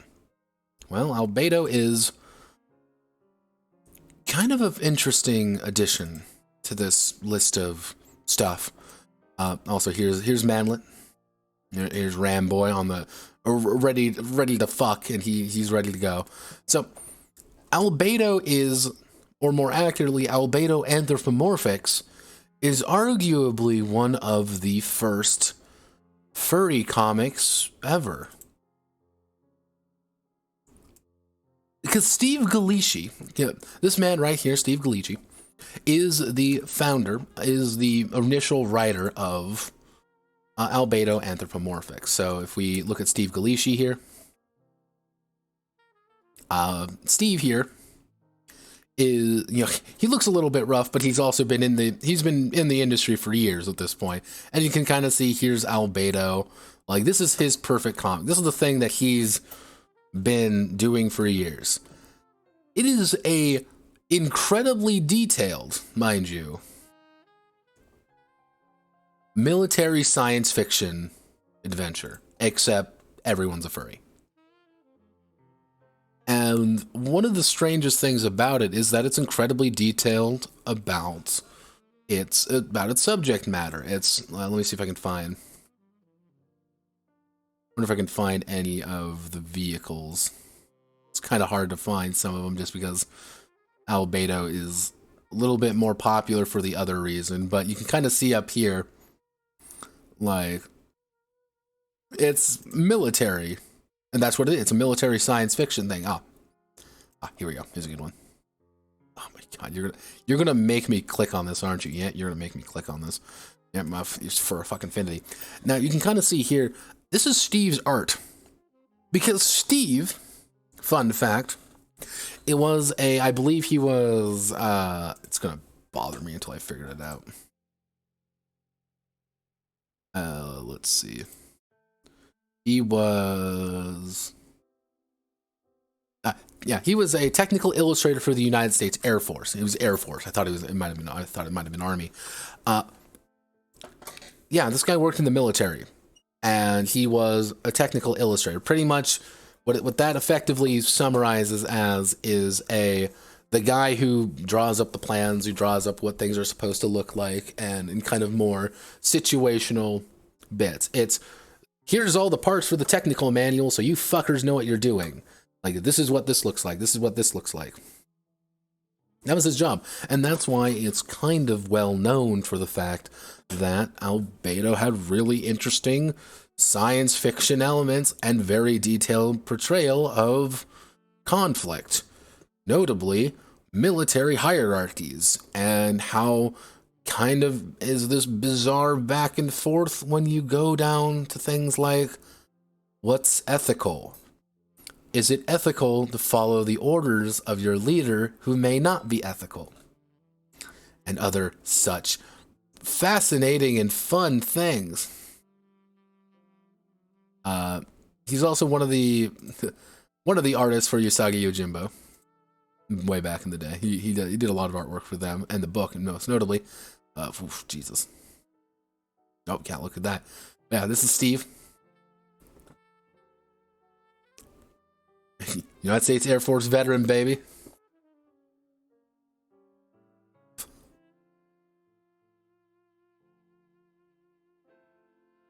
Jesus, why am I here? Why am I here? Just, Steve, how much do you make on it?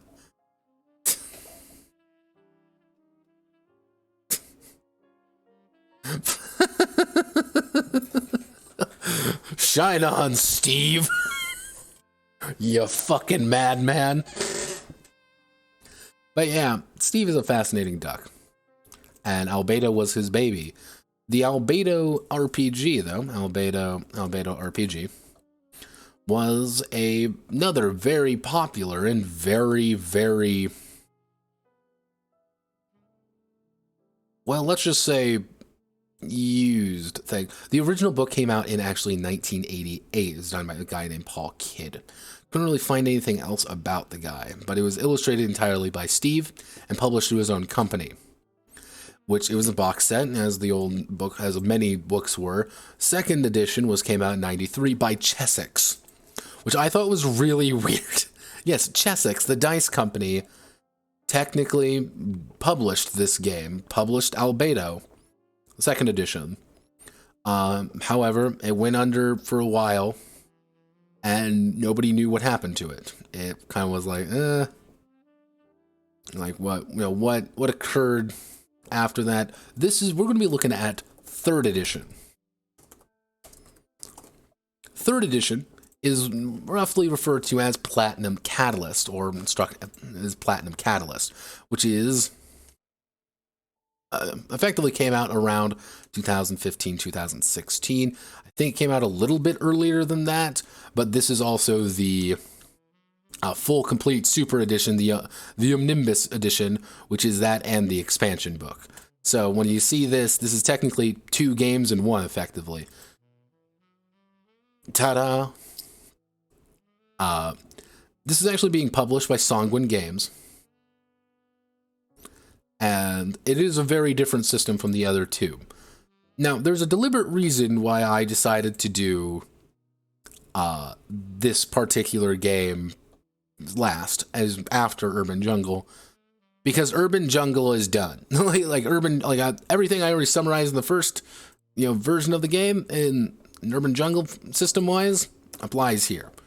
This is the same system, effectively, for better or for worse.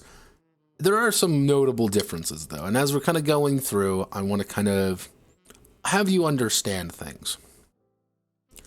Because the big idea, and this does also mean I get to do another quick lore summary.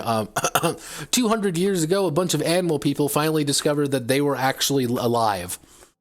They also discovered that the super internet exists and we all live, and then they expanded and colonized everything, and then war with rabbits.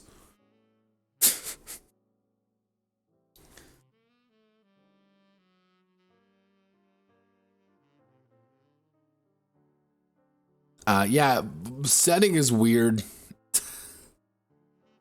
Setting is really weird. I'm not a huge... it's hard to explain the setting, really, just because... this goes over a fairly good amount of it. Just because it's incredibly bizarre and works effectively off... It just works.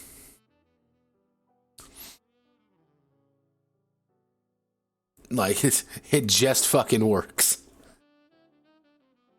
And it's a brutal setting. It's about military. It is about the military. It is about military hierarchy. It's about people. And it's about war. And it's about social political ramifications of war. That's maybe a little bit more complicated than just good guy, bad guy, which kind of made it a little bit awkward to go over this now. Yeah, so it kind of goes over everything. You're going to be playing normally as the EDF. It's the Extraplanetary Defense Force. That is kind of that's who you are. And your goal is to pretty much be the Confederacy's main branch of the military. Dun dun dun dun dun. You're also gonna get fucked because you don't really Well, good news is you don't actually have that much. You may be united, but you are very different. And you kind of have to appeal to local planet authorities. You know, you're kind of more, there's more internal issues in the EDF than the ILR, which is the main, it's the Independent Latvian Republic. They have their own set of issues. They're rabbit Hitler. They're rabbit Nazis. Because again, the rabbits are always the bad guy. Every single time, the rabbits are the bad guys. They're always monsters. I don't know why. What did Watership Down do to you people? So, kind of zoom through here a little bit. This is all lore, and it goes into pretty detailed, like, why things are the way they do. You kind of see, like, how all the ships look. And this is all Galici's art. This is what he did for a living. Like, you know, he would have to draw, like, what does the inside of a tank look like? Well, I need to describe what the inside of a fucking tank looks like for people who do this. What does the inside of a cargo plane look like? Military cargo plane. It's going to look like this. It's going to have all the little details everywhere you need to go. And that's actually very interesting. It has a very different look to things. And it is very much written by somebody, or, you know, the setting anyway, and the people around it, written by people who knew military. And I think that was one of the bigger aspects of the particular game. You know, God bless the ILR. Yeah, it goes over various different liberalism, nationalism, totalitarianism, most important feature, you know, aristocracy, democracy, oligarchy, plutocracy, and going over all the various different kinds of government. What's fun? What's marriage looking like? What's daily life? The EDF goes over everything, and this is actually kind of telling you what your rank is, because the big idea behind Albedo is that you are playing officers. You are playing people in charge, and it's your job to guide your men to victory. And as you can see here, Manlet boy, Manatee, he's Ramboy. He's from New Brisbane, which isn't real, by the way. I just didn't want to spell half the fucking names because the names are insane and don't work. Names are stupid. He's got his option, and he's part of he's mechanized. He's from the surface ops team. He's mechanized. He's Lieutenant 3rd class, and he's very charismatic. He's a belligerent, cold-hearted bastard, but he's probably one of the better pilots when it comes to actually, you know, piloting vehicles, and everyone's terrified of him. And you better damn well be, including his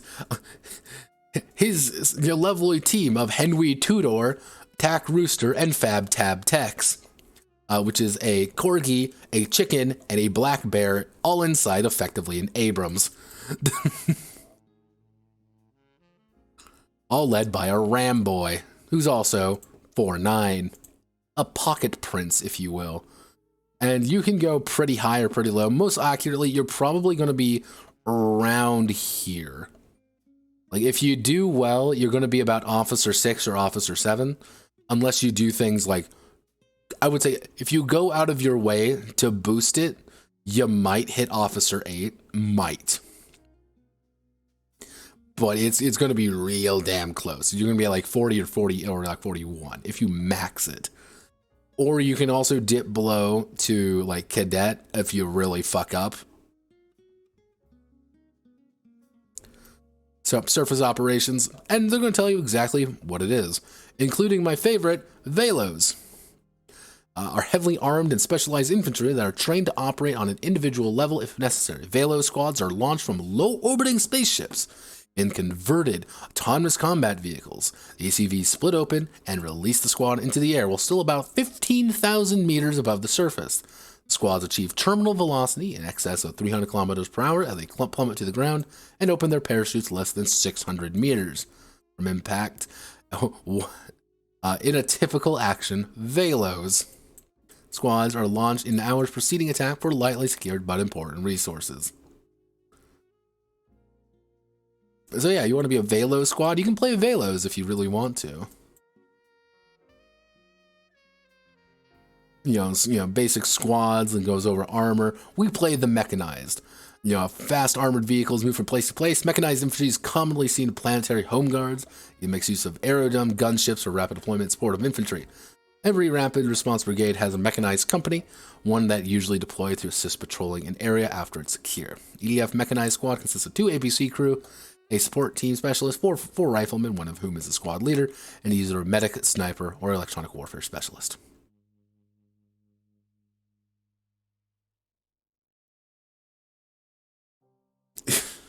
You can also play MASH if you want. You want to play MASH? We can play MASH in space with furries.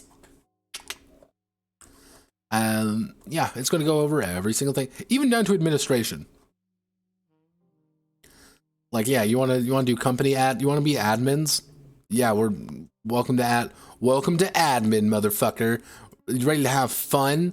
We're gonna have fun, and we're gonna want to kill ourselves because we're doing admin work. Let's see.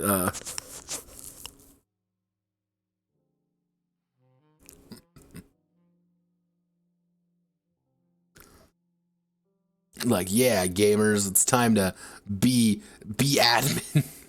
Yeah, admin. Woo.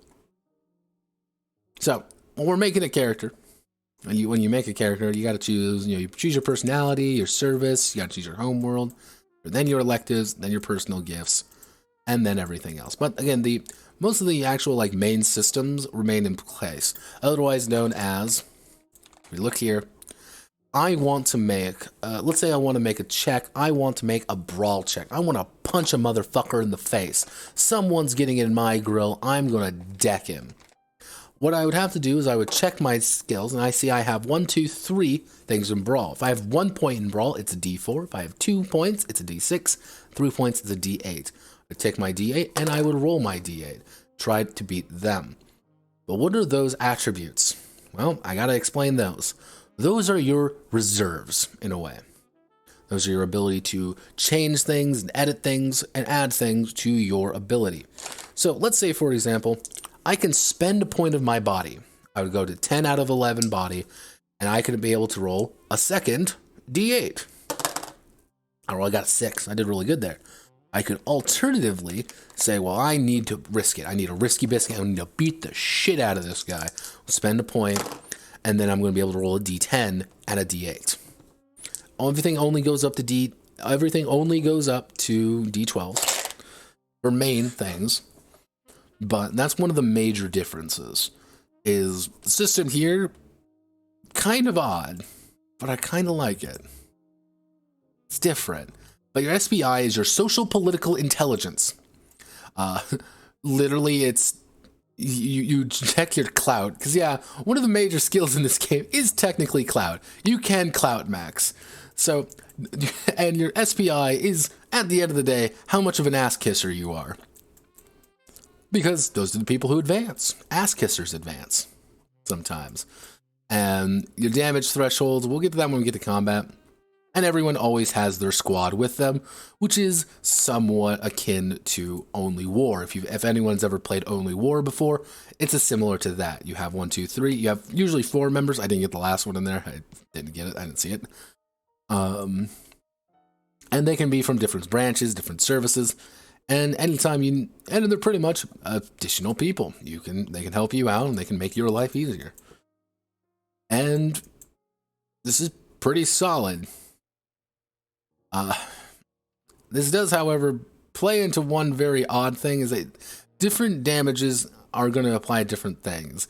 If you have injuries, you're going to be pretty much you need medical attention. If you do oversight, there's a chance you're going to lose stuff because you're being demoted because you are pretty much fucking up your social standing. Trauma, you're going to have effectively a mental breakdown in the middle of a battlefield. That's bad. You don't want that. All of our various animals. Here's High Lion. Do you like my lion? He's a good boy, right? He's a good lion. Good boy. Good horrifying boy. Lapians, we gotta love rabbits. We don't trust rabbits though, and they even say like, yeah, many found anywhere in the Confederation, but since the conflict with the ILL, rarely found in senior positions. Many confed rabbits, particularly those dwelling in the frontier world, experience a kind of low-grade mistrust and wariness that makes it difficult for them to advance in commercial or political arenas. Like, yeah, they fucking hate the rabbits. Damn rabbits. And this was also one of the first games that allowed you to play a marsupial, or a platypus, or a skunk. They kind of go a little bit detailed on some of them. Others of them, not so much. Such as, technically, anything with our hoofed animals, they may roughly separate even-toed or odd-toed. So cattle, sheep, goats, pigs, and antelope, and boar, and anything like that are technically under the same category, which is a little bit weird.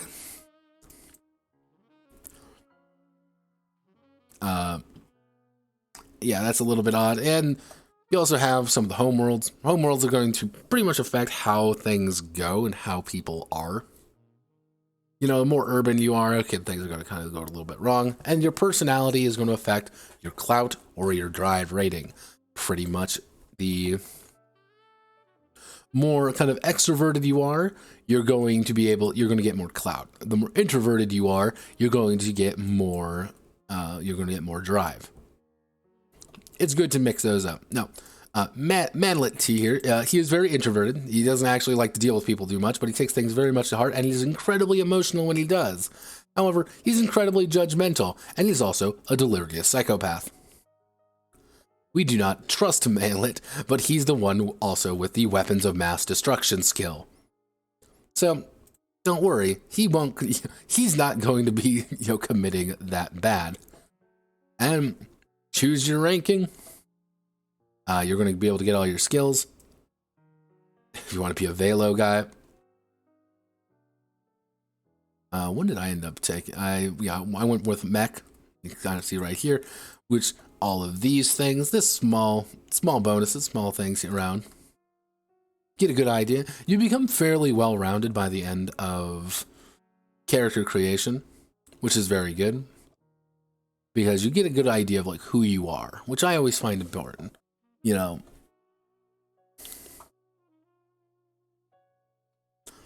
nothing is too odd when it comes to the skills. There's just a lot of skills. Only weapons of mass destruction as I'm using.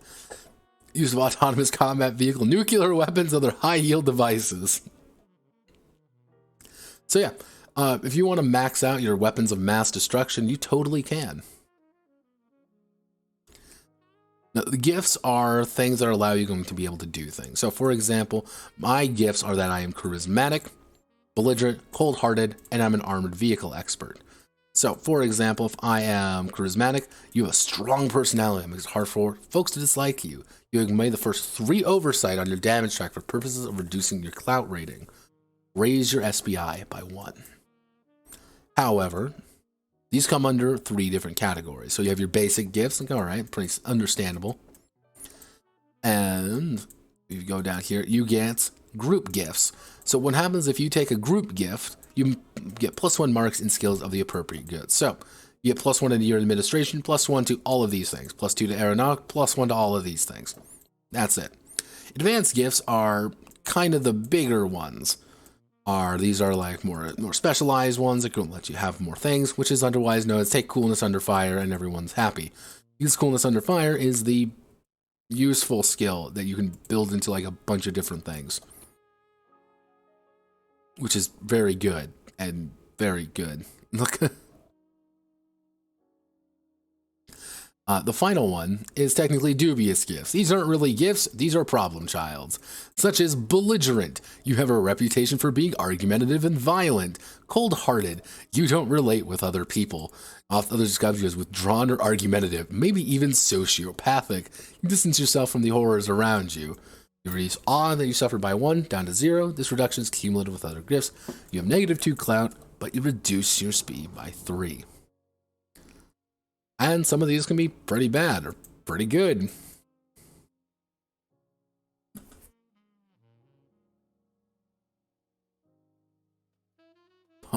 We'll just don't get, which is all cost by 1. Yeah, don't worry. Here's a elite squad of a mouse, a bear, wolf, 2 wolves, and an anteater. All right, so this is where the major change is, which it comes down to combat, because combat is a little bit raunchy. Well, not raunchy. That's the wrong word. But generally speaking, it's going to be about the same system as Ironclaw and the same system as Urban Jungle.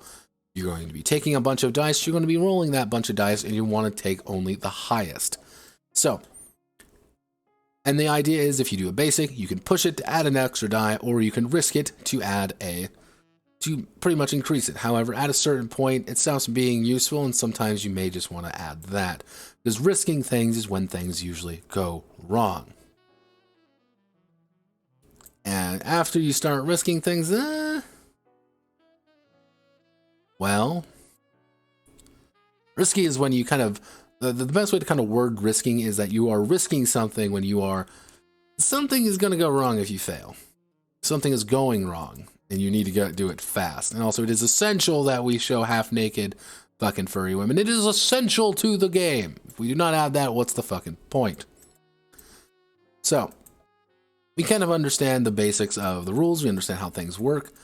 And, we have our basic, loyalty and how things work. And generally speaking, get your fucking squad together. We're in war. Please start shooting the bad men. So, guns have been drawn. We're ready to go. Who goes first? Well, in initiative, you pretty much determine it yourself. In military situations, it's the highest ranking officer, followed by subordinates, followed by civilians.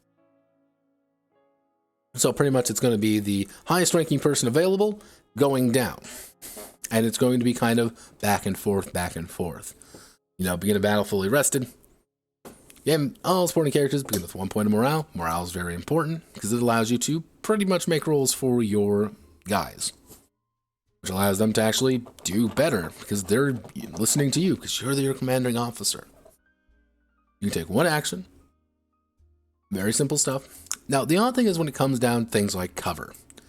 25, 50% partial cover, 100% cover, concealment. What's your concealment looking like? What can occur is, for example, I'm in minimal cover. I'm in a low barrier. I'm pretty much on my knees. I'm not really covering that much. I'm on my ass. I'm trying to do my best to avoid getting shot. However, the lighting is also bad. Oof. Okay, so I'm minimally concealed, and I'm behind minimal cover. I get to roll 2d8, but if it's total concealment, and I'm just behind some cover, I'm rolling 2d12 plus that d8. All you have to do is beat me in a roll. So let's say, for example, I'm going to be rolling a d6 plus. Let's say I'm rolling d6 versus, and you got 2d8.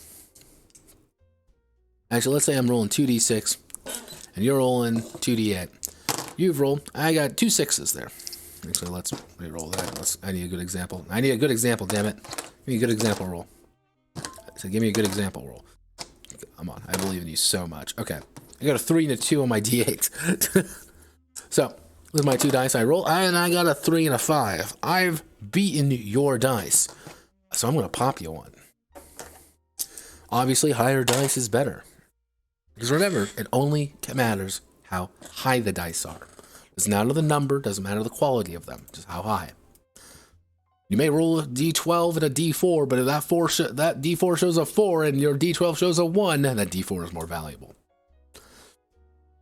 And then, 5 ranges, very different ranges. The further away you are, the more advantage they get. Just simply based off, hey, you're a long distance away, and I'm getting shot. Determine range, determine cover, determine concealment. Firearms dice first difficulty to hit the target.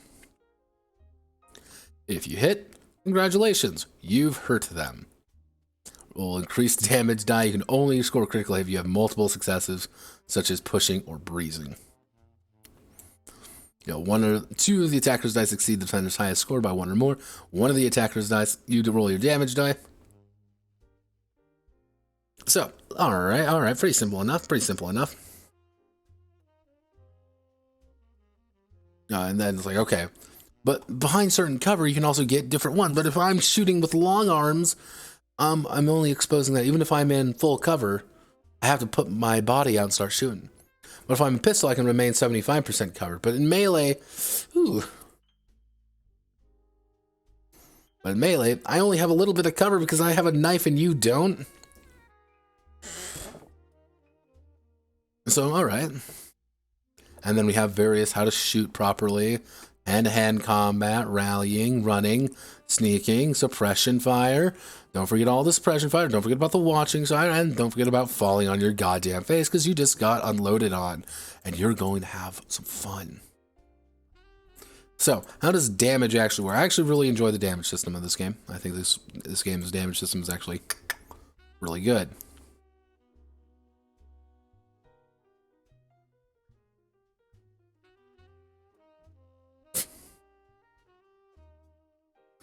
Now, you can say, okay, damage-wise, you're going to do, the possibility is called damage. So you have your base plus your penetration. So, for example, your base damage might be 10, and, well, actually, right here, your base damage might be 8, and it might have 3 penetrations. So, cool. So, general likelihood of cause, penetration represents improved odds. Resist damage with 2 numbers, their reflection and their thresholds. So, the reflection is how unlikely penetrations are, and your threshold is how much damage must be taken to suffer ill effects. Whenever you are hit by an attack, you're going to be rolling 1 or more d20s, and compare each one separately against deflection of the target.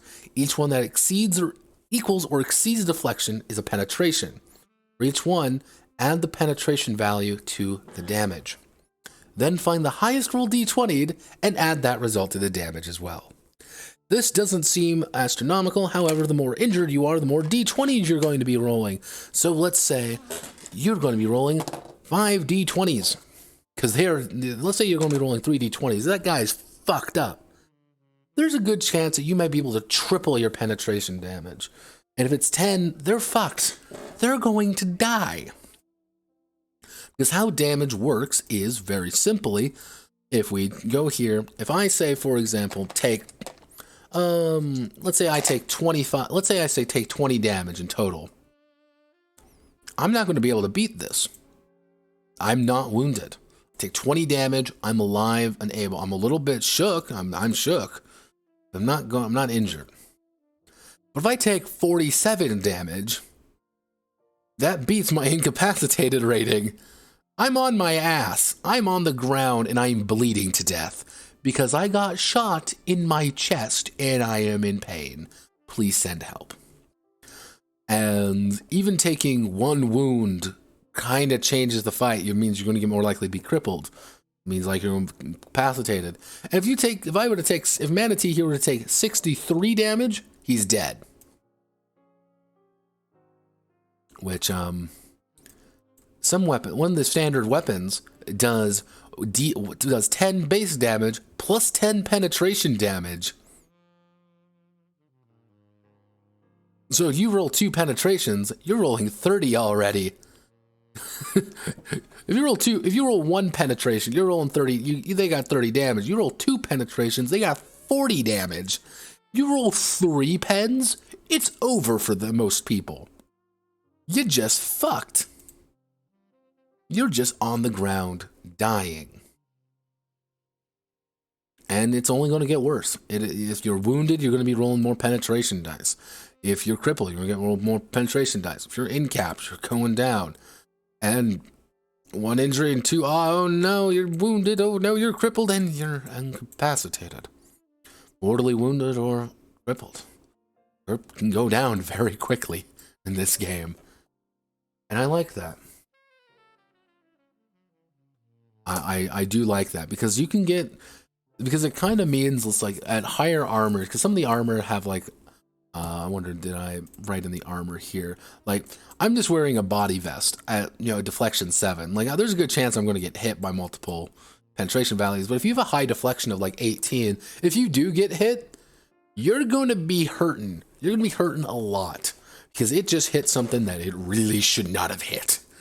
And now you are not doing too hot. And I think that's appropriate. I think that's a really good system very thematic, and very dangerous.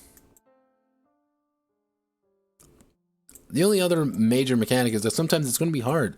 So life-threatening situations take a toll on a combatant. Loss of fighting spirit, battle fatigue. After the damage, if the target was incapacitated to attack, then awe is irrelevant. So, if your awe builds, you lose drive, equal to the awe. If the target does not have enough panic points to weather the loss, they suffer panic. Target main character, they also suffer 1 trauma for each point of awe they can't recover spending drive.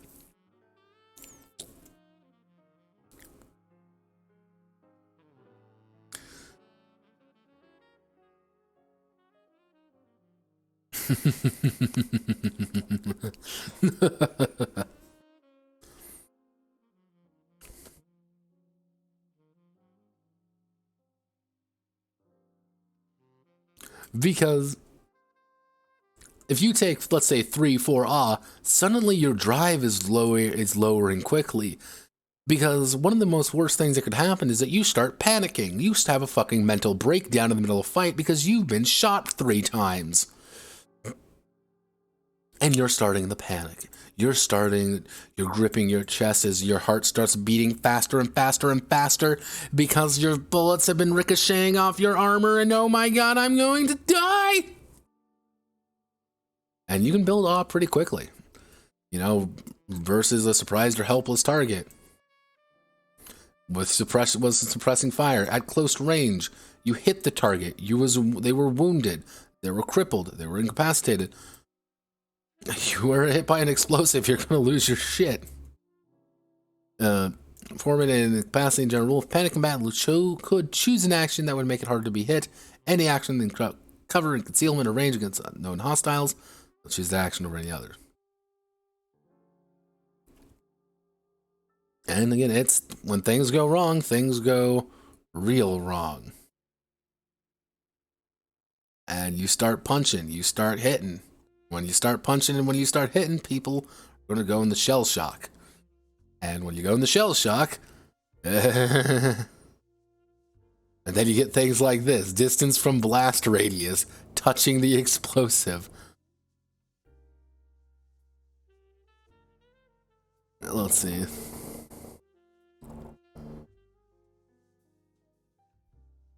Pinned down in the cafeteria, hostile. Let's see.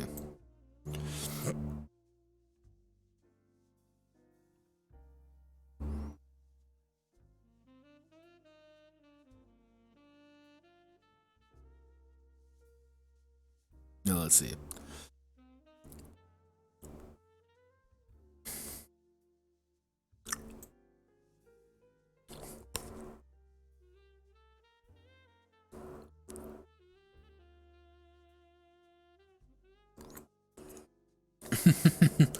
Yeah, no, you want to go over what grenades do. You want to go over shotguns. You want to go over all of these different equipments. You're going to learn.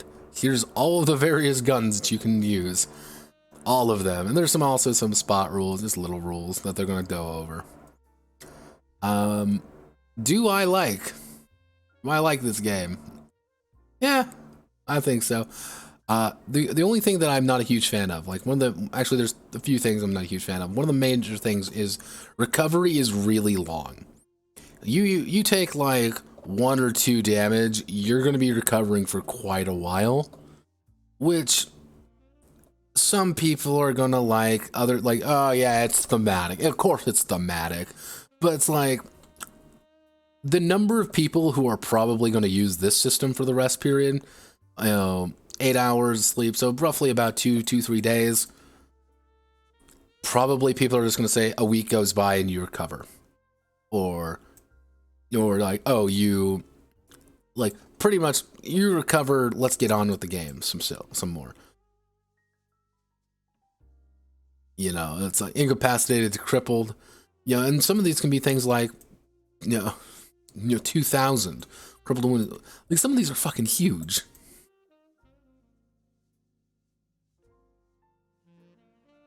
Yeah, it's, I don't want to word this.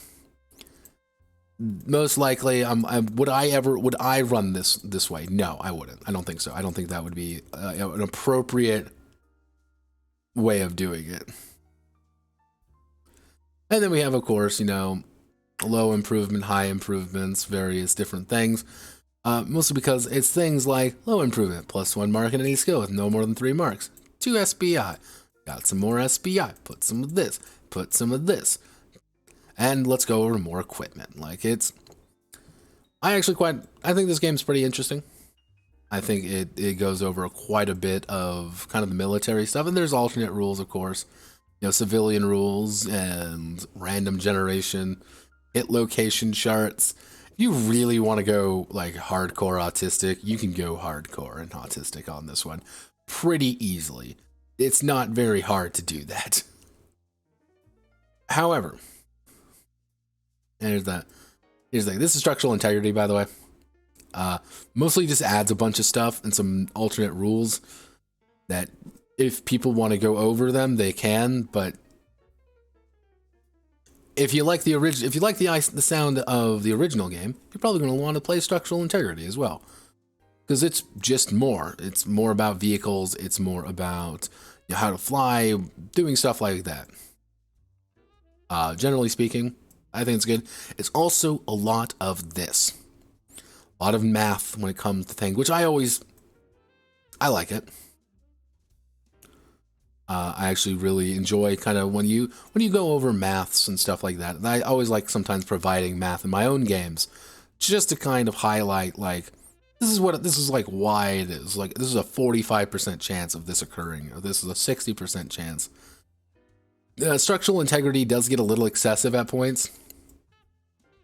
But if you liked Albedo and you already like this game, if you like the platinum, if you already like the base game, this is like the way you want to go. You want to get these ones because you're going to be able to get more stuff. You're going to be able to get more guns. You're going to be able to get more equipment, and you're going to have all the options available to you that you want, and that's fine.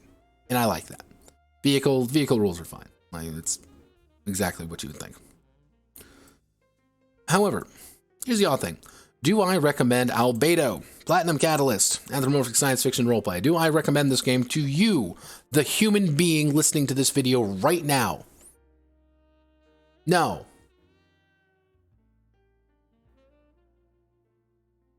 I don't.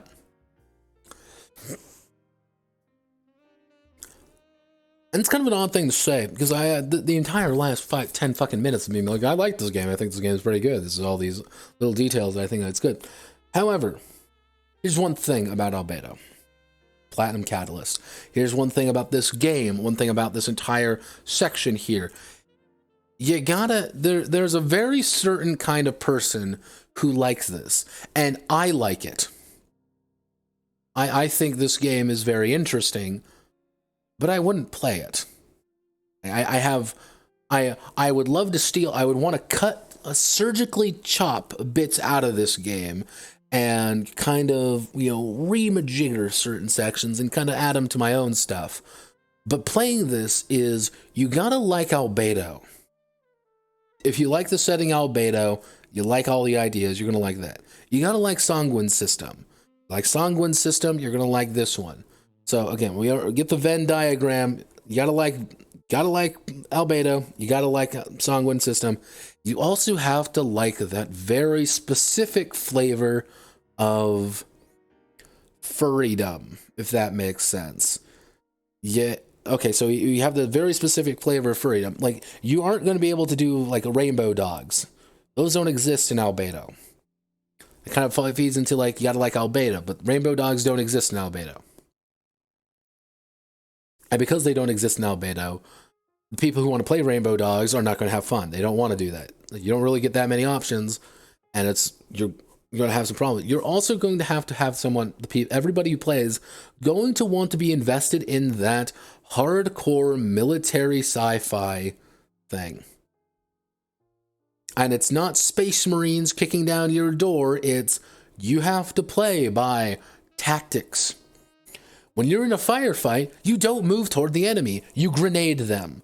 They are over there, you throw a grenade. Getting into a fight's the worst fucking option ever. You don't want to get into a fight, because people have guns, and they're going to shoot you. They're going to kill you. So it's not, you don't want to get into a fight. Because if you're a commander, if you are a lieutenant leading your guys, you don't want to do that. You don't want to get into a fight because there's no reason for you to. Not a single reason for you to get into a fight. Because that is how people get killed. And sometimes, and that really, that kind of cross-section of everything makes this game really weird. Because I'm interested in this, because I think that military aspect is fast. I haven't seen something like this before. You know, mostly in this kind of context. I like the damage system. I think the damage system is actually, I think that's really good. Again, Sanguine Games is very competent when it wants to be competent. So we have that little section. We have, but I'm not, like, I don't much care for the setting at all, because I don't really care for it. It's kind of dull in my book. Like, seems interesting, but I have no investment in Albedo. I have this book, and it was like, okay, I'm not in with the characters, because I would rather play it with people, if that makes sense. I would rather play it with human beings. You are the EDF, you're fucking Colonial Marines. I'd rather play with that. But you're going to lose something. But if you're playing it because it's a furry game, it's a very different kind. It's an early furry stuff. It's more like what if Robin Hood was in Iraq? Like, that's effectively what this game can be summarized as. You know, what if, Disney's Robin Hood was in Iraq, rather than, what if my Sparkle dog, used his giant platinum cock to, fight off the Taliban? No, it's even said in the book more than once, being like, if you play a high combat character, that character is going to die. Because the system doesn't encourage long-form combat. And even getting shot once or twice is going to probably bring a character down. So you don't want to get into its hearts and minds. And even down to the fact of, like, characters, as you can kind of see, there's no place to put weapon, like your own weapon on here. You have to kind of put that off to the side because, well, why would you want to put your weapon on here? Why would you? You don't need it. A fucking officer.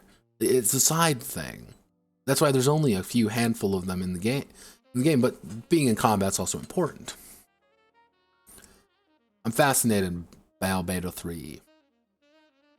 I'm very fascinated by it. I find it interesting as a game to pick apart more than anything. I want to pick apart Albedo Platinum Catalyst Edition. I want to go into it. I want to bite, and I want to learn about it. I want to know it. And by the end of the day, I want to understand that it's my disaster area. It's my monster. There's also this thing called Magenta, which is apparently a open source military role-playing, which is Magenta Engine Critically Acclaimed RPG Albedo Platinum Catalyst. Open OG, it's an OGL now. I get it.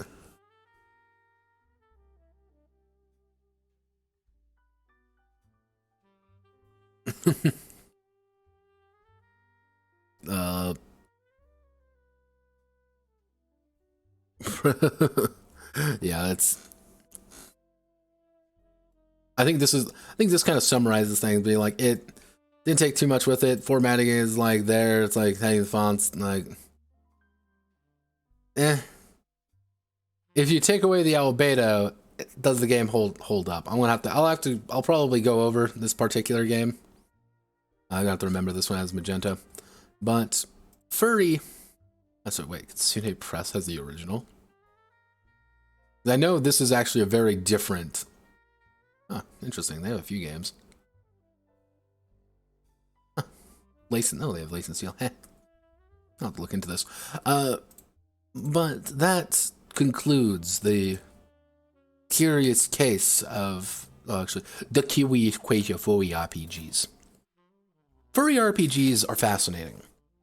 simply because you have such a wide breadth of options and availability that you need to account for. You gotta understand all the various races, you gotta understand all these things, but it's usually made by people who want to do something really specific. Albedo is a game that doesn't really exist outside of Albedo, because Steve Galicia and the people who wrote the initial version wanted to appeal to a very certain audience, otherwise known as themselves. They just wanted to make the thing that they wanted to make, and they did. And I respect that. Things like Urban Jungle, very fascinating. I really like all the ideas, and it's just the problem with a lot of furry RPGs I see a lot is that there's usually a disconnect.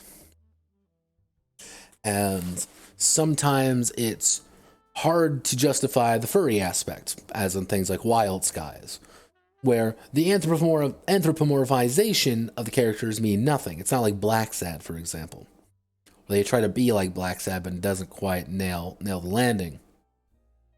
On the other hand, sometimes you feel that it's a little bit overemphasized on the furry, which takes away from the setting and the game itself, like Hex on DRACONES. So you get it's a back and forth with furry RPGs. Interesting look at a subculture that is present, very large, and always going to be there. God, they're always going to be there. But it's also, that's my ending. Now we get to do the fun part where I get to want to fucking kill myself. Otherwise known as, let's go to Kickstarter. Yeah, we love Kickstarter. Yeah. I hate Kickstarter. Like, I fucking hate this platform. I hate everything in it. I think it's all terrible. And we live in a society. All right, tabletop games, let's do it. Village of Legends. All right, good start. Good start. We got something. Oh, it's Savannah Team Fantasy. Oh, Space Dwarf Volume 2. It's an STL file because it's always STL files. Bird game first available in English and in French. Oh, Prison. Fighting for the Crown card game marketing. What?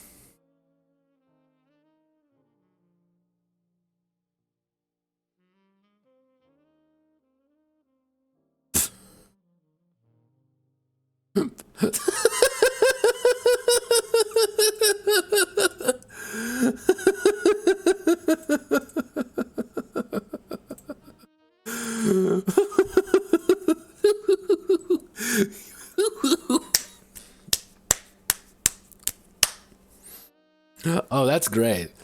I love it.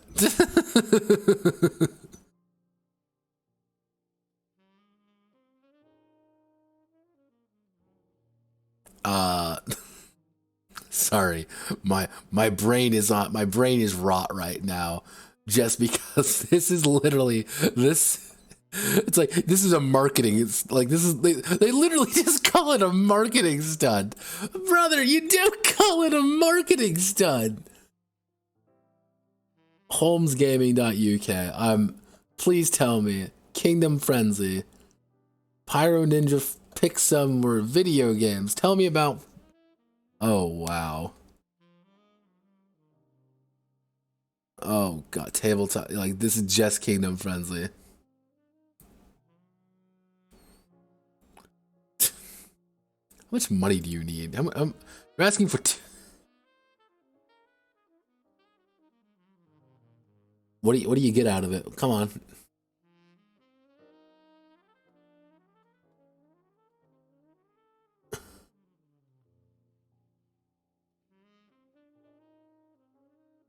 They don't really give a fuck, do they? Man, they do not give a singular fuck. These people fuck. I can respect these guys. They have that grind set. Deck building game. Nope. They have that grind set that I think we're all missing. We ended. This is the Kickstarter phase where I lose my mind. This is called Kingdom Frenzy. It's a card game that they literally just label as a marketing stunt. So this project is for marketing purposes. I don't know why. I always find it funny. I always go to at the end of every stream, I like to go to Kickstarter, because Kickstarter is fundamental to this unfortunate hobby, because we live in a society. Let's see. Do we have anything fun? A lot of board games this time around, which sometimes people like, sometimes not. Publishing classic abstract fantasy games. Oh, and classic abstract strategy. Cool. Oh my god. See, I have a personal hatred of STL files on this site. Like, I just hate it. Sci-fi warfare, counters, cards, boards, we've included. Or use your minis. Shine on, Ted. Let's see. Ben.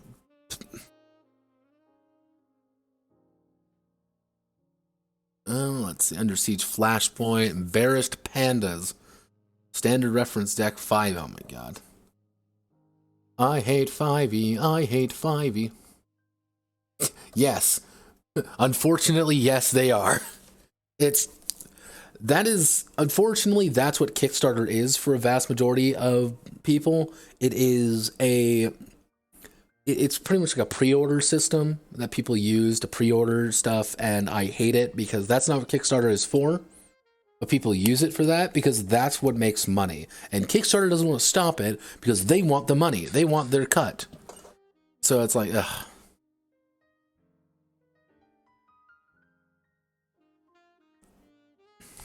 Cat Magic the Game.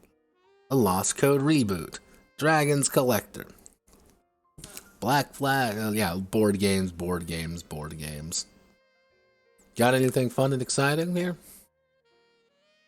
Or is it like a pirate Borg?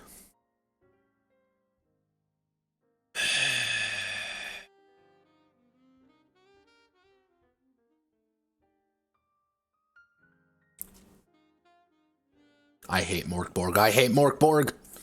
Get me out of this hell.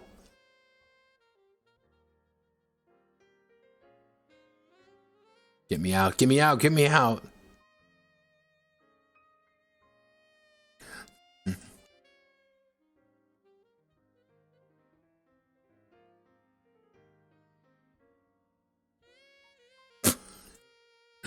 Oh god, I don't know why.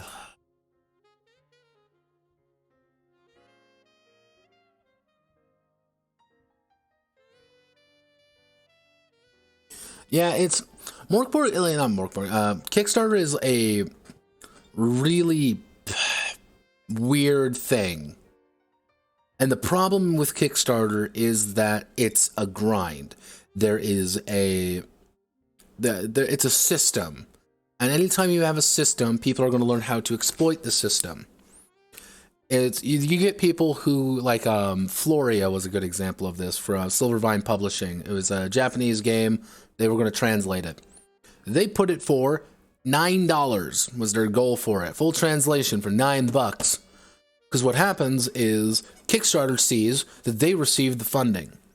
Because one person put a $10 bill down, they got their fucking, and instead of getting a burrito that day, they bought this game.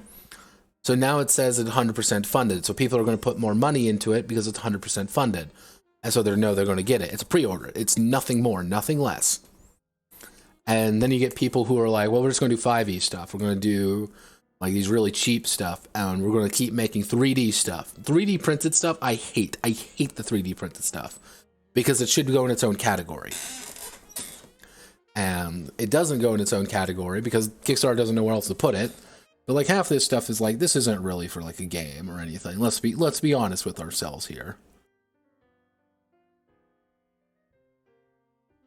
But this is definitely what we would like to call the unfortunate time.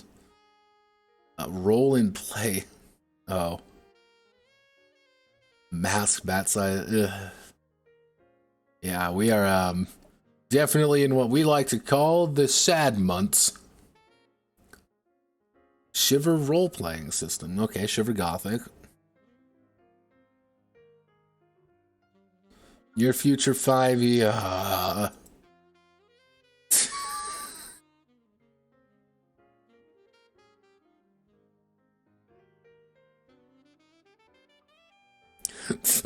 I also hate people trying to make 5e stuff constantly.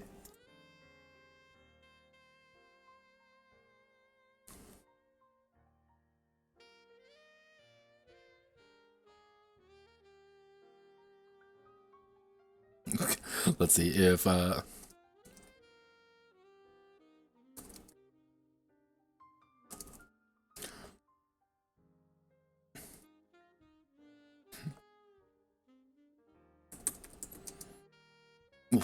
when will Ops and Tactics 2 emerge?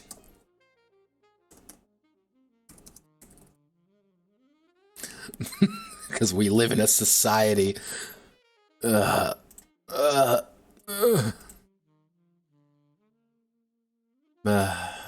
hard to even have feelings anymore. You see stuff like that. So let's see. Shiver is... Alright, this looks... Okay, what is the... Okay, infinite replay pause, Swiss Army knife of horror. Let's see. Easy to learn an innovative game system. Don't tell me what the game system is. You never fucking do. Symbolic dice being sort of each dice roll is a potential twist in the story. So you need the fancy dice. Okay, so you need the...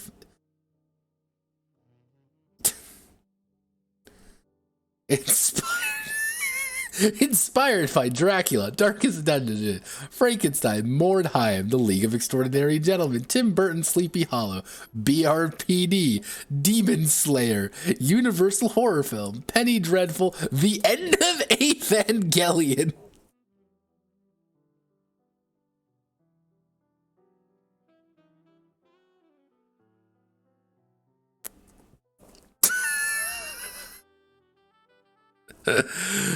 Oh wow, I love it. I love it. So yeah, so it's the special dice that you need to have the special dice. If you don't get the special dice, it's not. And let me guess, the only way to get the special dice is that if you buy it from their store, and if you don't buy it, they probably aren't going to provide a very good way for you to do elsewhere. Which is a reason why I actually don't like propriety dice. This is like one of the major reasons. Yeah.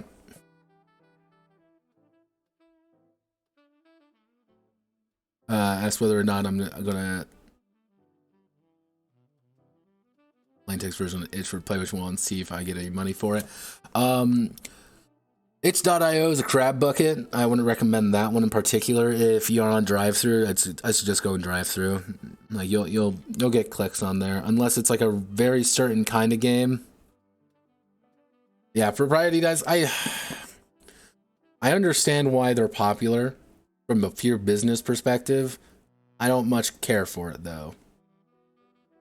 Like it's Sin City Con. Okay, Cincinnati. Godless Land. Fragged Empire 2nd edition. Alright. People have been talking about this. People have been saying I should look at Fragged Empire, so I mean... not Fragged Empire titles. Alright, I'll have to ask. People have talked about this one before, so I'm curious. So the 6th, we'll just slap it on the saved. Anglo-Saxon politics, intrigue, and violence. Oh no. Plays a wolf's head, an outcast adventurer trying to regain a place in society. Mythic monsters. Outside law's protection. Anyone can harm or even kill them without fear of retribution, like they are killed a wolf. Oh no, no.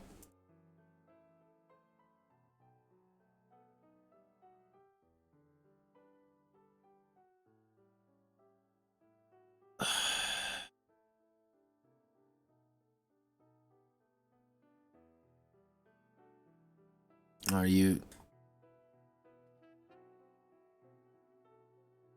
Oh, it's like a The fuck is this?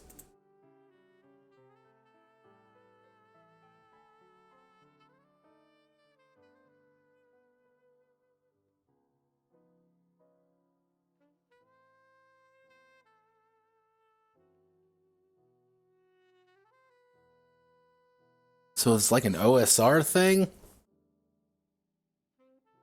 I guess it's like a pseudo OSR. Alright, I mean, cool.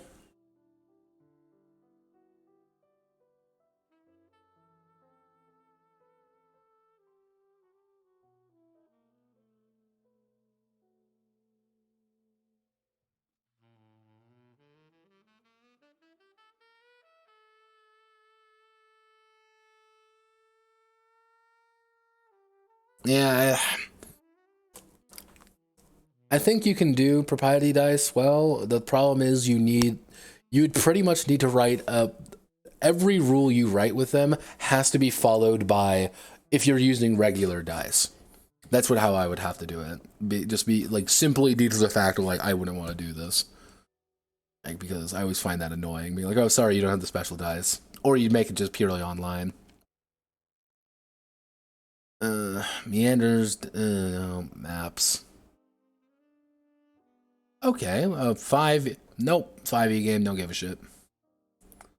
A printable tabletop, a 3D printable role-playing game zine. The Crux Universal Role-Playing.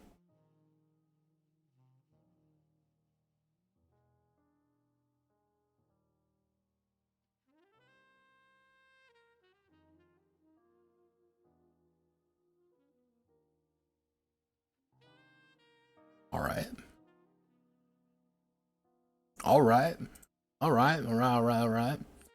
I'll put it in my folder. All right, I'll put it in there. So they're bribing with. Okay, so they bribe with minis to get you to buy the game. It's not really. It's more like it's an RPG zine. It's a zine with RPG featuring host STL files to go with. So it's not really. That's very clever, by the way. Very, very clever. Moonbees, Dark Angels, Grand Tourney.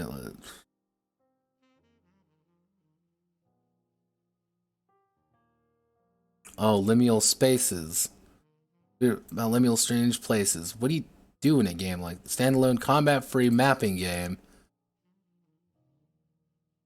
Oh. What do you do? Find escape. Oh, it's.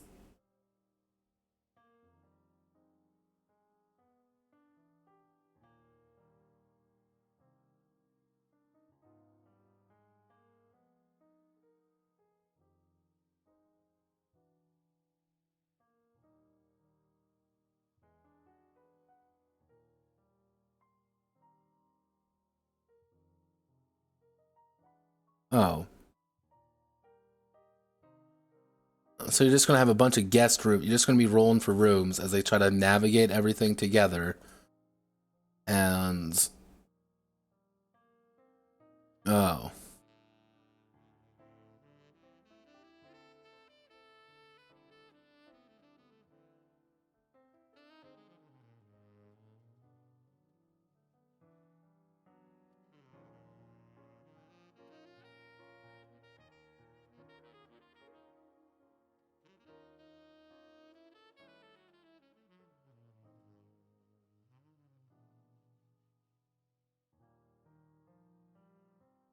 They've got $9,000 to effectively write a game that doesn't really do anything.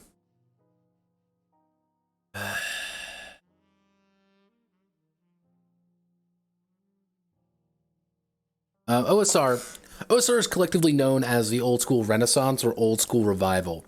OSR games usually take inspiration from older editions of D&D. However, over time, I would say in the past about 5, 6 years, actually probably be about 8 years now, fuck.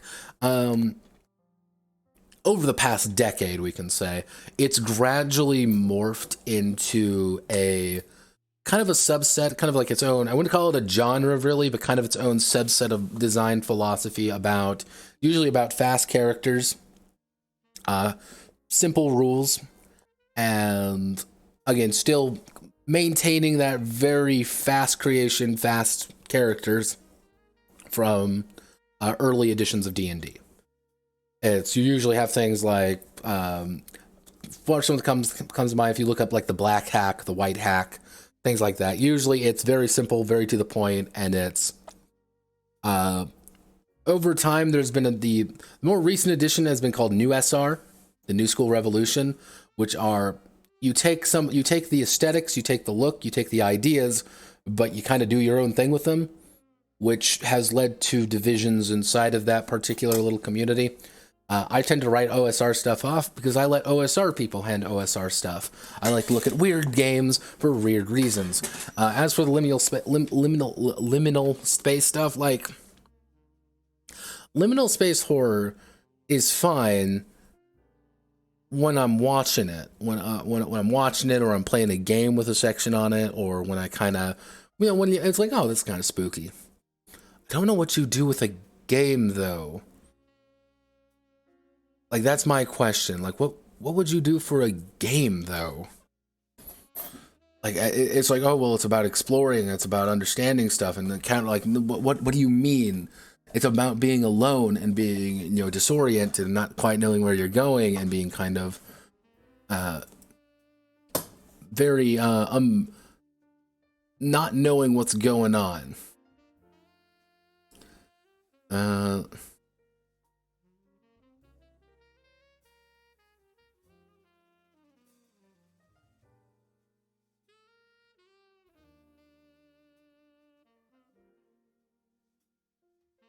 A lot of board games, a lot of card games, a lot of...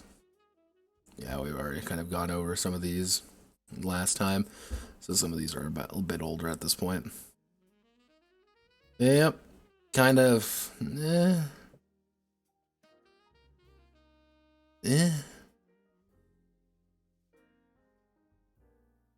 you can be anything you want, from fire to music to ice cream. Oh god, it's quirky. Oh boy.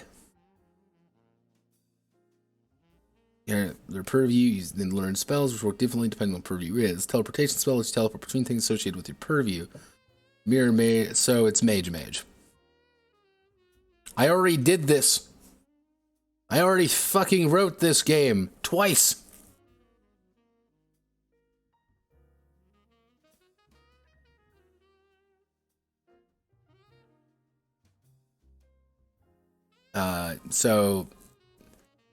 Yeah, so it's literally a game about, like, I'm not really seeing much with it. It's a D10 system. Out of artists, fast 15 sample villains. Oh. Plan a session. Oh, original system. Easy to learn, but challenging to master. What does that fucking mean? All you need to play is a D10. If I use the D10 to throw it at you, it's... Ugh.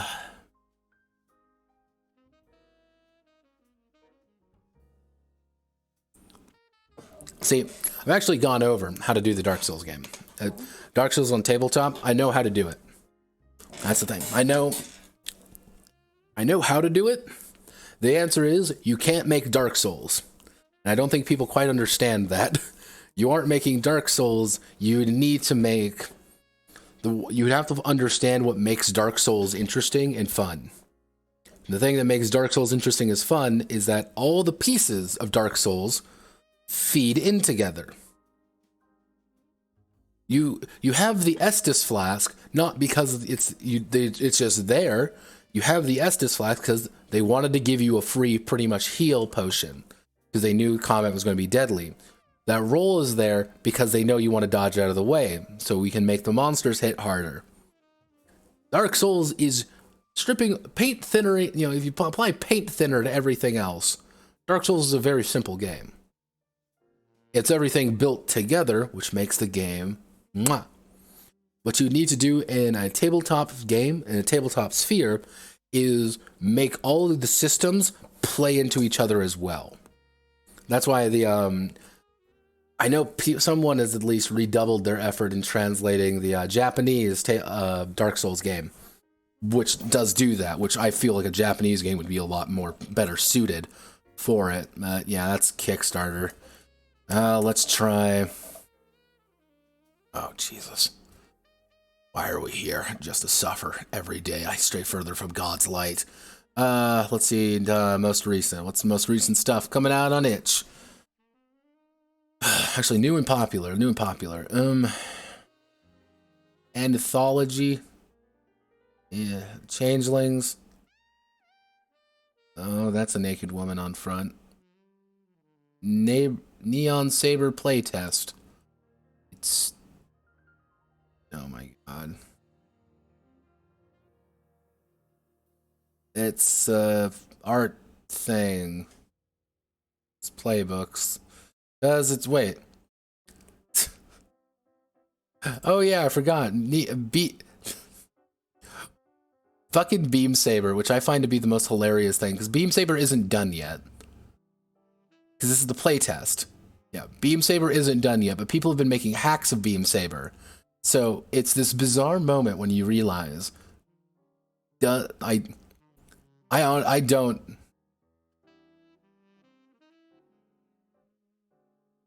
Let's see.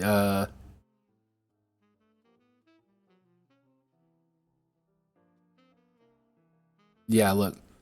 Like, in the same time, I already got 3 other Kickstarter launched in March 20 later. Any update? Like, Beam Saber, I don't think was ever supposed to be released. And when Beam Saber comes out, it's gonna come over like a wet turd, and everyone's gonna clap. And it's gonna be, ugh. It's gonna be one of those games that everyone picks up and then is immediately forgotten. It's gonna be hilarious. Oh wow, look everyone, it's another SRD. It's always an SRD. Oh my god. Which, this game is just a Forged in the Dark game. Why do you need an SRD for a game written with an SRD?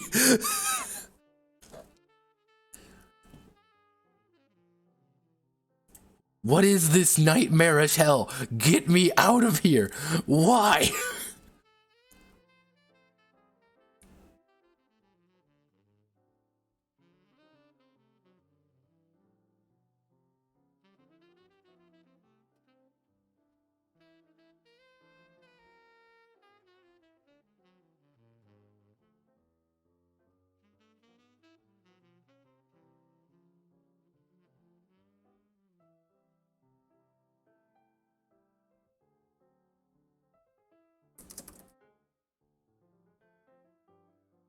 Like,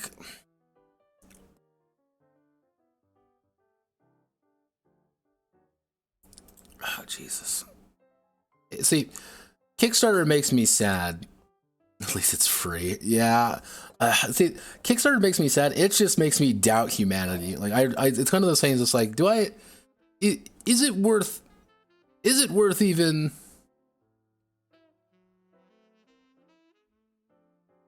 Oh.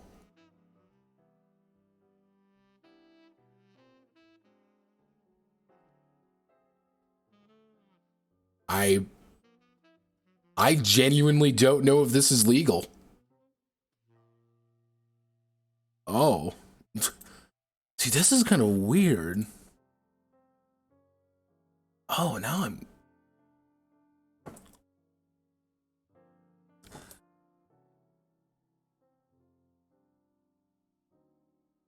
So, this isn't even them. This is a completely different guy that they decided to... How to play tabletop... Oh, wow. He likes to suck his own cock. Fuck. Oh, no. I don't like this already. This is actually very fascinating, though. The Serial Mascot RPG. Oh, no.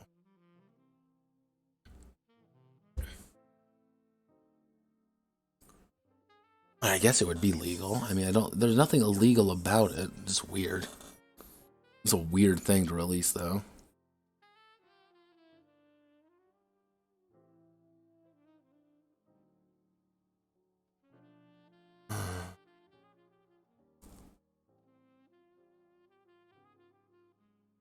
There it is again.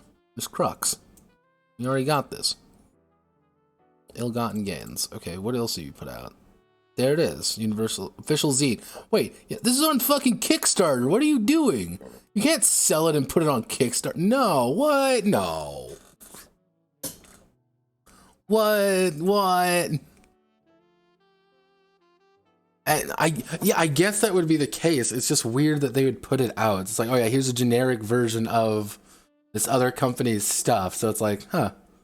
I guess it isn't illegal. I guess it wouldn't be strictly.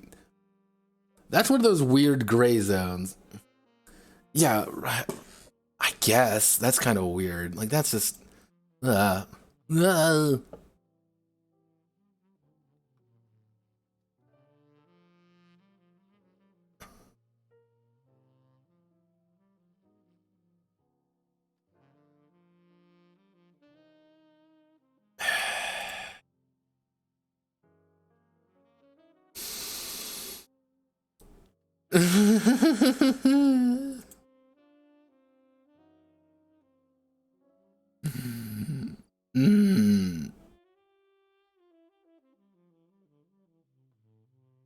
See, itch.io is where you just get sadness. You just get soured and sadness and the burst system, powered by burst.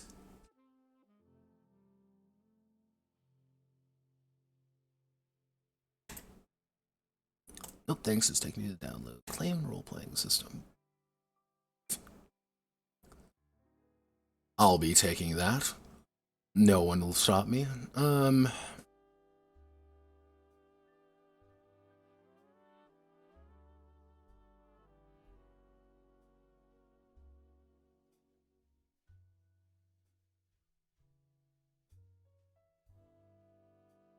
Oh yeah, the hashtag iHunt.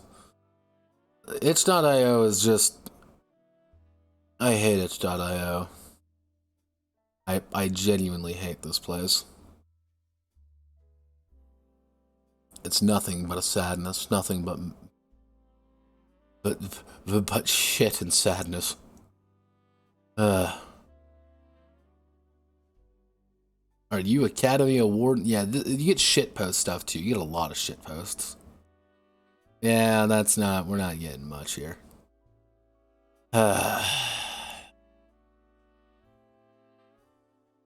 Why are we here?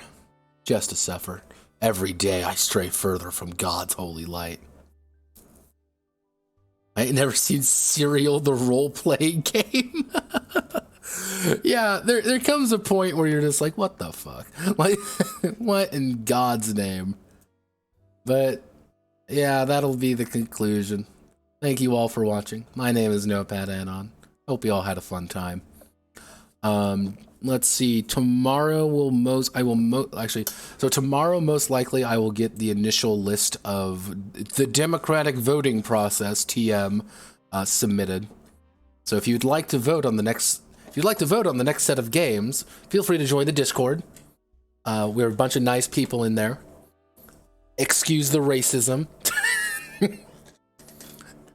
Ajax democracy. Nah, we need a new form of democracy. Don't worry. I have it. Don't worry. It's up here. I have a new form of democracy. It's gonna be great this time. No problems. Lux democracy. Actually, that's what it'll be called. Lux democracy. We're not actually not very nice on the Discord. Guys, we're supposed to be friendly with each other. We're all supposed to be happy-go-lucky people with each other. God damn it. All right. Godspeed. Good luck. I will see you all on Monday, most likely. There's a non-zero chance I'll stream tomorrow if I'm feeling up for it. If I stream tomorrow, it's going to be me working on Metal Saviors. It'll be very boring. So, thank you all. Have some fun, and I will see you all another time. Away.